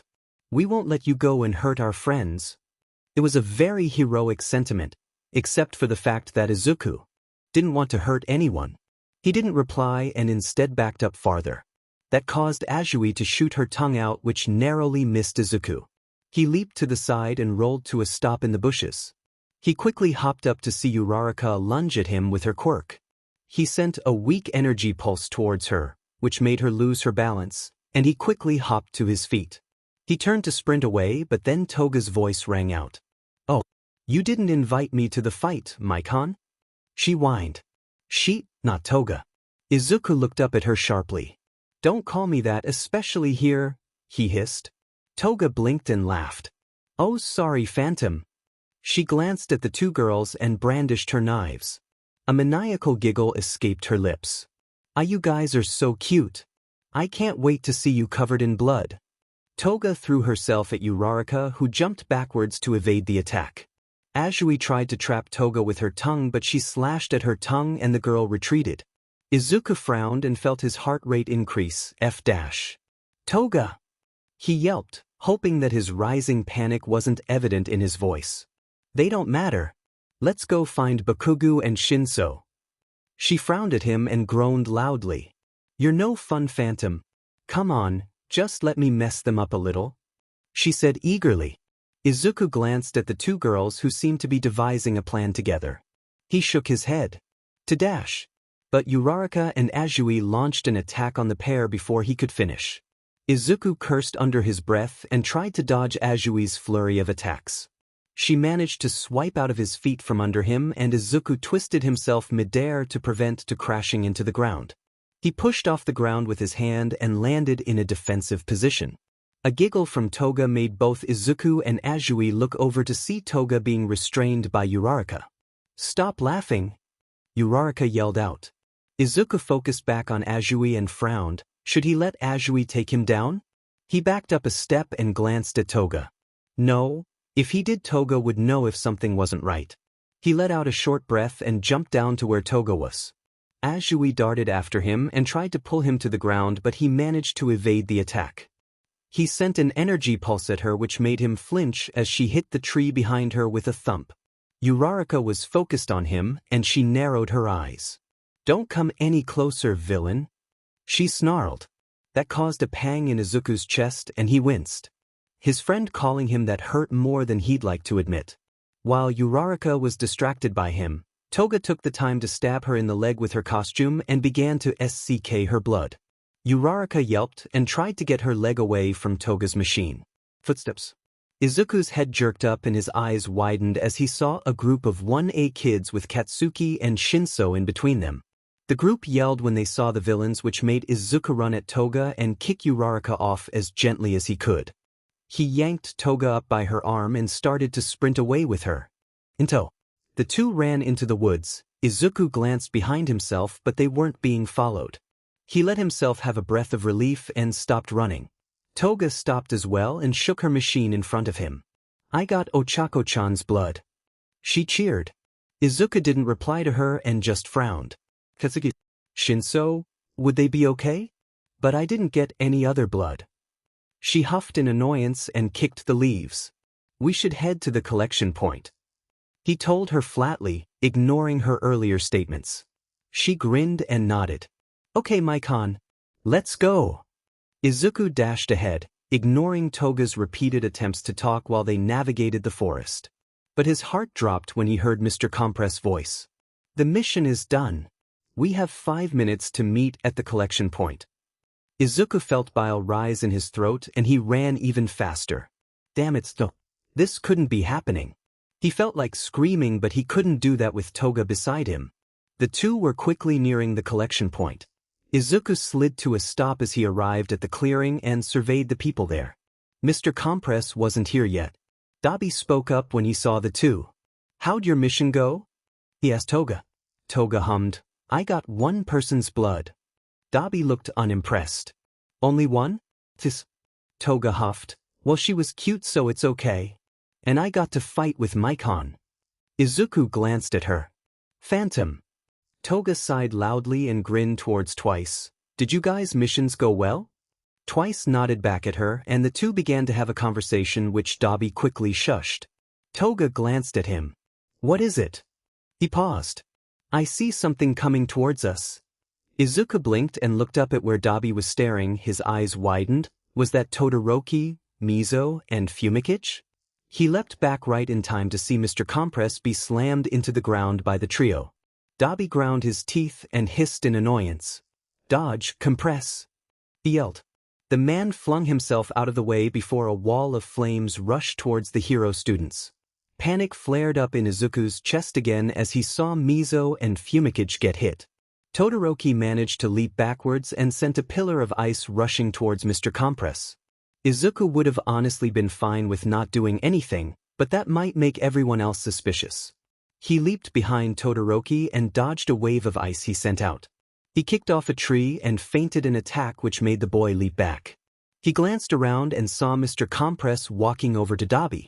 "The marbles." The man trailed off and searched his pocket, but there were no marbles. Izuku could feel hope start to blossom in his chest. Had they managed to get the marbles away from Mr. Compress? Was whoever he had trapped safe? Mizo spoke up. "I took them from you when we landed. It's over, you can't have Bakugu or Shinso." Izuku breathed a sigh of relief and a small smile appeared on his lips. "Fingered." A loud crash sounded from behind Izuku and he glanced back to see Nomu stumbling out from the woods as well as Kurogiri's portal appearing. He jumped towards the portal and watched carefully as Toga, Twice, and the Nomu went through. But as Mr. Compress walked towards the portal, he removed his mask and stuck out his tongue. Izuku's heart dropped. 2 marbles were there. "The marbles you took were a decoy. I wanted to give you false hope, but I'm sorry, you failed to rescue them." Izuku's heart dropped and he was extremely close to actually jumping at Mr. Compress and getting the marbles himself. The man placed the mask back on his face and waved. "Goodbye." But suddenly a bright light exploded from the bushes and Mr. Compress' mask exploded along with the marbles. Izuku's eyes widened and he ran to catch the marbles from the sky. One landed in his palm and he stared at it blankly. What did he do now? He pretended to fumble with it and with a yell of annoyance the marble shot out of his hands and rolled on the ground. That caused Mizo and Fumikage to run at it, while Todoroki was running for the other one. Fumikage snatched the marble off the ground and retreated away from the villains with it clenched firmly in his hand. Izuku breathed a silent sigh of relief. At least one of them was safe, but he glanced towards the other marble and watched in horror as Dabi picked it up with a satisfied smirk. "Deactivate your quirk, Mr. Compress." He drawled out and then ran into the portal. Izuku stepped in after him and felt his heart clench as Katsuki appeared beside him. Shoto tried to dash towards the portal, but it was too late, and the three had already disappeared. The only thing Izuku felt was dread. "What the hell do you villains want me from me?" Katsuki yelled immediately after he was thrown to the floor in the bar. Shigaraki frowned in disdain. "Restrain him." "Twice, Dabi." The two men stepped forwards and pushed Bakugo into the chair Shigaraki had specially prepared for him. Before he could set off any explosions, his hands were encased in metal and he was left grinding his teeth and glaring at the surrounding villains. Shigaraki frowned and scratched his neck. Weren't there supposed to be two brats? Izuku tensed slightly and glanced over to Shigaraki. Hopefully Dabi or Mr. Compress wouldn't say anything. Dabi nodded. Yeah. But Mr. Compress got surprised and Phantom dropped the marble after catching it. Izuku sent a betrayed look under his mask to Dabi as soon as he spoke and watched nervously, and Shigaraki stormed over to him. Before anyone could say anything else, Shigaraki's hand brushed against Izuku's arm and he watched in horror as his shirt decayed. He prepared himself for the burning pain that never came. "Stop, Shigaraki, it was my fault." Mr. Compress spoke up. "Like Dabi said, I was surprised. I should have held on to the marbles better. My apologies, but at least we got one of them." Shigaraki huffed in annoyance at that. Although Izuku was fairly certain he was only annoyed because now he didn't have an excuse to attack Izuku. He glanced at his shirt and messed with the hole. The rest of the league started talking about Katsuki, who was staying strangely silent. Izuku glanced up and noticed the boy was staring intensely at him. He frowned and then looked away. He inched over to the group. Kurogyari noticed him hovering around the group. "Do you need something, Phantom?" Izuku nodded. "Yes, am I able to take a shower and change clothes?" His white dress shirt was covered in dirt and had smears on it which were probably blood, maybe from muscular? Izuku wasn't sure. Kurogyari nodded in permission, but before he could leave, Toga hung off his shoulder. "Mike-han, don't go yet. I want to cut up Bakugo. You should join me." Shigaraki frowned at her. "You can't hurt him yet, Toga. We want to recruit him." Toga stuck out her tongue and made some stabbing motions towards Shigaraki. "Come on, Shiggy. A little cut won't hurt." Dabi glanced at her. "Toga," he muttered, and she huffed in annoyance. "Okay, fine. I'll just play with Mike-han." Izuku didn't reply and just walked away from Toga, towards his room. Not surprisingly, she tried to jump on his back and stab his shoulder after he did that, but he kicked her into the ground and shook his head slowly. "I'm taking a shower," he said flatly, and left before Toga could do anything else. Izuku wasn't sure if he liked having an actual mask on or not. On one hand it was really stuffy, but on the other hand he didn't have to focus so much on keeping his face neutral. Especially with the whole Katsuki situation. "Let me go, you shitty villains." Shigaraki groaned. Kurogyari, make him shut up. Toga bounced towards him and waved a knife in his face. "No. I want to cut him." Katsuki glared at Toga. "Get away from me, you crazy fucker."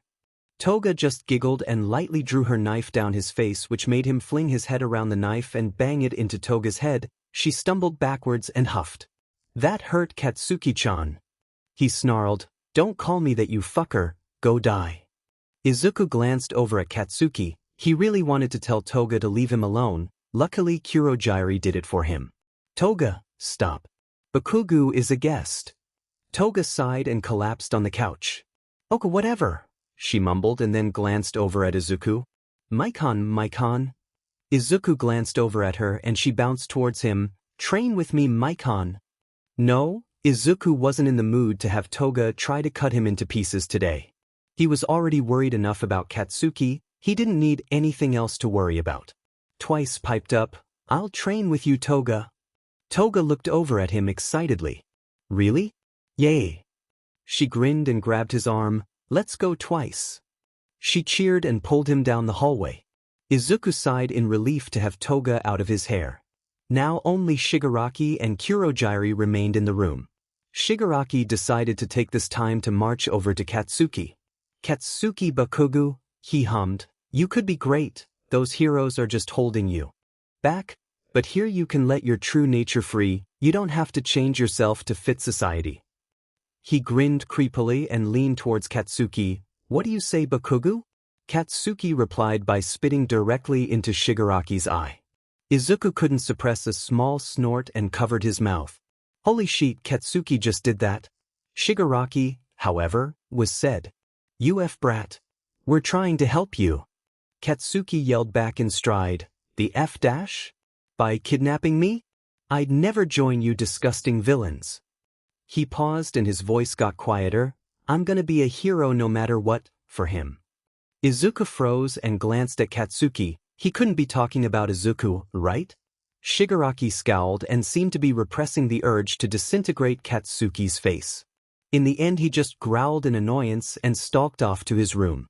Katsuki didn't say anything after that, but Izuku noticed he was studying Kurogyari and him. Especially him. Izuku suppressed a frown and sunk into the couch. He clicked on his phone and started to scroll through the news.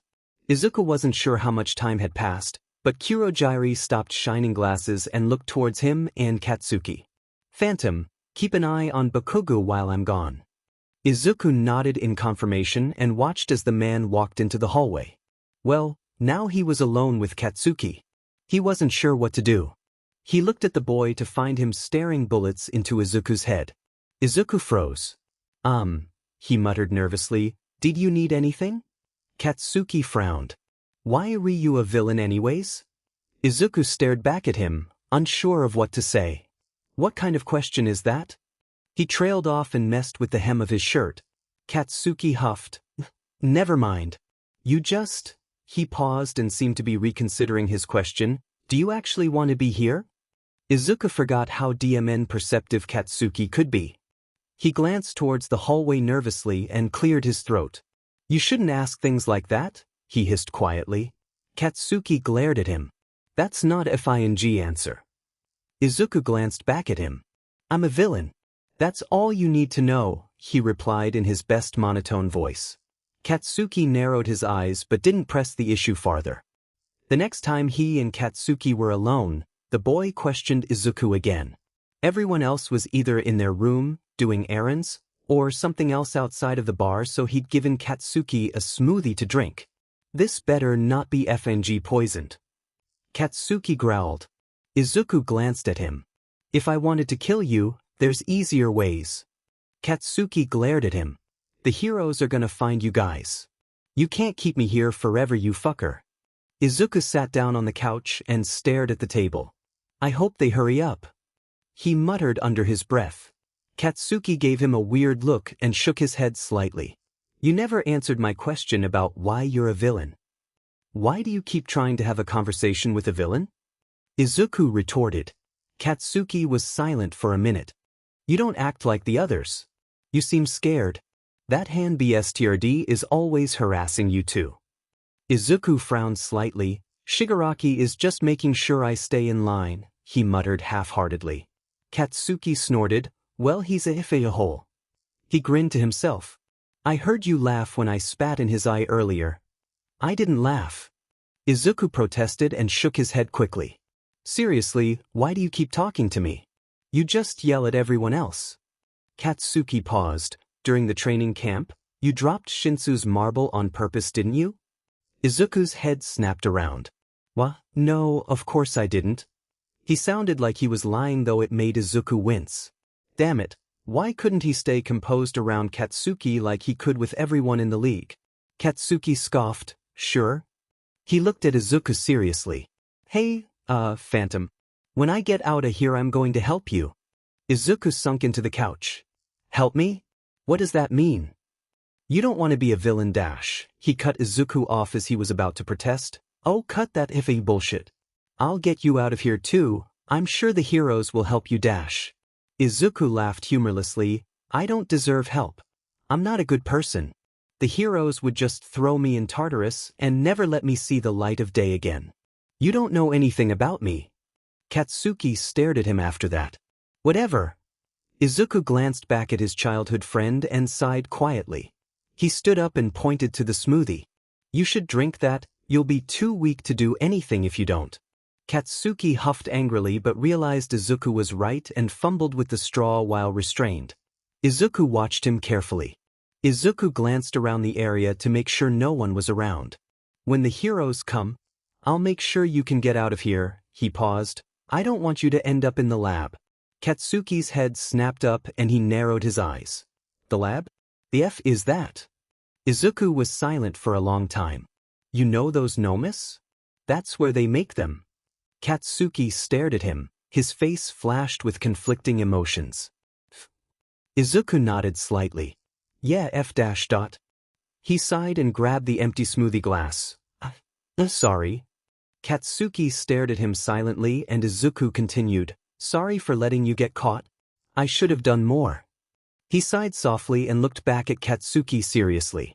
Also don't tell anyone here about this conversation, or the smoothie. We're both F-ed if you do. Katsuki snorted humorlessly, I'm not effing idiot, of course I won't. Izuku nodded silently and left Katsuki to wash out the glass and put it up in the cabinet. Once he sat back down, he and Katsuki stayed in a tense silence.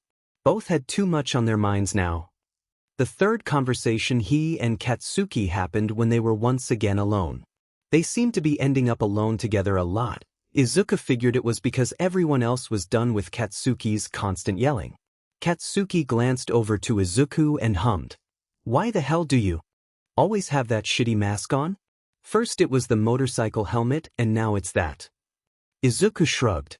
Not everyone wants their face plastered all over national television. Someone needs to buy the groceries. Katsuki hummed quietly and stared at the floor in thought. Izuku watched him carefully and leaned back in his seat. You're a lot calmer than I expected. Katsuki shrugged.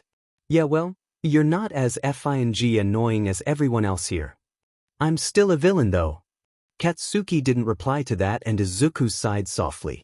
You know, I meant it when I said I'm not a good person. Have you heard of the Phantom Killer?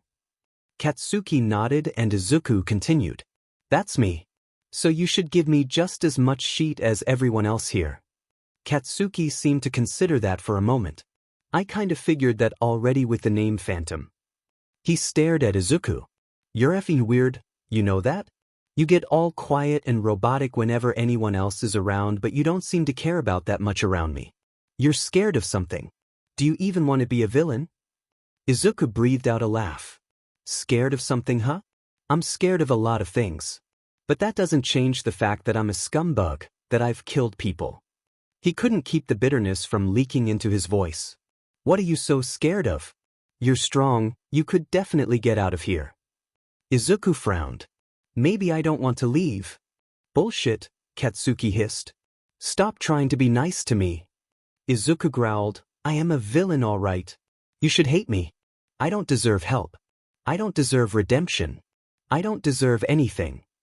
He could feel tears forming in his eyes and he slumped down on the couch. His voice was hoarse and quiet. I should have died a long time ago. It's a pity I didn't. Less people would have been hurt that way. Katsuki stared at him in shock. Don't say that, he mumbled. Why not Bakugu? Izuku spat. I've killed heroes, you know. Katsuki frowned. His face flashed with conflicting emotions. You're so effing annoying. He growled. Izuku eyed him and settled into the couch. Don't try to help me, Bakugu. I neither deserve nor want it. But that was a lie. Izuku wanted to cry and hug Katsuki and tell him that he wanted to escape with him. He wanted to get out of this hell. But he couldn't and it killed him. And he sure as F didn't want Katsuki involved with his bullshit more than he already was. Worry about yourself, Bakugu, he hissed. After all, I'm not the one who's tied up. Neither one said anything after that. The heroes were taking so long and the longer Katsuki stayed at the league's base the more anxious Izuku got. Would Sensei snap eventually and send Katsuki to the lab? Take his quirk? Turn him into a Nomu? Izuku shuddered and stared at the laptop on his desk. He couldn't let that happen. So, in one of the most risky moves Izuku had ever made, he started to compile information on the League. On where to find Katsuki, how to rescue him, the League's weaknesses. The police probably wouldn't trust his information, but they obviously weren't making much progress. Izuku had been keeping tabs on them. They had no idea where Katsuki was even being held. So with the manila envelope in hand, Izuku snuck out. Nausea followed him the entire way. Would Sensei find out he did this? Finally send Izuku back. Izuku pulled his sweatshirt tighter and tried to ignore his mounting panic. Izuku quickly realized he didn't really know who to give the information to. A hero or the police obviously, but finding one was the issue. Turns out, the issue wasn't as big as he thought. He heard quiet feet land behind him while he was debating where to go. He tensed immediately and stumbled away from whoever was behind him. He turned around and met eyes with Eraserhead. He clutched the envelope tighter. Eraserhead. He whispered. The hero took in his appearance. Izuku was wearing his pretty recognizable helmet, but no dress shirt this time. Phantom. Aizawa muttered unsurely. Izuku took a step back and dropped the envelope on the ground. Eraserhead, please. Please save him dash. Izuku's voice cracked pathetically and he stifled the anxious tears building up in his eyes. Bakugo, there's information there to save him so please. Izuku's voice was hoarse. Please hurry. He ran away before Aizawa could do anything else. There were no footsteps following him, only the building dread at the idea of someone finding out about his betrayal. Katsuki's rescue was rather chaotic. The League was piled in the living room, watching the public statement UA was giving about the recent villain attacks. Shigaraki seemed to find it funny and was snickering about how the heroes were terrified and how public trust in them was fading. Izuku really didn't care about that and was instead curled up on the couch near Katsuki. Despite them not really talking after the argument they had last time, Izuku felt safer around him. Plus, it was nice to be near his old friend again, even if the conditions were terrible. Then it happened. A loud knock at the door and someone yelling about a pizza. Shigaraki seemed disgusted and was about to ask if anyone had ordered one when All Might in all his glory charged through the wall. Thank God, Izuku's risk hadn't been for nothing. He wanted Katsuki out of here and safe as soon as possible. Everyone started to yell when that happened and in the panic Izuku nicked the key to Bakugo's restraints off Shigaraki and ran over to him. He fumbled with the key while trying to stay out of sight. The lock clicked. Go! Izuku hissed quietly and backed away. Katsuki gritted his teeth and gave him a conflicted look, but a second later he shot out of the restraints and tackled Magna to the ground. The hero seemed confused about how he'd gotten out of the restraints so easily but shook it off. Young Bakugo! All Might yelled and ran towards him. But then Izuku felt something crawling up his leg, his eyes widened in panic. What was that? He looked towards Katsuki to see he was also getting engulfed by it. He looked panicked and was looking around. F-dash! Katsuki yelled and tried to thrash out of the goop. But it was to no avail and Izuku could only watch as Katsuki was pulled under right before All Might could grab him. Get them! Endeavor roared and leapt forwards. His hands were blazing and Izuku screwed his eyes closed hoping that the goop would take him before Endeavor burnt him to a crisp. The burning heat never came and Izuku opened his eyes to destruction. He looked around and spotted Katsuki in one piece. He breathed a sigh of relief. But the relief didn't last long. Once he saw Sensei staring at the group intently his stomach fell. You brat! I'll kill you! Shigaraki roared. Katsuki narrowed his eyes and blasted out a flurry of explosions. In you effing dreams! He growled. He leaped backwards and looked around for a way to escape. A crash was heard from beside the group and Izuku's eyes widened when he saw All Might standing there. Would he be all right? He looked between Sensei and his old hero with gritted teeth. Now wasn't the time to worry about All Might. He just needed to make sure Katsuki was able to escape. He'd promised him. He couldn't break another promise. But then his eyes caught on some people standing on the edge of a building and his eyes widened. Were those some kids from 1A? Izuku narrowed his eyes. He needed to tell Bakugo, maybe they had some kind of plan to get him out of here. Izuku had to trust his friends knew what they were doing. So Izuku threw himself into the battle with Katsuki and lunged at him with a knife. Katsuki seemed slightly surprised by that and glared at Izuku, but then Izuku muttered something into his ear. Look up and to your left. Katsuki sent a small explosion his way and Izuku jumped back, but his arms still got slightly singed. He frowned and crouched in a defensive position behind Shigaraki. Izuku didn't see Kurogiri anywhere. Had the heroes managed to catch him? He wasn't sure how to feel about that. On one hand, Kurogyari was really useful to the villains and it was much safer for UA with him gone. But on the other hand, Kurogyari was one of the only people he could stand in the league, and without him the chances of Shigaraki killing Izuku in a blind fit of rage skyrocketed. The 1A kids did, in fact, come to save Katsuki. Izuku watched as Todoroki came shooting across the sky from a giant arch of ice. "Blast us up!" Todoroki yelled in the loudest voice he'd ever heard from him. But Katsuki didn't need anyone to tell him to do that, he was already blasting the pair across the sky. Izuku couldn't help but smile under his mask. Good. Katsuki was safe, finally. He let himself relax slightly and turned the glance up at the building. His friends were gone now. But that wasn't what caught his eye. He saw All Might and Sensei preparing to fight. Now that Katsuki was gone, All Might wouldn't hold back. They should probably get the hell out of here. He glanced at the rest of the league and they seemed to arrive at the same conclusion. Luckily, Sensei didn't want to damage his precious successor and Izuku shuddered as the black goop ran up his leg. The last thing he saw was All Might running at Sensei with his fist outstretched. "Please, All Might. You can do it," Izuku whispered before he was tugged away from the scene. Maybe he did have a chance after all. Katsuki stumbled to a stop and took a deep breath. He was out. Finally, he was free. But the image of Phantom popped into his head and he frowned. Why did he even care about that BSRD? But despite himself he couldn't help but think back to the poorly concealed desperation Katsuki had heard in his voice. It left a bad taste in his mouth.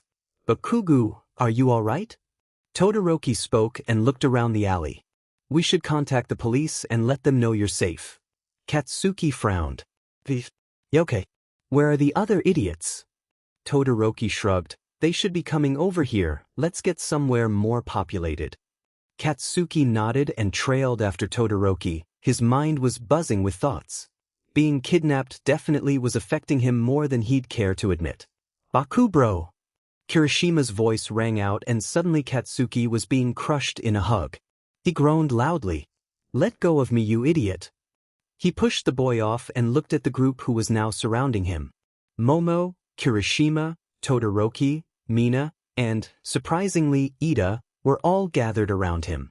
"Oh, thank goodness you're safe." Momo breathed out. "We were all really worried about you." Katsuki huffed and looked away from them. "Whatever. It was nothing. I'm back now, aren't I?"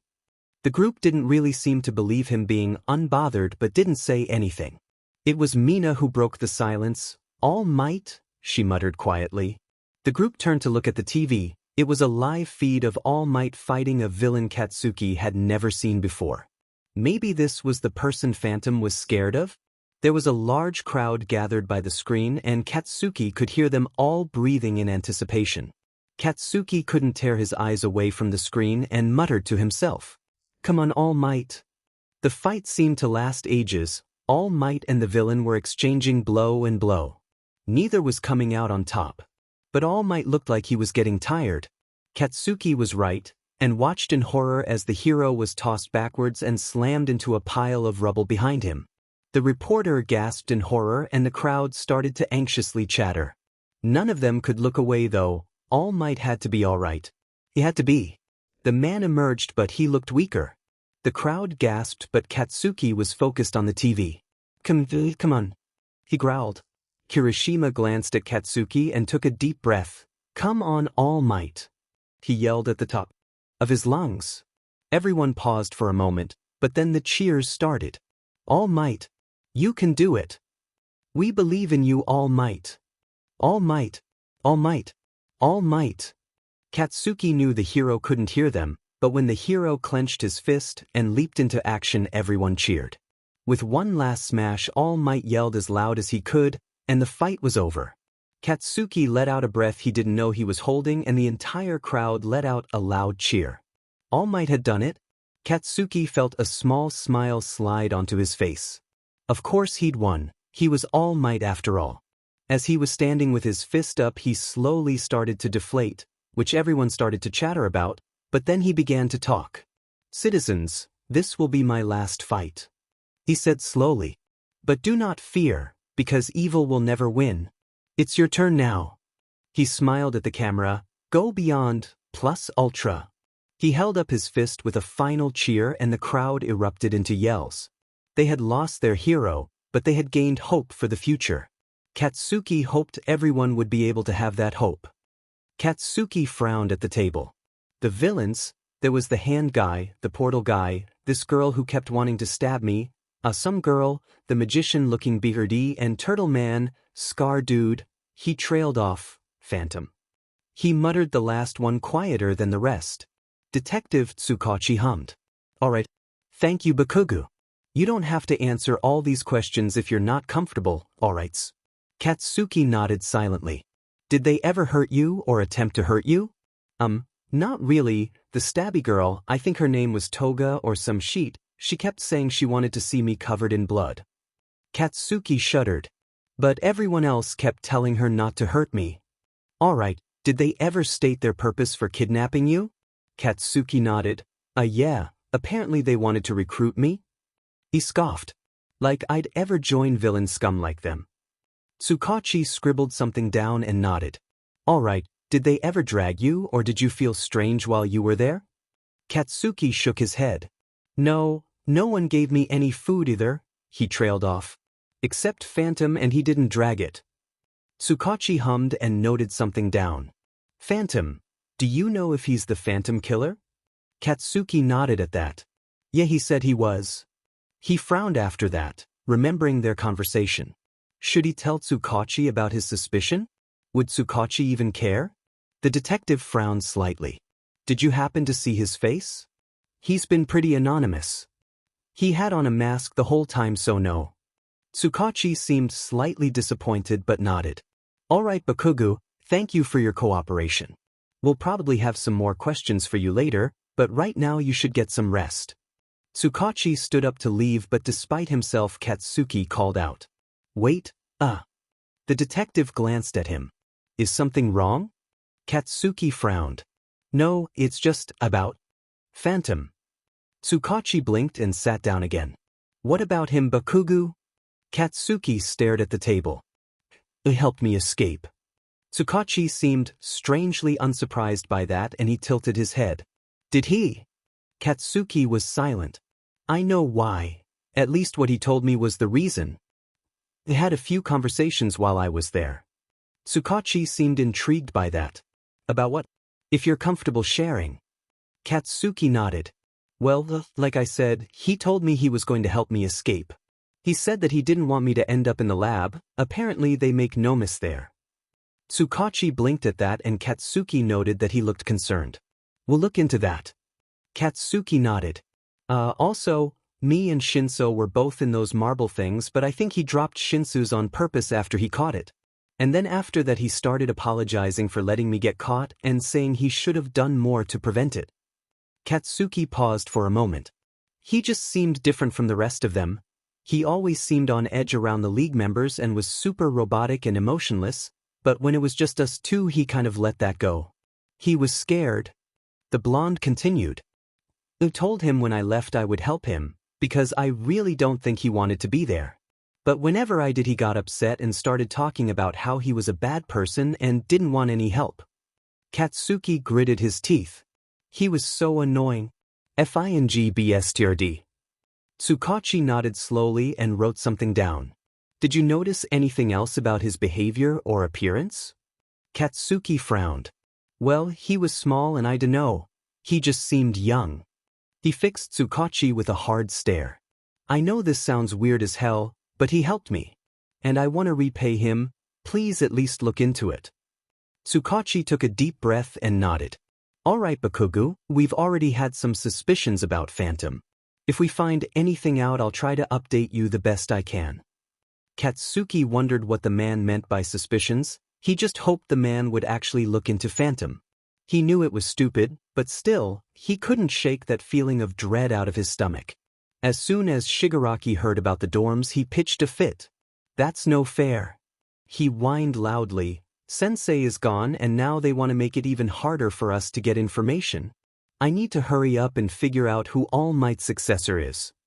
He muttered the last part under his breath, but Izuku eyed him curiously. All Might's successor? What was that? Shigaraki turned his glare to Izuku and jabbed a finger at him.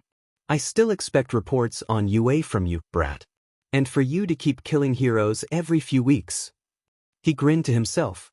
Slowly everything is coming together and hero society is falling apart. He laughed loudly and scratched at his neck. Izuku just stared at him blankly and nodded. Yes, Shigaraki. Ever since Kurogiri had been arrested, Shigaraki had been even more insufferable. But much to Izuku's relief, he was pretty sure no one in the league had caught onto the fact Izuku had told the heroes where to find Katsuki. He hoped it would stay that way. Shigaraki, I was wondering how we're going to do a home visit? UA is requiring them. The man frowned at that. He muttered. Toga jumped up. I know. I can transform into someone and pretend to be Mikan's mom. Izuku glanced at her. That actually wasn't a bad idea. He nodded slowly. He could sacrifice some of the withheld information he had about UA, he supposed. At least enough to keep Shigaraki off his butt. But with Sensei gone, he couldn't help the hopeful feeling that was rising in his chest. Maybe he would be able to escape after all. Shigaraki nodded. All right, we'll do that. Toga, get someone's blood that looks similar to Mikumo. He glanced at Dabi. Dabi, go clean the apartment. Dabi groaned loudly and glared at Shigaraki. Why the hell do I have to clean a FNG apartment? Shigaraki narrowed his eyes. Just FNG do it. Take spinner or some sheet, I don't care. Dabi scoffed and leaned back on a box. Whatever. Izuku fidgeted uncomfortably while Toga talked with ectoplasm. This had to have been one of the more uncomfortable situations he'd ever had the displeasure of being in. Oh yes, my little Mikumo loves UA so much. She leaned forwards and smiled at ectoplasm disconcertingly. Izuku suppressed the urge to kick her shin. Ectoplasm seemed slightly uncomfortable and just nodded. Yes, well, if you ever have any concerns, please call me. They'll be moving in tomorrow and UA is providing transport for their furniture. Izuku stared at ectoplasm blankly. Furniture? He had none of that. The only minimal furniture he'd previously used had been taken when the bar was raided. He was just glad that he'd had the sense to stash his clothes and personal stuff somewhere away from the bar. Toga nodded enthusiastically. Yes, furniture. Mikumo loves furniture. Izuku glanced at her with a frown and Toga just grinned back. He should have known Toga would be a complete dumbass. Toga gasped and leaned over to pat Izuku's shoulder. Izuku had to force himself not to JRK away. I'm going to miss my little Mikumo. I still remember when he was in diapers. He used to be so sweet, always making me stuff. I should go get some pictures of him. Hold on. Please. Izuku muttered hoarsely. Though, Izuku had to admit Toga was pretty good at acting when she wanted to be. Toga chuckled and ruffled his hair. I'm sorry, am I embarrassing you in front of your teacher? I'm just getting sad about how fast you've grown up. She sighed softly and smiled at ectoplasm. Thank you for stopping by and checking in on him. If you ever need to contact me about Mikumo, you have my phone number. Ectoplasm nodded slowly and sighed. Yes, thank you for having me, Ms. Akatani. I need to go to some other students' houses now, but please have a good rest of your day. Ectoplasm seemed in a hurry to leave, and once he was out, Izuku let out a small breath. Toga acting all doting and motherly towards him was not something he wanted to experience again. Toga leaned back in the chair and laughed. That was weird as hell, Mikan. She giggled. I really wanted to cut him the whole time he was here. I wonder what this table would look like with blood all over it. She sighed dreamily and drew a circle on the table with her finger. Izuku was used to this Toga. Honestly, the girl saying that was less disturbing than her acting like his mom. He sighed. We should stay here for a bit longer and then head back. I'll text Shigaraki that everything went well. Toga nodded. She was now over by the knife block and was stabbing one around. Mikan, look at this knife, it's so sharp. Izuku stared at her blankly and she just giggled.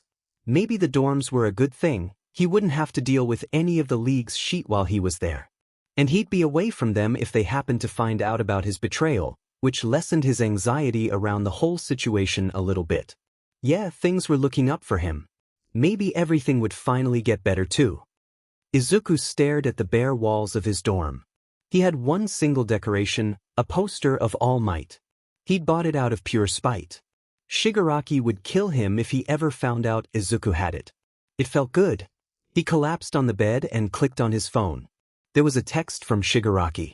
Unknown, be careful you brat. UA has good security and we don't need you being caught too. Izuku frowned at the phone and texted back an I will, before shutting it off and staring blankly at the wall. He wished he had a dorm in 1A instead of here. All his friends were in the 1A dorm. He sighed softly and pulled both of his notebooks out from his bag. The first one was for hero analysis, but the second was for information he'd gathered on UA. Not that he had shared any of it with Shigaraki. Honestly, it mostly contained Izuku calculating how much he needed to tell the League to be considered useful. He cracked it open and flicked through the pages. He could probably keep them in his quirk. Suddenly someone rapped on the door and Izuku jumped in surprise. He sighed softly and walked over to the door and slowly opened it. Yes. Dinner's ready. Everyone else is already down but you and Ectoplasm wanted us to get you. He's gonna go over some rules and stuff. Izuku nodded. Okay thanks, I'll be down in a second. He glanced back at his notebooks and quickly put them in his storage quirk. That was probably the best place to have them. He stood up and walked downstairs to see everyone seated at some scattered tables. Izuku went over to the kitchen to serve himself. It was curry, way better than the food he had with the League lately. Kurogiri used to be the cook but with him gone they were dining off instant ramen and chips. Ectoplasm cleared his throat. Alright now that we're all here let me go over some ground rules. 1. You're allowed to leave the dorm anytime you want between 6 a.m. to 8 p.m. If you are somewhere past 8 p.m. or before 6 a.m. you must let a teacher know where and have permission to be there. 2. No leaving UA's campus without a teacher's permission under any circumstances. We want our students to be safe and we cannot monitor our security outside of UA. Oops, Izuku guessed he was going to be breaking a lot of rules. 3. If someone from class wants to cook dinner that's fine, but otherwise lunch rush will be making something for each dorm. He paused for a moment. 4. Do not fool around in the dorms. I expect no fighting, no bullying, no anything. Be respectful of your classmates. 5. The chores around the dorm will be evenly distributed to all of you. I expect you all to do your part. That's all I have for now, but if I need to add anything or make anything more clear in the future I will. You all can eat now. Izuku immediately shoveled the food in his mouth and was the first one finished. He quickly rinsed off his plate and stuck it into the dishwasher. He glanced at the clock. It was already 7 DMN. He glanced around for Ectoplasm but he was nowhere to be found. He figured he was probably in his office so he peeked in the window and knocked on the door. Come in, he called. Izuku stepped in and glanced around nervously. Yes, Akatani? Can I go over to 1's dorms? I want to say hi to my friends and I was unpacking so I didn't get to earlier. Ectoplasm hummed and glanced over at his clock. Sure, I'll let Aizawa know you're coming. Just make sure to tell him when you're coming back. Izuku nodded. Of course, thank you Ectoplasm-sensei. The man nodded and Izuku backed out of the office and opened the door to leave. 1's dorms should be 2 buildings down. He started to walk towards the building and paused outside of the door. His keycard wouldn't work on the door to a different dorm building. Should he knock? Turns out he didn't have to figure out what to do because Aizawa unlocked the door and yawned tiredly. Hello, Akatani. Izuku stepped in and nodded. Hi Aizawa-sensei. How is everyone? He hummed. They're loud as always. Shinsu'll be glad to see you though. Izuku felt a small smile slide onto his face. I'm glad to see him too, he said, and he was. He'd missed his friends so much over break. It was especially bad since he'd had to deal with the fallout of the League the past few days. He walked into the common room and glanced around nervously. Yaoyorozu was the first to spot him. Hey Akatani. A few other of his friends glanced back and greeted him too. Izuku waved awkwardly and Shinso jumped up from his chair to greet him. Thank God you're here. Everyone's driving me crazy. He groaned out with a small smile. It's good to see you. Izuku smiled back. You too. He glanced around Shinso. What, are they doing? Shinso snorted. Getting way too competitive. Over video games. Aizawa brought the console from our house and he already gave us a long lecture on what he was going to do if we broke it. Izuku chuckled. That's fun, let's go watch. Shinso shrugged. Sure, I think Bakugo's winning right now. At the mention of Katsuki's name, Izuku felt his heart drop. Izuku letting him get kidnapped and their conversations while Katsuki was prisoner resurfaced in his head. Izuku winced. Katsuki had wanted to help him, surprisingly. He stared at the back of the blonde's head. But he didn't deserve help. A small frown settled on his lips and he glanced over at Shinso. I heard they tried to kidnap you too. He whispered. Shinso frowned and messed with his sleeve. Yeah? One dropped me. He looked over at Katsuki. I wish Bakugo was that lucky. Izuku nodded in agreement. Is he okay? Shinso sighed. I'm not sure. He seems a bit shaken up, but that's understandable. The purple-haired boy glanced at Izuku. Hopefully nothing like that ever happens again. Izuku nodded slightly and looked at his hands. Yeah, I can't imagine what it's like to go through that. That was a lie. Izuku totally could, but Shinso really didn't need to know that. He shook his head and offered Shinso a small smile. Anyways, let's just take our minds off that. Shinso nodded in agreement and the two settled down on the couch to watch the gaming tournament. Somehow Izuku had gotten pressured into competing and was staring at the controller blankly. He hadn't used a console in forever. Shigaraki had one in his room, but he never let anyone besides himself touch it. How do you play? He asked quietly. Mina gasped. You don't know how to play Akatani? Oh, you poor soul. Izuku smiled awkwardly. Yeah, I've never really played on a console before. Mina dubbed herself Akatani's teacher and stood behind him yelling out what he should do. In the end, Izuku got last place, which he was probably more upset about than he should have been. Kirishima smiled at him supportively. You did good, bro. It was your first time, you can only get better. Izuku sighed and looked at the controller in dismay. Yeah. I hope so. Kirishima patted him on the back and Izuku suppressed a flinch at the contact. He ended up laying on the couch with Shinso while the class watched one of the All Might movies. It was an older one and he recalled some faint memories of watching it with Katsuki and then trying to replicate the scenes themselves. He smiled at the nostalgia and glanced over to Katsuki. He wondered if the boy remembered that too. A soft pair of footsteps made him jolt to attention and he glanced behind himself to see Aizawa approaching. Hey Akatani, it's getting pretty late. I hate to make you leave during the movie, but it's going to be 12 soon. Izuku blinked at the time. It was that late already? He nodded and tried to not disturb anyone who was sitting on the floor. Yes sir, thanks for letting me come over, Aizawa-sensei. The man nodded and they walked to the door together, and Aizawa hummed. Let me walk you back to the dorm tonight. Everyone's still on edge because of the attack last week. I want to make sure you're safe. Izuku blinked at the man and stared at the floor. He really didn't deserve Aizawa's concern. Okay, Aizawa-sensei. The man called back to the class. I need to take Akatani back to his dorm. Don't do anything stupid while I'm gone. A tired chorus of yes rang out and Izuku followed Aizawa out the door.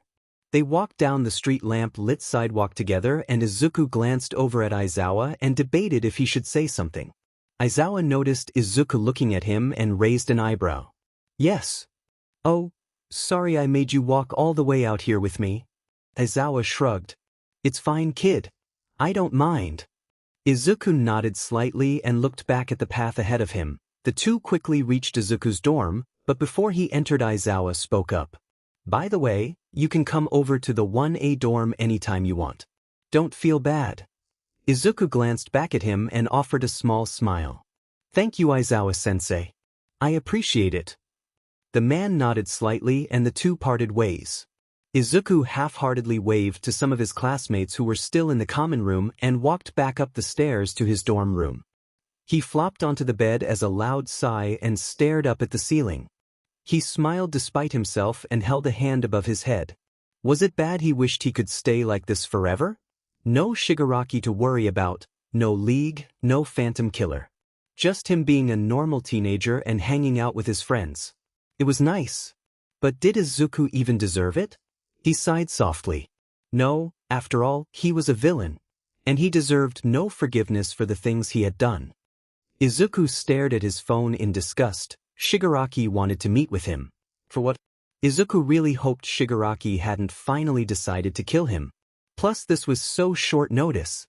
He didn't have any time to make plans to sneak out. I mean, yeah, he had figured out a safe spot, he hoped, to leave from, but still. He sighed in annoyance as he made the trek over to the warehouse the League was camped out in. Stupid Shigaraki, you're gonna get my cover blown, he muttered under his breath. Finally he reached the warehouse and stepped inside. He made sure to force his emotions down and held a blank look on his face. Shigaraki glared at him. Took you long enough, he growled. We need to have a meeting. Izuku was being included in a meeting? Wonderful. He sat down on a nearby box and looked at Shigaraki attentively. All right, Shigaraki. Shigaraki glared at him. Firstly, do you have any new information on UA? Izuku shook his head. Nothing important. I do have a floor plan of the dorm layout though. He laid out the papers. He'd managed to make a copy of the floor plan in Ectoplasm's office when he wasn't around. Shigaraki nodded. Anything else, brat? Izuku shook his head. School will resume. In a couple days. I believe I'll be able to gather more information at that time. Shigaraki scowled. TC, it better be better than last time. Couldn't even find out about the training camp, worthless. Izuku ignored the jab. Shigaraki cleared his throat. Anyways, we need more people to join the League. The public thinks we're a joke after All Might defeated Sensei. Look into finding more allies. Also, brat, I have a list of more heroes for you to target. Izuku nodded. Shigaraki rambled on about a few more things, but Izuku couldn't bring himself to care. He hoped that no one had noticed he'd snuck out. His mind wandered to last night and he pushed down a smile and the thought of the Mario Kart tournament yesterday. It was nice, until Shigaraki decided to ruin it and tell him to come to a stupid meeting and make him kill more goddamn heroes. But what was stopping Izuku now? He could tell the police, tell someone about the League about him. But the twisting fear in the pit of his stomach stopped him. Would the police even help? Or would they just arrest him and let him rot for the rest of his miserable life? Izuku was so tired. Am Aizawa-sensei? Can I talk to you about something? Aizawa blinked and glanced at Katsuki. He nodded slightly. Sure, is something wrong, Bakugo? Katsuki shook his head but then frowned. It's not about me. He closed the office door behind him and sat down. He stared at the desk and took a deep breath. I know this sounds dumb as hell, but I'm worried about one of the villains who kidnapped me. Aizawa stared at Katsuki blankly. Elaborate. Katsuki paused. I told the police this, but I don't think they took me seriously. He gritted his teeth like it physically pained him to admit. Been worried about him. Aizawa hummed. Which villain? Phantom. He was wearing a motorcycle helmet and stuff. Aizawa nodded slowly. Yes, I know Phantom. He's the Phantom Killer, correct? He glanced at Katsuki. Why are you worried about him? Katsuki shook his head. I wish I wasn't. He's so annoying. He sighed and looked up at Aizawa. I dunno how much the police told you, but he helped me get away from the League. He unlocked my restraints and then pointed out Todoroki and everyone on the wall. He also told me he was going to help beforehand, and he said something about not wanting me to go to a lab. He said the Nomis come from there. Also, I think he dropped the marble Shinso was in purposefully. Aizawa nodded slightly. Yes, the police mentioned some of that to me. He paused. During the attack on the training camp, Phantom saved Shinso and Koda from Muscular. Katsuki glanced up and blinked in surprise. I didn't know about that. Aizawa nodded. Shinso said he was telling Muscular about how they were supposed to kidnap him and you and not kill you. Then he told Shinso to run without even trying to restrain him. Katsuki blinked at the new information and nodded slowly. The more he learned about Phantom, the worse the bad feeling in his stomach got. The reason the heroes were able to find the League's hideout was because of some information Phantom gave us. And he also helped you escape during the raid, right? Aizawa paused and stared at Katsuki seriously. There's definitely something off. Katsuki frowned. I don't think he wants to be a villain. I think he's being forced somehow. He's scared. I think it was of all for one. Whenever I told him I wanted to help, he just kept claiming he was a bad person and he didn't want help. And plus, he seemed young. Aizawa nodded. Thanks for letting me know, Bakugo. I'll look into it. I promise. Katsuki felt a weight lift off his chest and he nodded in relief. Thank you, Aizawa-sensei. The man nodded. Don't worry too much about him, Bakugo, you already have enough to deal with as is. If I figure anything out, I'll let you know. It was the same answer the police had given, but Katsuki definitely trusted Aizawa would help more than them. Izuku stared up at the blue sky. He could feel anxiety rolling in his stomach. There was too much shit going on. Too many big decisions he had to make. He wasn't sure how much longer he could take it. Hey Shin. Shinso glanced over at him and hummed. What's up? Izuku frowned. What do you think a villain is? Shinso coughed slightly and sat up. That's a loaded question. Why the hell are you asking? Izuku laughed nervously and sat up too. Sorry, I know that was kinda weird. It's just with all the villain attacks recently I've really been thinking about it. Shinso hummed. I think a villain is someone who wants to do bad things to harm people. Honestly, I feel like the word is thrown around too much now. Izuku hummed and stared up at the sky. What about someone who does bad things but doesn't want to? They're just scared of what might happen if they don't cooperate. Shinso glanced over at him suspiciously. That's really specific. Izuku shrugged nonchalantly. I just want to figure some stuff out. Forget about it. Shinso glanced at him and brought a knee up to his chest. I don't think that person would be a villain, by the way. They're being forced to do something they don't want to do. I think they'd be more of a victim. Izuku frowned and was silent for a long time. Yeah, but they're not actually being forced, they're just scared. Shinso glanced at him worriedly. Well, if they're unwillingly doing bad enough things to consider them a villain, they must be scared of something pretty big. They're being manipulated and someone is forcing them to do things they do. Izuku stared at the ground. But they did the bad things, even though they could have chosen not to. Shinso frowned. And what was their other option? Being killed. Izuku glanced over at Shinso seriously. Wouldn't choosing to die be the right thing to do? Because then no one would have gotten hurt. Shinso stared at Izuku and narrowed his eyes. Okay, Akatani, what the actual F are you talking about? What the hell is this situation? Izuku smiled nervously. It's a morality test. Shinso stared at him incredulously. A morality test? His voice was dripping in skepticism. Izuku nodded. So, don't you think that person should have chosen to die? Shinso slowly shook his head. I know. They were doing what they needed to survive. I'm sure they didn't want to be in that situation. And you're wrong, someone would have gotten hurt them. They're still a person. Izuku shook his head. Yeah, but they're only one person. Why does their life matter more than other people's? It matters more to them. Izuku stared at his hands. But there's still only one person. Shinso was silent for a long time and Izuku knew the boy was staring at him. Akatani, he trailed off. This isn't an actual situation, right? Izuku's head snapped up and he covered up the flash of panic that flew through his body. No, I just saw the question online and thought it was interesting. Shinso stared at him before sighing and laying back in the grass. Just so you know, whoever that person was still isn't a villain. They're a victim. He glanced over at Izuku. Izuku pulled his legs up to his chest and laughed bitterly. I don't know about that, Shin. I think they made the wrong choice. Izuku saw Shinsu's concerned stare this time. What? They're still alive, aren't they? I don't think they should give that up. Izuku sighed softly. Yeah, I guess they are. Akatani, Shinso paused and looked at his hands. If you need help, I'm here. Aizawa's here, we're all here. I promise. Izuku glanced at him skeptically but offered a small smile. Thanks, Shin, but I'm all right. Shinso didn't seem like he believed him, but his friend didn't push the matter any further, which Izuku appreciated. Maybe one day, maybe soon he'd tell him outright. But he didn't want to face him right now. He couldn't face him, Because above all else Izuku was a FING coward.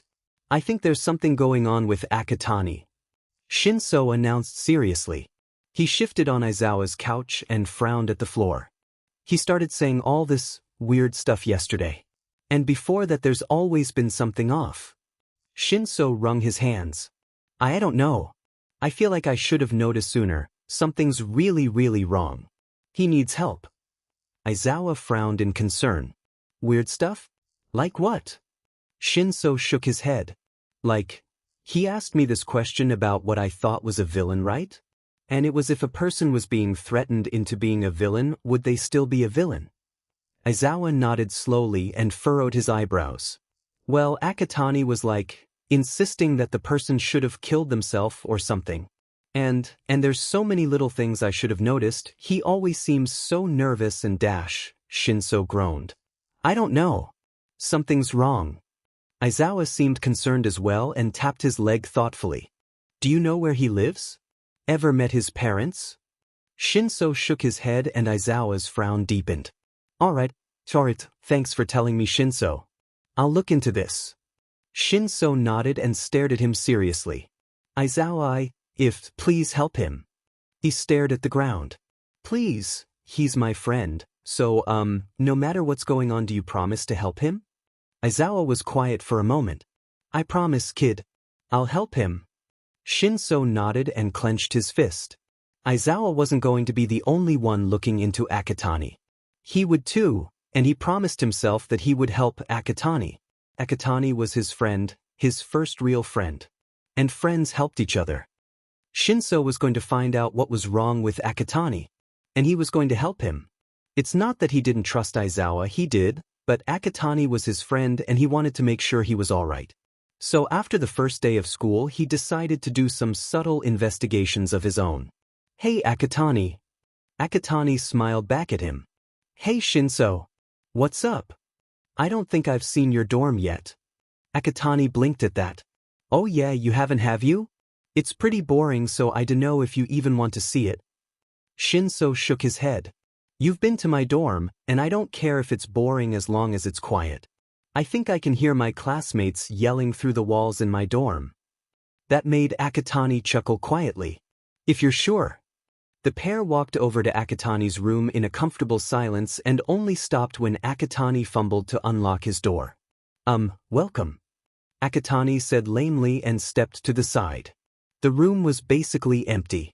There was no furniture, no decorations, just a plain navy bedsheet and a singular All Might poster. Did Akatani not have any stuff? A frown flashed on Shinsu's face.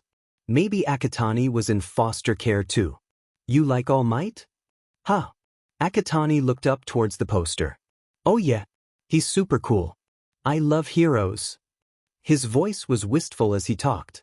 He was my favorite as a kid. I wanted to be a hero just like him, but that was a stupid dream. Akatani stared up at the poster. He's still my favorite, I think. But I think all heroes are amazing, especially rescue heroes. Rescue heroes are pretty cool. Shinso agreed and studied the smaller boy. He seemed sad. It made Shinso frown. Being a hero isn't a stupid dream. I wanted to be one as a kid, he decided to say. Akatani seemed to realize what he'd said and shook his head. I meant it was a stupid dream for me. You'll be a great hero, Shin. Shinso let out a long hum. Well, you could be a great hero too if you wanted, I'm sure. Akatani let out a humorless laugh and frowned at the All Might poster. You wouldn't say that if you... He trailed off with a sigh. Anyways, how were your classes today? Akatani trying to change the subject was very unsubtle and it only made Shinso more worried. What didn't Shinso know? Classes were alright. We had hero training with Aizawa-sensei and I managed to beat Bakugo in a spar. Bakugo? How has he been? Shinso nodded and frowned slightly. Yeah, he's been, after everything over summer break he's been acting weird. Which I mean, obviously, he went through some traumatic shit. Akatani seemed strangely worried about the blonde boy, who he'd barely interacted with after Shinso said that. Weird? What? Do you think he's okay? Akatani's eyes were wide and worried. Just more subdued, I guess? I think Aizawa's helping him, so I think he'll be okay. He went through a lot of stuff, so. Izuku nodded, and an emotion Shinso could only identify as guilt settled on his face. Why was Akatani guilty? But Kogu's tough, he'll be okay. He tried to assure the boy. It didn't seem to work. When Shinso had told Aizawa that he thought something was wrong with Akatani, Aizawa was worried. Nizu telling the staff he believed there was a traitor echoed in his head. He didn't interact with Akatani that much, but from the few times he did and how Shinso talked about him, the boy seemed like he would hurt a fly. Aizawa remembered the first time he'd talked to Akatani. It was during the sports festival, and he'd found him having a panic attack in the hallway. When he'd approached Akatani, he'd seemed terrified. Terrified of what though? Aizawa gritted his teeth. He should have paid more attention to Akatani after the panic attack. Made sure he was alright. Made sure he got help. He wanted to kick himself for the fact he didn't. What if that kid was the traitor? And what if he was being forced into it? Ectoplasm, could I talk to you? Aizawa was outside of the teacher's lounge. A few teachers were in there, including Yamada, who gave him a confused look. Sure, Aizawa. What was Akatani's home visit like? Shoyuta inquired. Ectoplasm seemed confused by the question and hummed thoughtfully. Well, his apartment was pretty standard, and his mom. He trailed off, seemingly remembering the interaction. His mom was a little disconcerting, but she seemed nice enough. Disconcerting? Ectoplasm shook his head. That's a little rude of me, I apologize. I'm sure she's a nice woman. Aizawa sat down in a chair with a frown. I don't know. Shinso told me some pretty concerning stuff about him. That caught everyone's attention, and they stared at him worriedly. Yamada was the first to speak. Do you mean like abuse? Aizawa sighed and internally debated if he wanted to share his suspicions with everyone else yet. Probably not. If he happened to be wrong, he didn't want the teachers to start treating Akatani differently. I'm not sure yet. I still need to discuss some things with Nizu. But if any of you see any weird behavior from him, let me know. Everyone nodded dutifully, and Aizawa sunk into the chair farther. He didn't like this. Come on, Mom. Hurry. Izuku spun around to smile at Inko, and he held up his All Might action figure enthusiastically. We come All Might. Inko chuckled.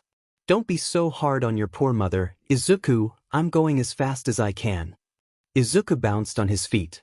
Go faster then.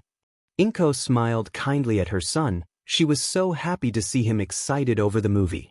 She knew Katsuki had been bothering him lately, something she tried desperately to prevent. Ever since he'd found out he was quirkless, Izuku was more quiet and less enthusiastic.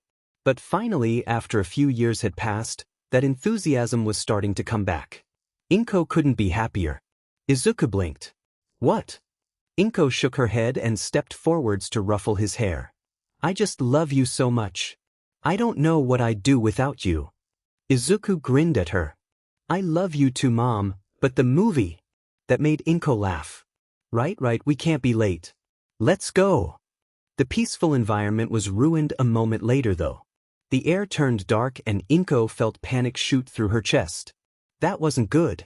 She grabbed Izuku's hand and squeezed it. Izuku's voice was small and confused. Is that someone's quirk? Inko pulled her son towards the edge of the dome and glanced around for who was responsible. Stay close to me, baby. What's going dash? Izuku's voice was cut off by a dark tendril shooting forwards and dragging him backwards. His cry of pure terror sent fear coursing through Inko's veins. Inko raced forwards. Let him go. She shouted with all the force her shaking voice could muster. He's just a kid. She managed to grab a hold on Izuku's arm in the alleyway he'd been pulled into, and the tendrils disappeared. She immediately yanked Izuku towards her and held him as close to her as possible. Izuku was sobbing now, his breaths were gasping, and Inko could feel his heart racing. Hers was too. Don't you dare hurt him. She growled. A voice echoed back, and Inko could vaguely make out a silhouette of a man. Or what? Are you going to fight me, Inko Midoriya? Inko's blood ran cold. Who was that, and how did he know who Inko was? I'm scared. Izuku whispered into Inko's arms. She pulled him tighter and glared at the man. You won't touch him. The man didn't seem intimidated though, he only let out an amused chuckle. You think you can protect him? Inko didn't even have time to blink before she felt a searing pain in her chest. Her grip on Izuku tightened and she stumbled sideways with a gasp. Mom! Izuku yelped, yanking on her shirt in an attempt to help her. But it was too late. Inko could feel blood pouring down her stomach and see her blood running down Izuku's hand. She shoved him away from the shadowy figure and tried to block him. Run, Izuku! She screamed, something pierced through her back and she fell to her knees. Baby, run! She was sobbing, tears were streaming down her face and she could slowly feel herself fading away into the pain. Izuku was frozen though, panic and terror etched onto his face. His voice broke and he stumbled towards her. No! Stop! Himself on top of Inko in a futile attempt to protect her from getting farther hurt. Inko could barely register that, only the pain pulsing through her body. Why? Izuku's voice was small and shaky. The figure stepped forwards, extending a hand towards Izuku with a sick smile. Because of you, my boy. Stop it please. Mom, say something. With the last of her energy, Inko reached out to squeeze Izuku's hand. I love you so much. Please, stay safe, baby. Izuku's cries started to fade away after she said that, or maybe it was Inko who was fading away. Izuku didn't let go of her hand. His room was dark when Izuku woke up. He could feel a lingering sense of pain in his chest, probably from a nightmare he couldn't remember. He had a lot of those. School had started a few days ago and Izuku still hadn't given Shigaraki any information. He hadn't sought out any information either. He knew it was only a matter of time before Shigaraki started calling him about why he hadn't killed a hero. About his lack of information. It was only a matter of time before the villain tried to kill him. Izuku shuddered at the thought and took a deep breath. He stared blankly up at the ceiling and held his hand above his head. What the hell am I doing? His voice rang hollow in his ears and his All Might poster stared down at him disapprovingly. He wasn't going to be able to fall asleep again like this, so he pushed himself off the bed and checked the time on his phone. There were still 2 hours before he was allowed to leave the dorms. That was fine, not his first time sneaking out. He slowly dragged himself out of bed and stared out the window before pulling it open. He could faintly see some light on the edge of the horizon. The stars were starting to fade from the sky. He pulled himself out of the window and balanced on the ledge for a moment. He was only on the 2nd story, so getting out wasn't too much of a hassle.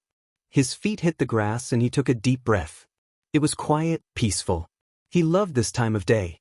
Nothing was awake, just Izuku. He didn't go far, just to a small grove of trees behind his dorm. He promised himself he'd get back to the dorm after he watched the sunrise. Izuku leaned against a tree and watched as the sun rose. The quiet morning gave him time to think. About what he had become. What the doctor and sensei had made him into. The quirks that ran through his veins, that weren't actually his. About the league and sensei, and how they kept trying to hurt his friends. About how Izuku had hurt them. Sensei was in Tartarus, but would that even hold him? Was this part of some elaborate plan of his? Izuku drew his knees closer to his chest and rested his chin on them. He was so tired. He wanted this to be all over. A spark in his chest. The sun rose over the horizon. Maybe Izuku could change this. Maybe it was finally time.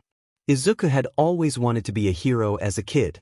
That wasn't possible anymore, but if he turned himself in, there would be one less villain. One less pawn that the league controlled. Mikumo Akitani would finally disappear. Izuku stood up. Shinso? Can we talk? Izuku's voice sounded fuzzy in his ears and his heart was beating in his throat. He was about to throw up. This had been a bad idea. This was a terrible idea and Izuku... Sure. Shinso looked him over. Are you all right? Izuku nodded wordlessly and turned to walk outside. He heard Shinso running after him. He stepped outside and glanced around. Want to sit under the tree? Izuku's voice was painfully shaky and he could feel the concerned looks Shinso was shooting him. Izuku had no idea what to say once they sat down. Instead he didn't meet Shinso's eyes and just stared at the grass. So, Shinso said awkwardly. What's wrong, Akitani? Izuku curled into himself. You'll hate me, he said miserably. No, I won't. Shinso insisted. You're my best friend, I could never hate you. Izuku laughed sadly. You shouldn't say that until you know who I am. Who you are? What are you talking about? Shinso sounded confused, it just made Izuku's chest hurt worse. Shina, I'm not a good person. I'm not who you think I am, and I've hurt so many people and done so many terrible things that I deserve to never be forgiven for and dash. His voice broke and he choked down a sob. Shinso's voice was soft. Does this have something to do with the morality test? Izuku was quiet for a while, but he eventually nodded. Yeah, he muttered. It wasn't actually a morality test. I kind of figured that out already. I'm worried about you. Izuku hugged his knees to his chest. You shouldn't be. You should be scared of me. You need help, Akatani, Shinso just said. Izuku gritted his teeth and tightened his grip on his knees. No. Why, you don't understand. I don't deserve help. Izuku could hear Shinso start to protest, but he cut him off with a pained whine. I've killed people before, Shinso. He stumbled to his feet and stared down at Shinso with wide, teary eyes. I've killed heroes. I'm a villain, I deserve to die, not get help. Izuku watched as Shinso's eyes widened and he started to shake his head slowly. You're not the Akatani I dash. Izuku rubbed his eyes aggressively and he started to sob. He could barely force any words out. I'm so terrible as a Shinso. Dash. You're not a villain. Their eyes met and Izuku only started to cry harder. He heard Shinso get up and Izuku blindly stumbled back. I'm sorry. Please don't hurt me. I'm not gonna hurt you, Akatani. Shinso's voice was soothing, if not a little panicked himself.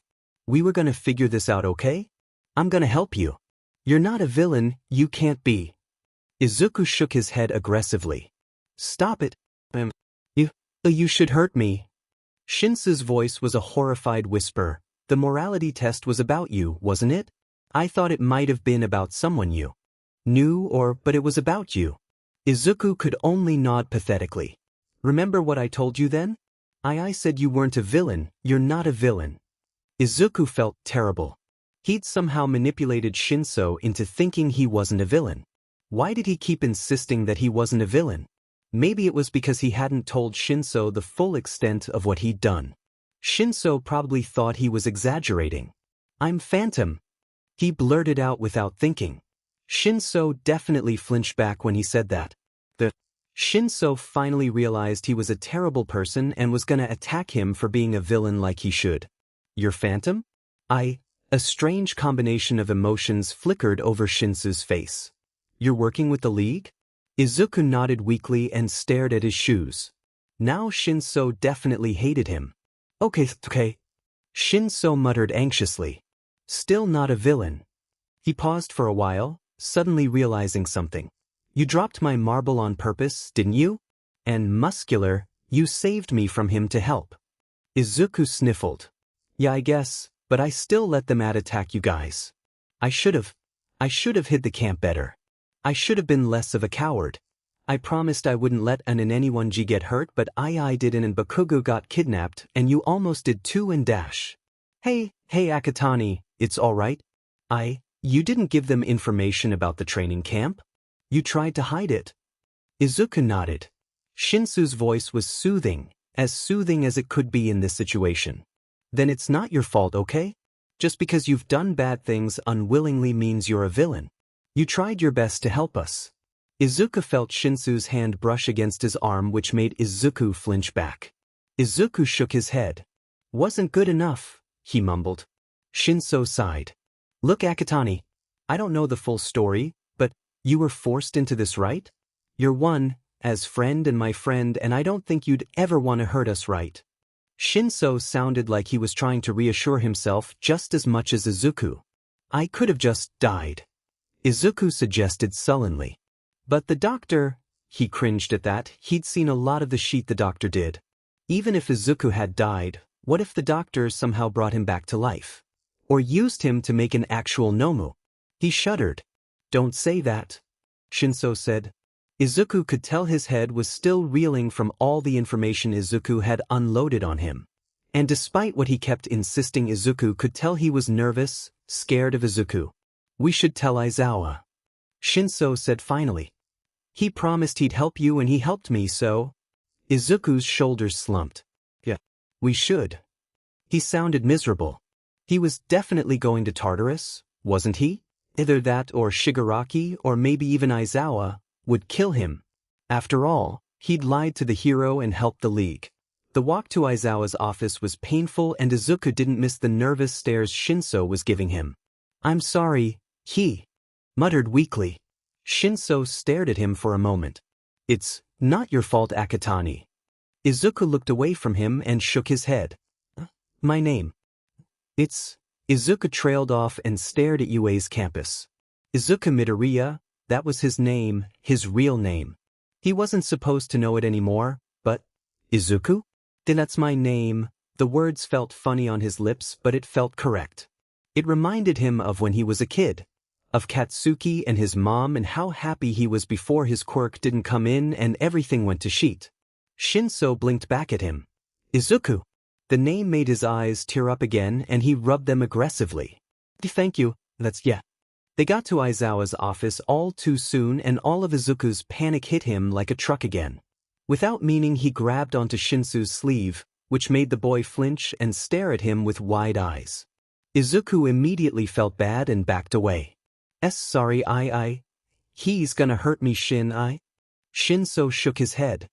He won't hurt you, and if he tries he'll have to go through me, okay? Izuku stared at him with teary eyes. Why you'd really do that for me? Shinso stared at him for a moment, and the tension in his shoulders relaxed. Izuku wasn't sure what changed, but he offered Izuku a tiny smile. We're friends and friends help each other. Shinso grabbed his hand and squeezed it before they went into Aizawa's office. Izuku clutched it like a lifeline. He felt like throwing up and curling up in a little ball in the corner and then dying. Aizawa was in the office. He was hunched over his desk reading something on a laptop. He looked up as soon as the door clicked open though. Aizawa, we need to talk, Shinso said. That caused Izuku to start sobbing. He desperately clawed at his eyes in an attempt to get it to stop. He looked so pathetic, but his throat had closed off and he couldn't stop shaking. He barely registered Shinso guiding him to the couch and sitting down, but next thing he knew both Shinso and Aizawa were staring at him with blatant concern. You back with us, kid? Izuku nodded. Sorry, he whispered. Don't apologize for having a panic attack. That's illogical. Aizawa said. What's going on? Shinso looked from Izuku and Aizawa. Akatani needs help. Izuku balled his shirt up in his hands.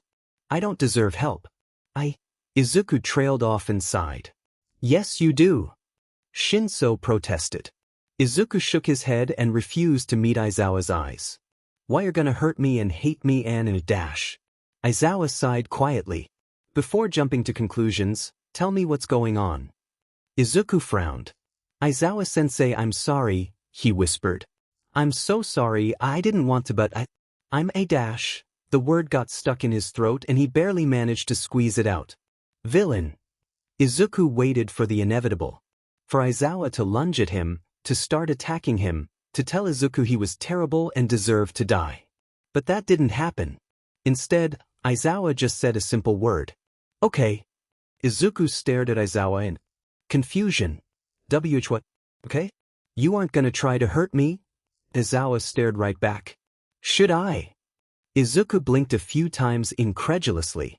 Yes. He said tentatively. You're a hero and heroes hurt villains? Heroes protect people, and if hurting a villain is how to protect them, then yeah, we do. Are you planning on hurting someone? Izuku shook his head vigorously. No. I hate hurting people. Aizawa nodded at that. Okay, so I have no reason to attack you. Izuku frowned at him. But I have hurt people. Aizawa sighed. We're going in circles. I'm not going to hurt you unless you try attacking someone, okay? Izuku disagreed. He deserved to be hurt, but he stopped protesting. Aizawa continued. All right, you say you're a villain. Izuku nodded. Why are you a villain and why are you telling me this now? Izuku took a deep breath. Well, sensei, all for one? He, thought I was brainwashed. But, since he got arrested I thought I could escape. Izuku rubbed his arm nervously. He could have found me with his quirks, and once he found me, Izuku trailed off and couldn't help the overwhelming panic that hit him. What if he finds me? His voice cracked. Sensei, I can't go back, please. His voice was bordering on hysterical and the hero looked worried. I promise I won't let that happen, kid. You aren't going back anywhere, okay? Izuku sniffled. Yeah, I'll go to Tartarus with him and dash. Aizawa cut him off. Akatani, you're not going to Tartarus if you were being threatened by All for One. You're just a kid. Izuku stared at him with wide eyes. Beeb, you don't even know what I've done, Aizawa-sensei. Even if I was being threatened I still dash, he tensed guiltily. I'm Phantom. That, Aizawa reacted to, and Izuku watched him worriedly as he sighed. That makes things a little more complicated. Shinso butted in finally. Yeah, but he didn't want to. Those league beasters were forcing him. It isn't his fault. Aizawa shook his head. I wasn't saying it was his fault, Shinso. We'll figure that out later. My promise still stands. He sighed again and fixed Izuku with a worried stare. How'd you end up with the league, Akatani? If you're comfortable talking about it. I was kidnapped when I was, 10? My mom, we were going to a movie. He didn't say anything for a really long time. Told her, since All for One, he killed her. He remembered the way she bled out on the pavement, the way her eyes went foggy, and the way he was dragged away from her, screaming. The way she sounded when she had told Izuku that she loved him and to stay safe. His throat tightened uncomfortably. They tried to make me forget her in the lab, but I would never forget my mom. She meant everything to me. I was hoping I could get out of the lab and she would be alive somehow and then everything could go back to normal. Izuku choked on his words. She wasn't. Akatani, that's terrible. Shinso breathed out. Izuku couldn't meet his eyes. No one said anything after that until Aizawa spoke up softly. If you can't handle talking about this right now I understand, but what's the lab, kid? That made Izuku flinch hard. The lab, he muttered. The lab is bed. The nomism, that's where they made them. They tried to brainwash me and make me into like, an intelligent Nomo I guess?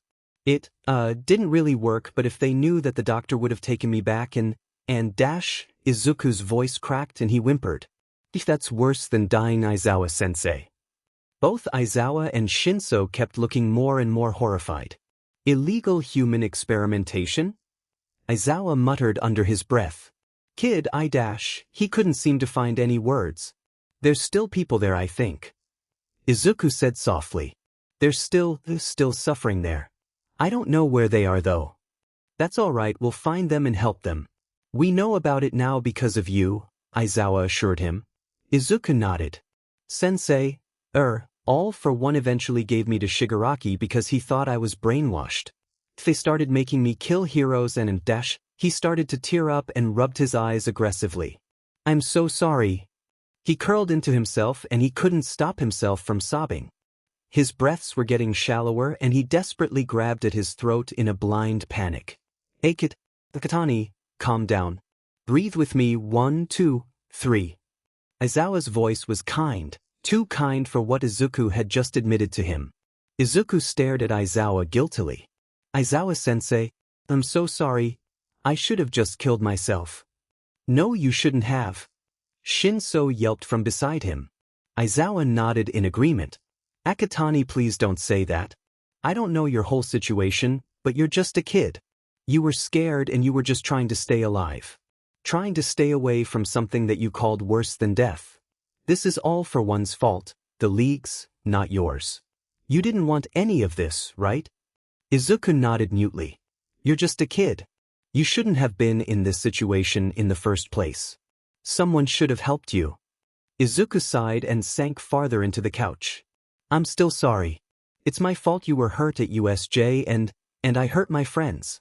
I promised I wouldn't let them get hurt again and then the League found out about the training camp somehow and I couldn't stop them. Aizawa's voice was reassuring. Everything turned out alright though, no one died, no one was permanently hurt, you're the reason Bakugo was able to escape. You did everything you could. And Ida, you saved him from Stain. If you didn't step in, Aizawa trailed off but Izuku could guess what he was insinuating. Ida would have died. Shinso butted in. And if you weren't there I would have been kidnapped and attacked by Muscular. Izuku shrugged weakly. I guess, still bad though. Aizawa gave him a concerned stare. I'm sorry you had to go through all that, Akatani. You're just a kid and you don't deserve anything that happened to you. I promise I'll help you, okay? Izuku blinked away a couple tears. Why you want to help me? Really? Yeah, kid. Izuku sniffled. But I don't deserve dash. You do deserve help, stop saying that. Shinso huffed. What you went through was not something anyone should ever go through. Izuku didn't agree with Shinso at all, but just stared at the floor instead of protesting. He was so tired he couldn't argue anymore. He didn't want to argue anymore. All the stress he'd been under was hitting him like a tidal wave and Izuku just wanted to cry himself to sleep. What's gonna happen to me? Aizawa hummed. I'm going to talk to Nizu and see, but I'm not letting you get thrown in Tartarus and I'm not letting the League hurt you. Alright, Akatani. Izuku couldn't believe that Aizawa had to be lying to him to gain his trust or something. But God, he hoped he wasn't lying. He nodded slowly and watched him skeptically. Alright, he paused. Oh, also, my name, it's not Akatani. Aizawa nodded for him to go on.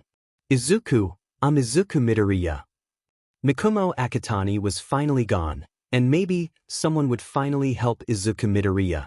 Apparently, along with the apartments in the first floors of the dorms, the teachers also had a little ring of houses a short walk from the dorms. Currently, that's where Izuku was. He was in Aizawa's living room and Shinso was glued to his side. Like he had been ever since what Izuku had admitted earlier. Do you want some food? A drink? Izuku shook his head. Aizawa was already doing so much for him, he couldn't steal his food too. No, it's okay. Aizawa stared back at him, unamused. You really should eat something. At least a little. Izuku looked away guiltily. Whatever's fine. I'm just already bothering you and Dash. You're not bothering me. Aizawa yawned. How about some udon leftovers?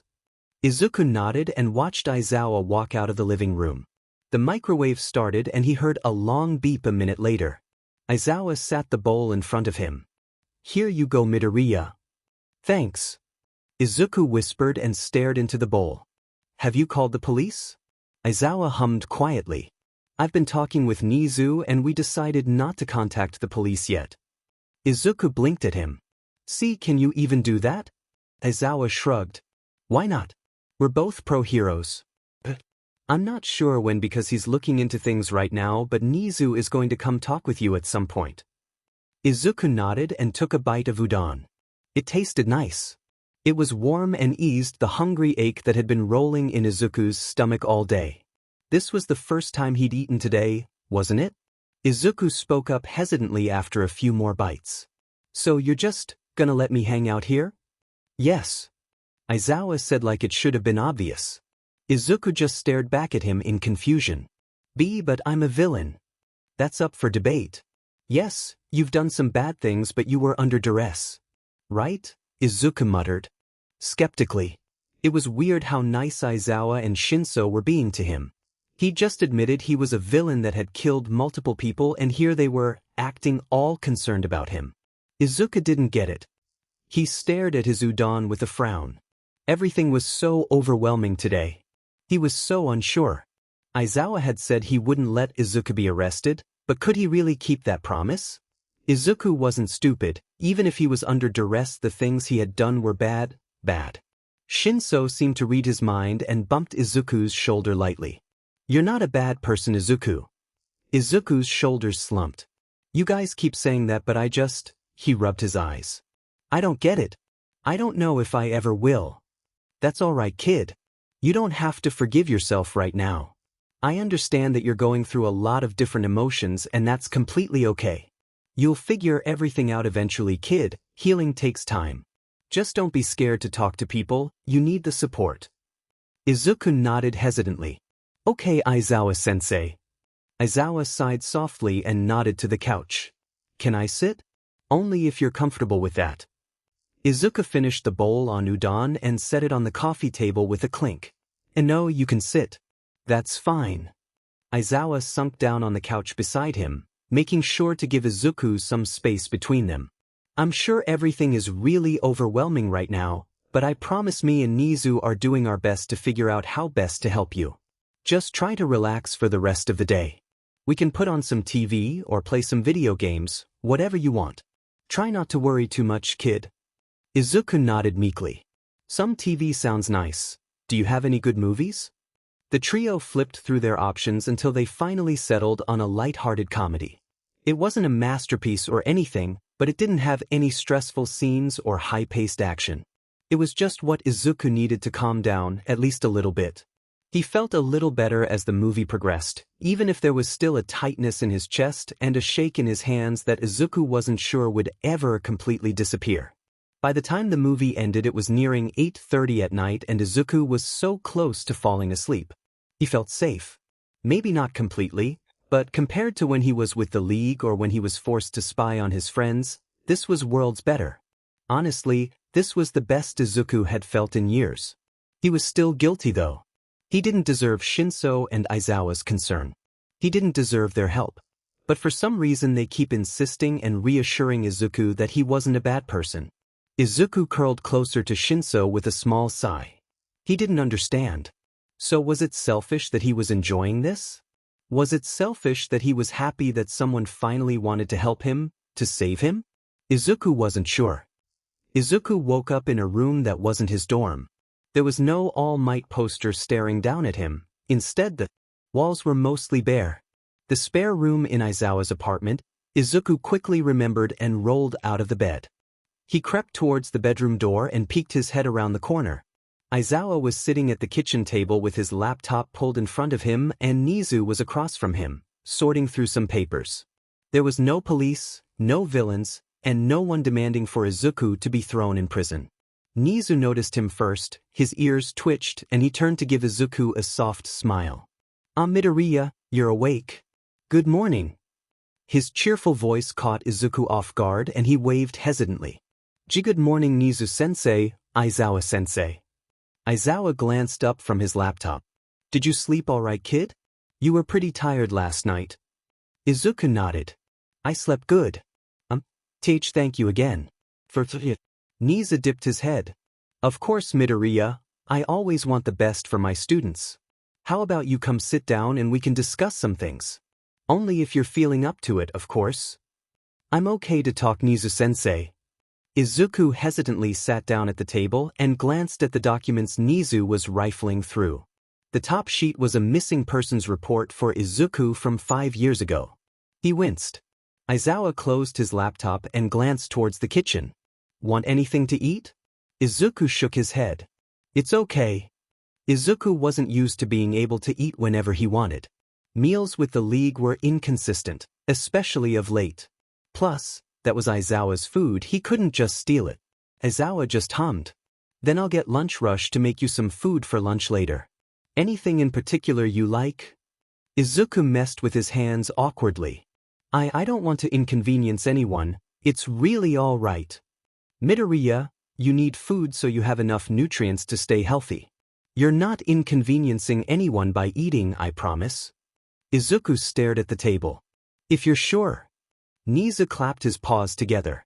Getting enough food is very important when you're still growing as well. You can always ask for food, Midoriya. I want to make sure all of my students are getting enough to eat. Izuku fidgeted and nodded hesitantly. Alright. Thank you, Nizu-sensei. Nizu smiled at him again. It's no problem, Midoriya. He shifted the papers to the side of the table, his expression turned serious. Shoyuta told me about your conversation yesterday afternoon. Izuku's shoulders slumped. He knew this would come up. The guilty pang was creeping back into his chest now. I'm sorry, Nizu-sensei. I know what I did was bad, and I don't deserve to be forgiven, and I'm really sorry. Nizu held up a paw reassuringly. Midoriya, let me make this clear. You're not in trouble and I'm not angry at you. The situation was one you were forced into against your will. In addition, Shoyuta told me you tried your hardest to prevent the League of Villains from gathering vital information on UA. I guess, but... Nizu hummed quietly. Can I tell you a bit about myself? Midoriya? Izuku nodded hesitantly and met Nizu's eyes for a second. I haven't always been a pro-hero, the principal at UA. Before that, I was experimented on by a sick group of humans. Anger crossed over his features. You experienced something very similar. I understand the pain that humans can incur onto others for their own morbid curiosity. I'm deeply sorry you had to go through that, Midoriya, and I promise I will do everything in my power to prevent you from being locked up and beaten down ever again. A fierce protectiveness rang in his words. Izuku blinked down at him. Nizu had been experimented on too? Izuku rubbed his arm and tried to repress down the uncomfortable memories swirling in his head. You're safe here at UA. I won't let anything happen to you, Midoriya. Nizu's tone was reassuring and comforting, and Izuku could feel tears building in his eyes already. He sniffled and rubbed them aggressively. I'm Phantom though. I've killed heroes. Izuku winced. Nizu shook his head. You're a child, Midoriya. A child who was hurt and tortured into something you didn't want to be. It's not your fault you had to do those things. You needed help, and I'm sorry we weren't there when you needed us. Izuku shook his head. Don't apologize, Nizu-sensei. I'm used to helping myself. Adults have never, Izuku trailed off. Adults had never helped him. Even before the lab, when Izuku was just a quirkless kid, no one had ever helped him. The teachers would just watch as the other kids ganged up on him and called him names. Even when it escalated into physical violence, they didn't do anything. They just stared at Izuku as he sobbed for the other kids to stop. And he tried to keep his problems far away from his mom. She had her own things she needed to deal with, making enough money to support them, the looks she got from the people who knew she had a quirkless kid. Izuku was used to dealing with things himself. Aizawa frowned at that. I'm sorry. You shouldn't need to be used to that. You needed help and someone should have been there for you. I should have realized what was happening. It's really okay. I've always dealt with stuff alone. I'm sure you guys found this out already, but I used to be quirkless. He shrugged. No one wants to help a quirkless kid, so I got used to helping myself so I didn't worry my mom. Izuku didn't miss the concerned stares that Shoyuta and Nizu shot each other after he said that. In addition to that, I'd like to talk about your future, Nizu said. Izuku stiffened at that. Izuku had no future, that's what he thought after he got kidnapped at least. He was destined to be held in a chokehold by Sensei, one wrong move and he'd have his sanity taken away from him. He was always destined to end up back in some dingy cell, whether it be the lab or prison. My future? The words sounded far away in his ears. Nizu looked at him kindly. Indeed, your future. How would you feel about staying at UA? Think it would be the safest option for you and you wouldn't have to adjust to a completely new situation. Izuku blinked a few times. Why you want me to stay at UA? Like long term? Nizu nodded. I do. If that's all right with you, of course. For education, due to your circumstances, I was thinking of pulling you from general education. Instead, I think you would benefit in becoming my personal student. Your schedule would be much more flexible and would allow for you to have better protection from the League. He seemed to be considering something. UA would also protect you from the authorities. That made Izuku freeze and he stared at Nizu, thoughts wildly running through his head. Nizu wanted him to stay at UA and he wanted him as a personal student? He wanted to protect Izuku? Really? Izuku definitely sounded incredulous. He really hoped Nizu wouldn't be offended. Oh God, what if Izuku wasn't respectful enough? He gave Nizu a panicked glance. But all Nizu did was offer a kind smile. Yes. I'd love to help you grow during your time at UA. You deserve somewhere where you can be comfortable and safe. Izuku took a shaky breath and his eyes darted from Aizawa to Nizu. Were they serious about this? About helping Izuku? But he'd already questioned them so much, Izuku didn't want them getting annoyed with him. He couldn't be annoying. Aizawa had been so nice to him even after everything he'd told him, but maybe it was an act and... Izuku cut his thoughts off and gritted his teeth. He was going in circles, thinking like that was getting him nowhere. He glanced up at met eyes with Aizawa and Nizu. It's not like he had much of a choice in the matter anyways. That I would like that. Thank you. Nizu clapped. Wonderful. Yue is happy to have you here, Midoriya. Now, how would you feel about getting some kind of therapy? Yue has a wonderful counselor here who is equipped to deal with a manner of sensitive situations. I assure you he'll be nothing but understanding towards what you have experienced. Of course, I understand all of this is probably overwhelming, so if you need some time to adjust, that's completely fine. Therapy? That would be nice, but maybe later? He fidgeted in his seat and stared down at the table. There's just a lot right now and Izuku's voice broke and he could feel a wave of uncomfortable emotions tugging at his throat. Sorry. Don't apologize, Midoriya. We want you to be comfortable, kid.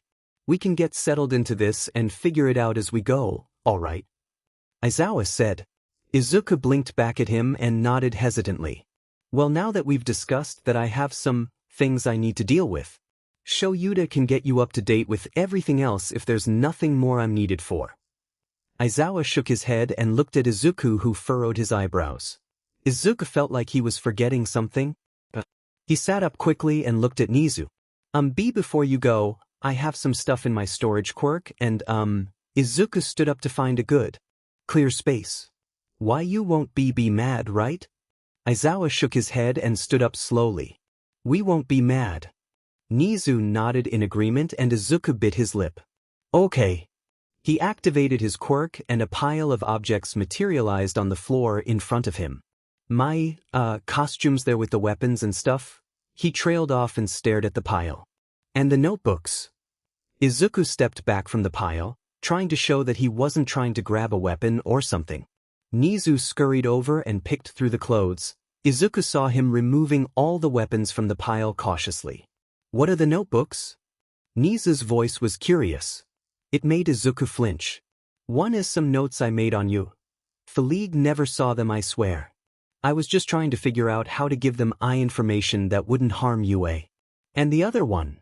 Izuku stared at it with a small frown. It's, quirk analysis. I used to have some quirk analysis journals as a kid before. He trailed off with a wince.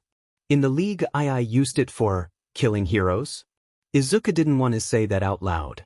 It made nausea rise in his throat and tears blur his eyes. How did Aizawa and Nizu and Shinso not hate him after they knew what he'd done? God, Izuku hated himself so much. You're all right, Midoriya. You're safe. Aizawa's voice was soft and soothing. Do you want to sit down?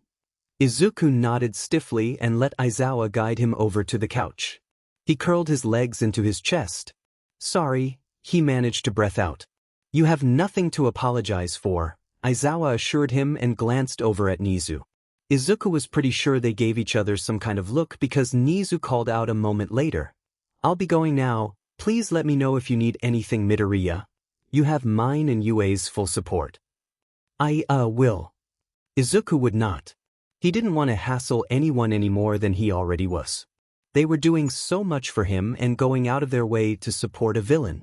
Izuku needed to get himself together and stop breaking down every 5 minutes and annoying them.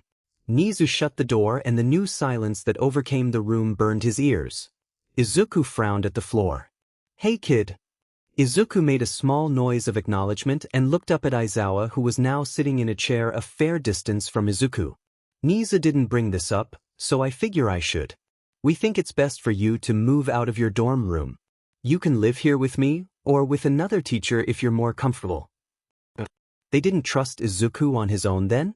They were scared he was going to try to hurt someone? Aizawa must have seen the frown on his face because he shook his head. It's not because we don't trust you.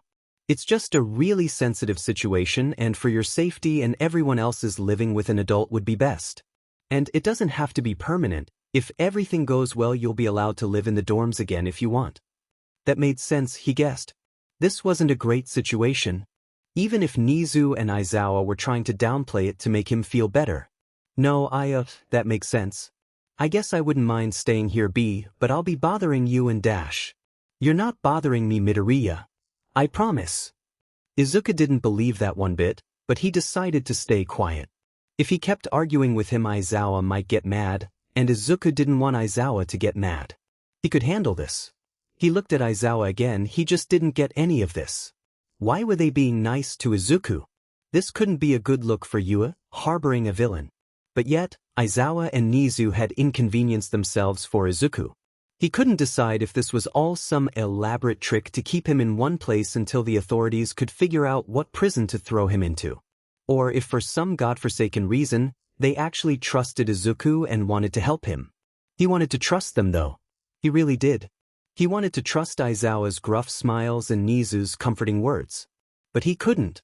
They were heroes. People were supposed to trust heroes. So why couldn't Izuku? Shinso looked down at the timer again. Alright, one more minute and then we can see how well this worked. Izuku looked at himself in the mirror. He and Shinso were currently trying to get the black hair dye out of his hair, as well as they could at least. Black hair was Mikumo's hair, green hair was Izuku's. He wanted his hair back. They'd done extensive research online, and disappointingly Izuku's hair dye was permanent, so they had to wait until the hair grew out for the dye to be completely gone. However, there were ways to fade it, which is what they were currently trying to do. The timer rang out suddenly and Izuku couldn't help but cringe at the sudden, loud noise. Alright, let's wash that sheet out and see if it did anything. The next minute was spent with Izuku awkwardly leaning over the sink, combing his fingers through his hair in an attempt to get their vinegar soap mix out of his hair. Which was not the best smelling thing in the world. He looked up at the mirror finally and studied his reflection. His hair was dripping wet and he could see some tinges of Greek peeking through the black dye. He blinked at his reflection. Time spent staring at himself in the mirror rushed into his head. The day he got out of the lab, how his hair was ratty long and the scars hidden under the dirt on his skin. The first time he'd killed a hero, how he stumbled into the bathroom, his shirt covered in blood. He had a panic attack in the shower after that. The water muffled his sobs and he couldn't get the hero's desperate pleas out of his head. Innocent blood was on his hands. Izuku wasn't sure if he could ever get it off. He was tired. This was all so overwhelming and new and Izuku didn't get why everyone wanted to help him. He wanted to, but he just couldn't understand. Izuku? Shinso sounded worried. How long had Izuku been staring at the mirror? I'm sorry, Izuku's voice broke and he stared at the floor, tears welling up in his eyes. Shinso stared at him for a moment before hesitantly grabbing his hand. Don't apologize. His voice was barely a whisper. Izuku. Izuku, this isn't your fault. Izuku's shoulders trembled and he shook his head. Shin, His voice was filled with so much desperation. I'm just so tired. And Aizawa-sensei and Nizu are all being so nice to me and I'm not used to that. Adults have never liked me. His voice broke pathetically and he took a shaky breath. Aizawa-sensei and Nizu-sensei trust me for some reason. I'm a villain. You guys keep helping me and being so nice and he stared down at the floor in guilt. I'm scared, Shin. I'm scared it's all gonna come crashing down and I'm gonna be thrown in jail or something. I'm scared if I take one misstep it's over and I'm gone. I wanna trust you guys. I really do, but it's so hard. I don't know why I can't. You guys have been nothing but nice, but every time Aizawa-sensei comes into the room, he trailed off. Every time Aizawa came into the room, Izuku's heart leapt into his throat. His hands shook and he felt like he was walking on eggshells. Would Aizawa get mad if he turned down the volume on the TV? Would he get mad if Izuku moved a pillow off the couch? What if Izuku did something wrong and Aizawa decided helping him was a mistake? And he finally realized Izuku was a villain, and the police came crashing through the door. Would Aizawa be mad if Izuku told him he was scared of him? Of everyone at UA? Was he like Shigaraki and one misstep would lead to him being pinned down, screaming in pain? Everyone had been so nice to him. They trusted Izuku even though he was a villain. But for some reason Izuku couldn't trust them. He couldn't shake the raw panic at the sight of them. Heroes were supposed to be safe. People who didn't do anything wrong trusted heroes. But Izuku didn't trust heroes. Izuku didn't trust heroes because he was a terrible person, but the heroes kept saying they trusted him. Izuku, that's okay, Shinso said quietly.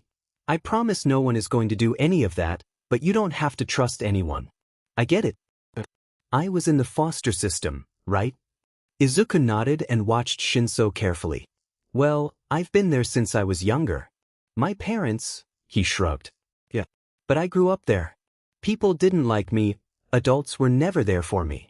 The only thing adults had ever done for me was be assholes. So I never trusted them. Trust, it's not, we're not entitled to your trust, Izuku. No one is. It took me a long time to trust Aizawa, you know? And there's still moments I don't. So don't apologize for that. You don't have any reason to trust people after what everyone's done to you. Shinso squeezed his hand. Take your time, Aizu. I'll always be here for you. That's what friends do. Izuku sniffled and leaned against Shinso's shoulder.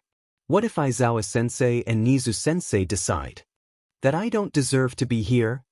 They won't, but if they do, I won't let anyone hurt you. Shinso glanced down at him. Yeah, Aizu. Thanks. His voice was hoarse. Thanks for being my friend. I know this is a lot and you don't deserve to deal with my problems. Shinso was about to interject but Izuku shook his head. You're a good friend. You're a good friend too, Aizu. Even if you don't realize it yet. Without you, I don't know what I'd do honestly. I promise, no matter what anyone says about you. I don't care who, Aizawa, Nizu, the police, I don't care. You're my friend and I'm always gonna be here for you.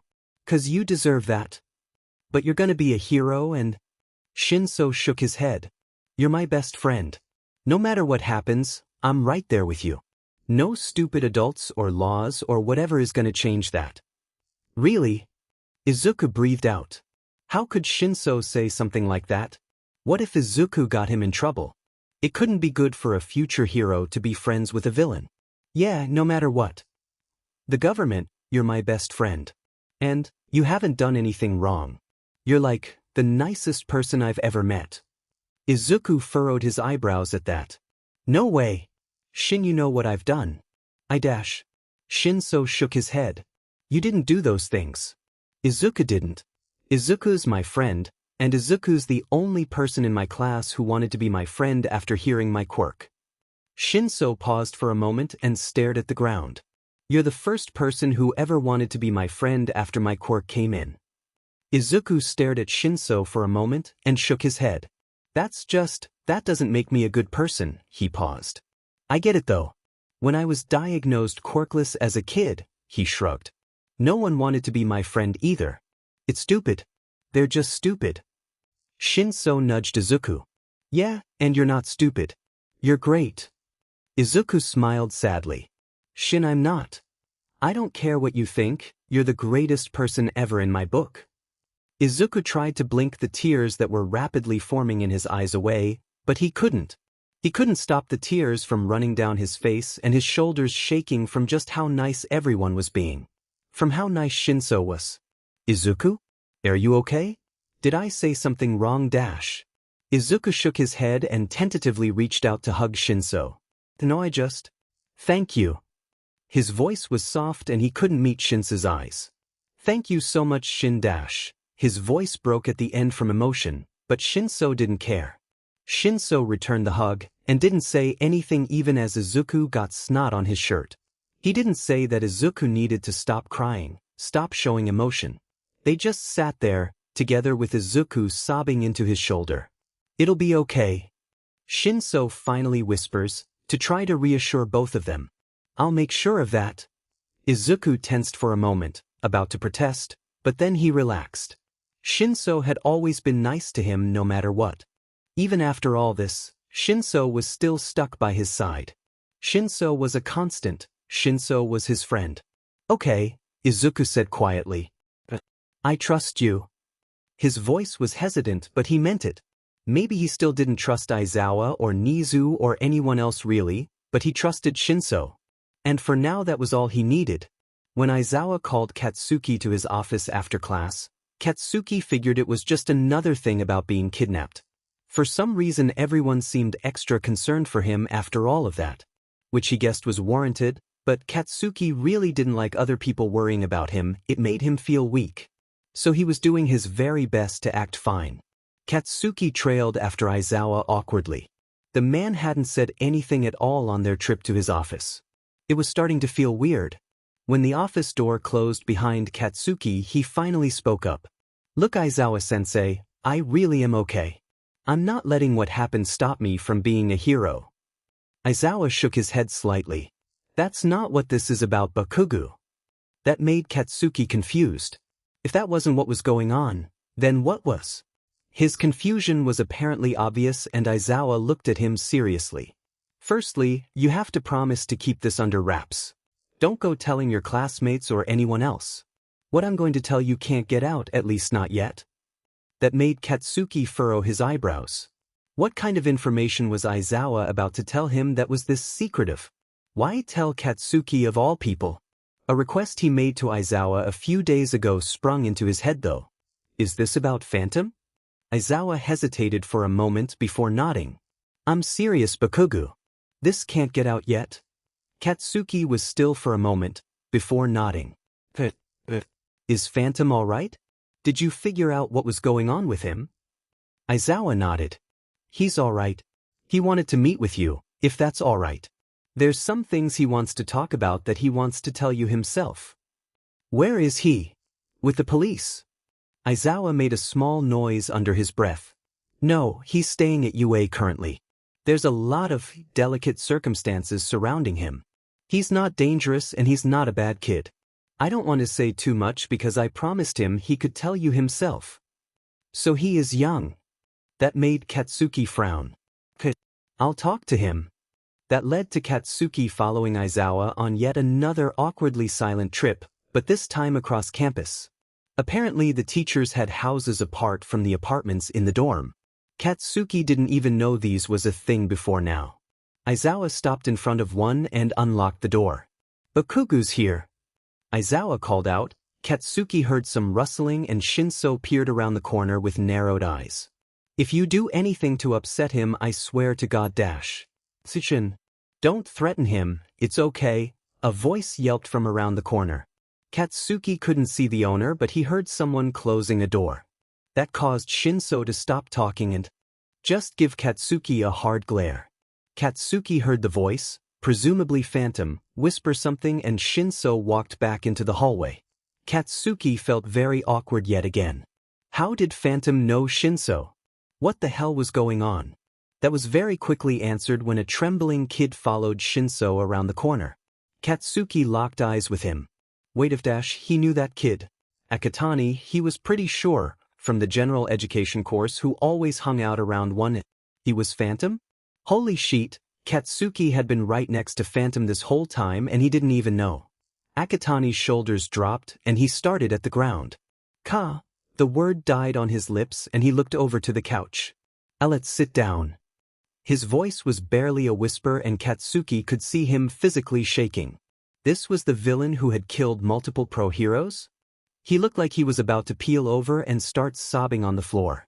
Actually, Katsuki could literally see his eyes tearing up as he sat down on one of Aizawa's chairs. He refused to meet Katsuki's eyes. Shinso squeezed Akatani's shoulder and Katsuki faintly heard the thing he whispered next. Hey, call me if you need any help, okay? If he upsets you, I'll kill him. Please don't, Akatani responded weakly. With that, the two boys were left in the living room. Katsuki shifted. The two of them alone in a room together was familiar, except this time Katsuki wasn't being kept prisoner. The silence was getting too long, it was ringing in his ears. You're Phantom. Katsuki decided to state simply. Akatani nodded. Yeah, but that's not what I wanted to talk to you about. Akatani's fists tightened around his shirt and Katsuki watched him cautiously. What else could he want to talk about? Akatani sniffled and finally looked up at Katsuki. He broke off before he could start talking and seemed to have an internal debate with himself before his shoulders slumped. I'm really sorry. For everything. I shouldn't have let you get kidnapped in the first place and he rubbed at his eyes. I'm so sorry. I know that I don't deserve to be forgiven but Katsuki cut him off. Phantom. Akatani? Whatever. You were the reason I was able to escape. If you weren't there, he trailed off and both him and Akatani winced. But still I let you get kidnapped and Is the only reason you wanted me here was to apologize? That made Akatani sink further into himself. No. Look, He trailed off. I haven't been honest about who I am. Katsuki furrowed his eyebrows. Yeah, you mean like pretending to just be some gen ed kid? Akatani winced. I was kidnapped a long time ago. That's why I was with the League. Wait, kidnapped? Izuku's blinding smile and bright eyes. Katsuki couldn't help the shake in his hands. My name isn't actually Akatani, he continued, his voice getting softer and softer. Izuku's green eyes, green hair. I know you probably don't want anything to do with me anymore, especially after what I put you through, but Akatani cut himself off and tried to stop his voice from shaking. He took a deep breath. Akatani's eyes were green. I don't know if you even remember me or care, but I'm so sorry, Kakanai. I'm Izuku. His breaths were starting to get ragged and panicked. Izuku was dead. Izuku had been dead for a long time. Katsuki stared at the shaking boy and his eyes widened. Izuku was dead. But here he was, sitting right in front of Katsuki. Izuku! Katsuki breathed out, like one loud noise would tear him out of this. Was this a dream? Katsuki felt floaty. Akatani, no, Izuku sniffled at that. I'm sorry, I'm so sorry. I hurt you, Kaken, and it's my fault and Izuku. Katsuki slowly stood up and Izuku's eyes followed him. He cringed backwards into the chair like he was expecting Katsuki to come over and try to attack him. I'm sorry, I'm sorry, I'm sorry. He whispered under his breath. He was rubbing his eyes aggressively to try to stop the tears, but Katsuki could clearly see them streaming down his face along with his shaking shoulders. Are you serious? Katsuki whispered. Izuku, is that really? Izuku? Katsuki could see green hair peeking through the black. Was that faded hair dye? He could see the freckles dusting Izuku's cheeks. He could see Izuku and Katsuki wanting to kick himself for not recognizing him before. His face was more sunken, there were scars on his face, his eyes didn't have a bright spark anymore, but the moment Katsuki had heard him say Kaken, he knew. Izuku was back. Izuku wasn't dead. And Izuku was here. God! How did I not notice? Katsuki said, his voice breaking off at the end. Because how did he not? He should have. Maybe if he'd noticed sooner things would be different. Izuku wouldn't have had to spend so long in that godforsaken place. It's not your fault, Izuku whispered with a sad smile. Nothing you could have done. Katsuki hated crying. He really did, but his eyes were tearing up of their own volition. I'm sorry. I should have done more and Izuku shook his head. There's nothing you could have done, Kaken. Sensei would have found me. He always. Izuku trailed off and Katsuki saw him dig his nails into his wrist. His hands were shaking. It made Katsuki bare his teeth. Whoever the hell this sensei was getting his butt beat. Izuku sank farther into the chair and studied his feet attentively. I should tell you what happened. Where I've been. The story that Izuku launched into made acid rise in Katsuki's throat and his stomach twist painfully. The raw emotion in Izuku's voice, the pain that Izuku had been through. Katsuki wanted to kill All for One and that DMN doctor. He wanted to kill that stupid hand man in the League. By the time Izuku had concluded his shaky retelling, Katsuki was so close to storming over to Tartarus and killing All for One himself. Those bastards, Katsuki hissed venomously. I'll kill them. Izuku cringed and glanced at Katsuki. Worriedly. They're dangerous. You shouldn't. I'm fine. His voice was barely a whisper though, and judging by the way Izuku looked halfway into an anxiety attack, he was not fine. There was no way someone could be fine after they were tortured like that. Katsuki took a deep breath. Izuku had spent years in that hell, there was no way he was ever letting him go back there. Ever. Katsuki would rather die than let that happen. He tentatively reached out his hand. Can I? Katsuki's voice trailed off. He wasn't good at emotions or giving affection, but he wanted to hug Izuku. Normally Katsuki thought hugs were stupid and pointlessly emotional gestures, but Izuku was sitting in front of him, alive. If there was ever a time for Katsuki to hug someone, it was now. Can I hug you? Izuku sniffled again and looked up at Katsuki with wide eyes. You want to hug me? He sounded shocked. He averted his eyes and scrubbed at his face before leaning forwards and wrapping his arms around Katsuki with a choked cry. Oh damn it, he was sobbing again.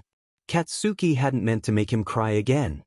He tensed slightly before hesitantly wrapping his arms around Izuku. It's okay. Katsuki said lamely. It's okay. His voice was a whisper and he leaned into Izuku. He ignored the tears welling up in his eyes and focused on his friend. He squeezed Izuku tighter.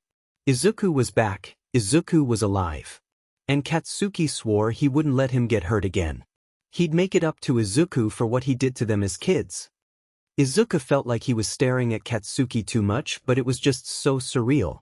Izuku thought for the rest of his life he'd be forced to comply with All for One and Shigaraki's every order, but here he was. Katsuki knew he was alive, Shinso didn't care about what he'd done and still wanted to be friends, and Aizawa was actually helping him. It was crazy. He didn't think he'd ever be able to talk to Katsuki like this again, but he had. I'm sorry. Izuku furrowed his eyebrows at Katsuki. Why was he apologizing?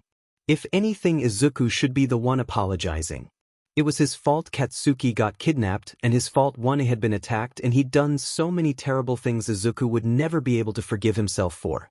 Why are you apologizing? He asked in confusion. If anything I should be the one dash. Katsuki shook his head and slammed his hand on the table.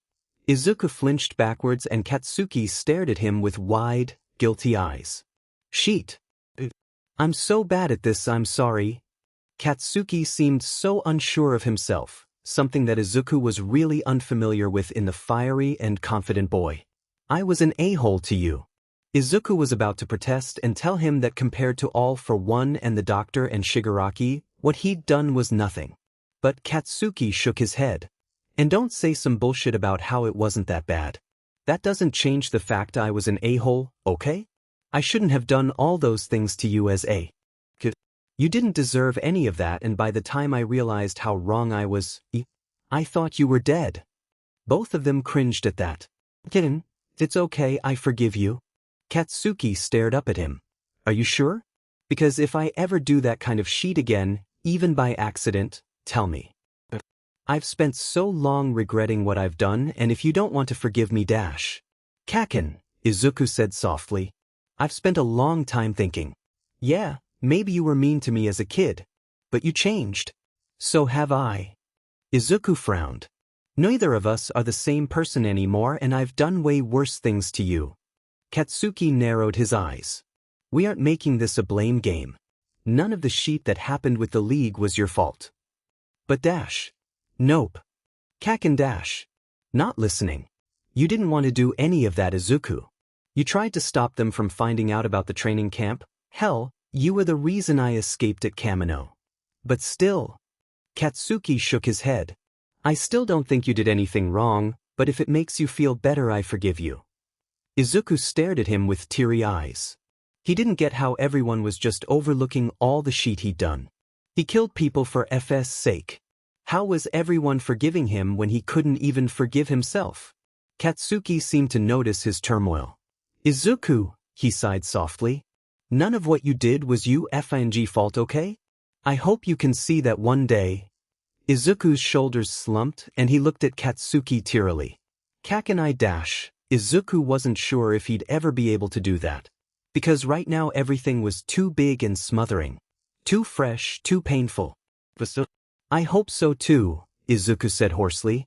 The two fell into an awkward silence before Katsuki abruptly jumped up, causing Izuku to jump too. Katsuki sent him a guilty glance, which made Izuku frown at his feet. He was acting so weak lately. I have something for you, it's back at my house and I'll have to get it from the old hag but, I'll be back okay? Izuku blinked at him and nodded tentatively. What the hell did Katsuki have? It piqued Izuku's curiosity just a little bit but he tried not to let it show. Okay Kaken. Katsuki grinned at him. You'll effing love it. I hope. Izuku listened to Katsuki walk out and took a moment to take a breath and gather his thoughts. This was so much, it was good, but so much. God, he hadn't thought he was ever going to get to talk to Katsuki again, let alone the boy actually being happy that he was still alive even after what he did. And there was of course everything else that had happened, the fact that Izuku was actually free right now, even if he wasn't completely convinced it would last. It made his head spin. Another set of footsteps entered the room a few minutes after Katsuki's departure. That, went well? Shinso asked and sat down on the couch. Right. Izuku clenched and unclenched his shirt in his hands. Yeah, I think so. He breathed out softly. It's still so much to take in, I haven't actually talked to him in forever and he took it so well, but what if he changes his mind or dash? Shinso shook his head. I doubt he will Izu, and if he does, he doesn't deserve to be your friend. Izuku sighed anxiously, I guess. Also, do you know what he was going to get? He basically just sprinted out of the house yelling about how he needed to get something from home. Izuku shrugged. I have no idea, he just said that I'd like it. Shinso snorted. Very mysterious for him, normally Bakugu's so blunt. Hopefully it's something cool. Izuku hummed in agreement and stared up at the ceiling. What was Katsuki getting anyways? Katsuki didn't get back until Izuku, Shinso, and Aizawa had finished dinner. Something that was unfamiliarly domestic to him. It brought back faint memories of him eating dinner with his mom. It was strangely pleasant. Izuku was back in the lounge when Katsuki came through the door again, this time holding a large cardboard box. He set it on the ground with a loud thump and whipped the sheen of sweat off his brow. Shinso peeked around Izuku curiously. That's a big box. F off eye bags. It's for Izuku. Izuku glanced down at it and back at Katsuki. What's, inside? Katsuki nodded at the box. Open it, it's all yours now. Izuku blinked at him a few times and hesitantly reached down to take the lid off. All mine? I can't take dash, but the words froze on his lips when he saw what was inside. He could feel his hands start to tremble, no way. He could feel both of his friends' eyes on him. Izuku, are you okay? Shinso asked from beside him worriedly. What the F did you give him? That was pointed towards Katsuki. Stop FNG glaring at me. I wouldn't give him anything bad. Izuku tentatively grabbed one of the books and set it in his lap. A picture of him and his mom smiling up at him met his gaze. Tears threatened to overtake his vision and he ran a soft finger over the picture. Fuck his mom. Her face had become blurrier and blurrier over the years, and he had always been too scared to look and see if there were any pictures of her online when he'd gotten out in fear of all for one catching on. But now her face was clear in his memories again. Her smile, her laugh, her hugs. Izuku started to cry and tried his best not to get any tears onto the precious book.